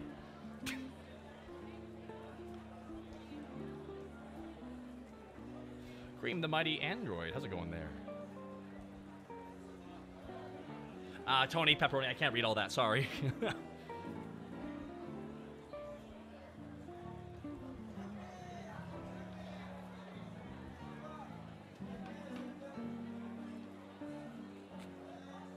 I shouldn't talk about this shit. No matter what, someone will complain. Someone will complain. No matter what, everybody.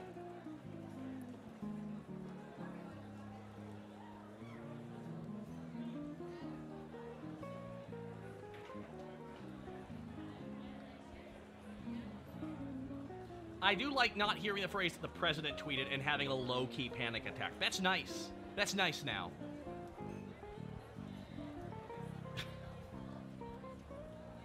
Why did I say fuck John Cena? Oh, what, you mean how John Cena didn't piss off the movie executives, so he apologized like a beta to the oh my god. I can't talk about anything without getting in trouble. This is wild. Alrighty, guys. Guys, don't, come on, get out of here with all this shit. You're not his doctor. Shut the fuck up. Like, good God.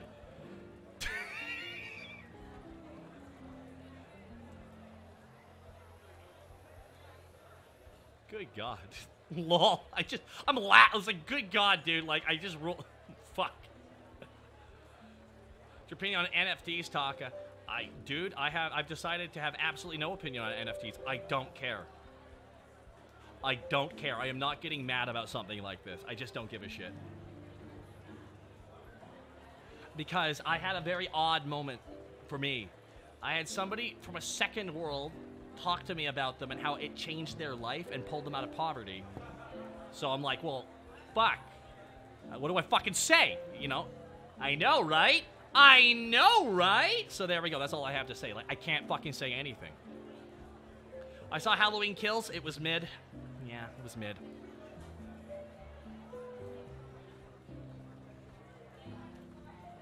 Oh, Kika, and the sad thing is the person I spoke with spoke how frustrated they were with people from the first world just acting like they give a...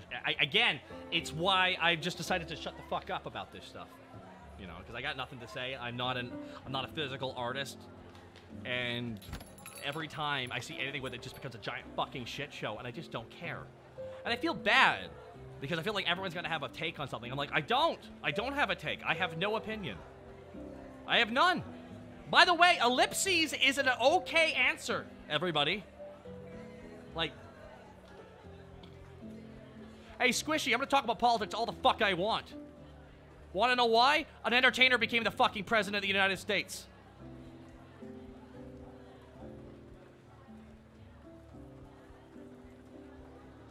Whoo, boy. Oh, boy. Oh, stay in your lane. You can't talk about this stuff because you're making me feel bad about my opinions. Good. Anyways, moving on, everybody. Moving on, everybody.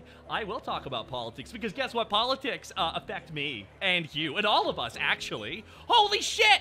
Maybe we should all be political. You can't see, but I am flipping you the bird right now. I am flipping you the bird right now. All right? You can't. You're not allowed. You stay in your lane. Stay in your lane. You can't. Don't get into politics. You can't. Stay in your lane. We're gonna elect a reality TV star who fucks porn stars, but stay in your lane. You can't talk about it. Fuck out of here, you clown. I'm sorry, dude. Jesus Christ. Come on. You've known. How long have you followed my shit for? How did you think I was gonna react to you telling me to stay in my fucking lane? Ha!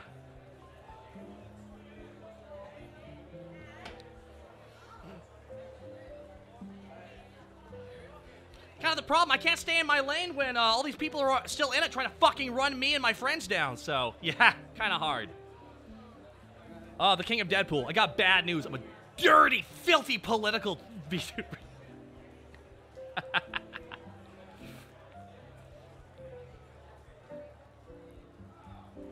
It's just a way, Gurlo, when people say shit like that, that's just a way of saying, I don't like your political opinion. I am now going to reduce it by saying you're only a clown and you should only be a jester. I never want to hear you speak. I never want to hear you talk about what you have to say. That's what that means. So every time I hear that shit, I'm just like, oh, you don't like it? Oh, you don't like that? Got bad news for you. Guess what the real world's like?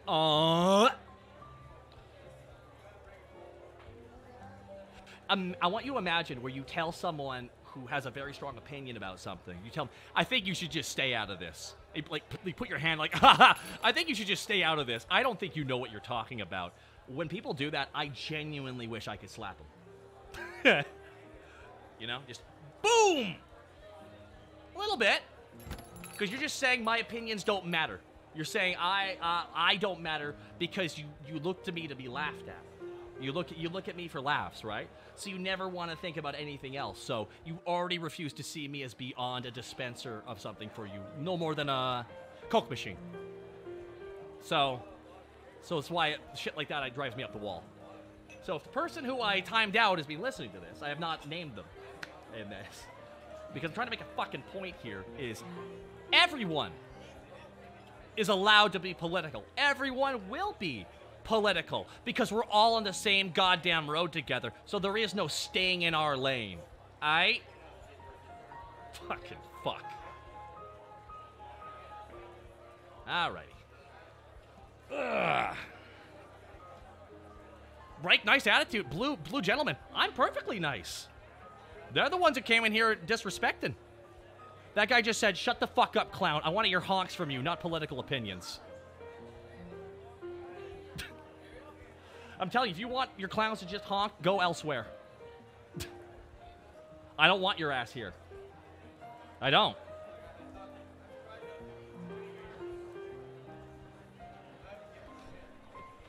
I appreciate that, the blue gentleman. Got a bit heated there. No, it really didn't, Q Ranger 101. Not at all, actually. Very far from it, actually.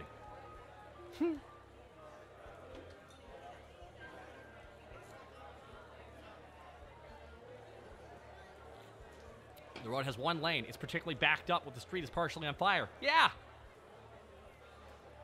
Baka, can we arm wrestle? Yeah, absolutely. Ah, shit, I just won. Damn.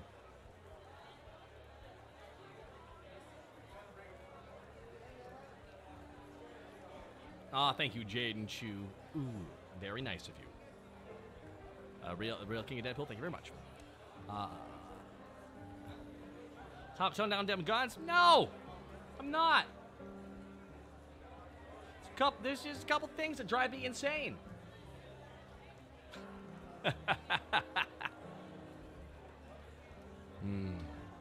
I've been having fun with all of you here, folks, but we have been going for over 4 hours now. So I think now we're going to begin wrapping it up unless I get raided in the middle of this process. So ending it polarized and political, I think that's a perfect way to end this stream. Hey, FYI, if I timed you out and you're still free to stick around, you know, I don't want you gone or anything like that. I hope my point came through, even if I'm a giant dick as I'm making it. Because I am. I'm a bit of a dick sometimes, and it's always been kind of one of my problems. And I can be very spicy. I can especially get spicy when people literally say, well, your opinion doesn't matter because of what you chose to do for a living. You know, it's like, well, no, actually, your vote counts the same as mine. It's 1-to-1, even though that upsets me. A lot of people saying... Mr. Catskill, my God, gifting a sub to Momo Misfortune. Very kind of you. This has been a fun stream.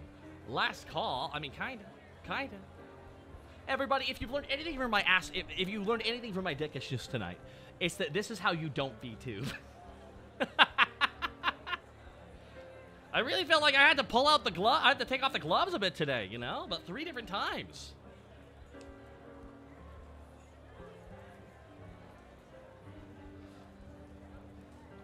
$627 angry PC. I knew I was gonna lose people.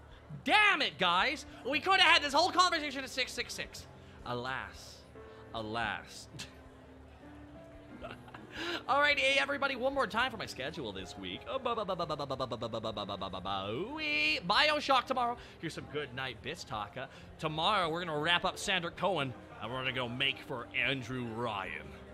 Alrighty, folks. Alrighty there. And on Friday, oh my God, who's gonna be there? I don't even know. Sorry, Bioshock's on Thursday. Blah, blah, blah, blah, blah. Not tomorrow. Not tomorrow. Bioshock's on Thursday.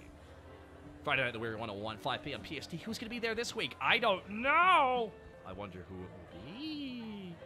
Wait, isn't tomorrow Wednesday? Yes, there, and I corrected it.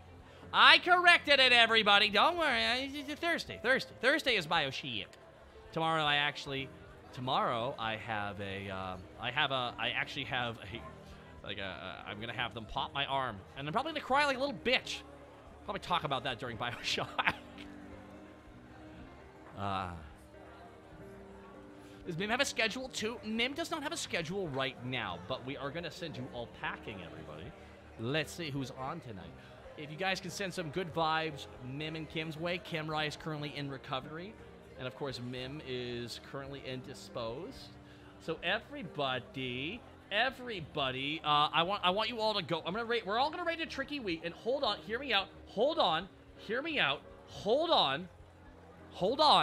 I need you to tell everyone that Bao is the best, okay? I need you all like Bao.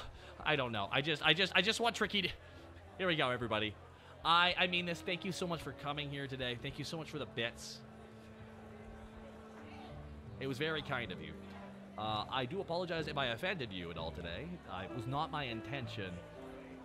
There are certain things that bug me, and I just wanted to give a very authentic reaction to that. It's just like, come on. I'm not going to say, like... Imagine if I told you all to stay in your lane when I was talking about politics, and you guys gave me a differing opinion. You know, like, how pissed... Yeah, already, see? Yeah. Anyways, I'm going to send you all over Tricky Week. Everybody, thank you so much. And remember, everybody, you can't be friends with everybody. You can try to be friendly, though. And remember, guys, there's no lane to stay in. We're all on the same goddamn road, and there's no lanes. And some people think the road is just for them. Buckle up, buckaroos. Have yourselves a good rest of the night. I might see you later tonight. Maybe. They're playing... Oh, they're just chatting. Oh, they're playing Apex? Oh, you won't be seeing me later tonight. I like good games.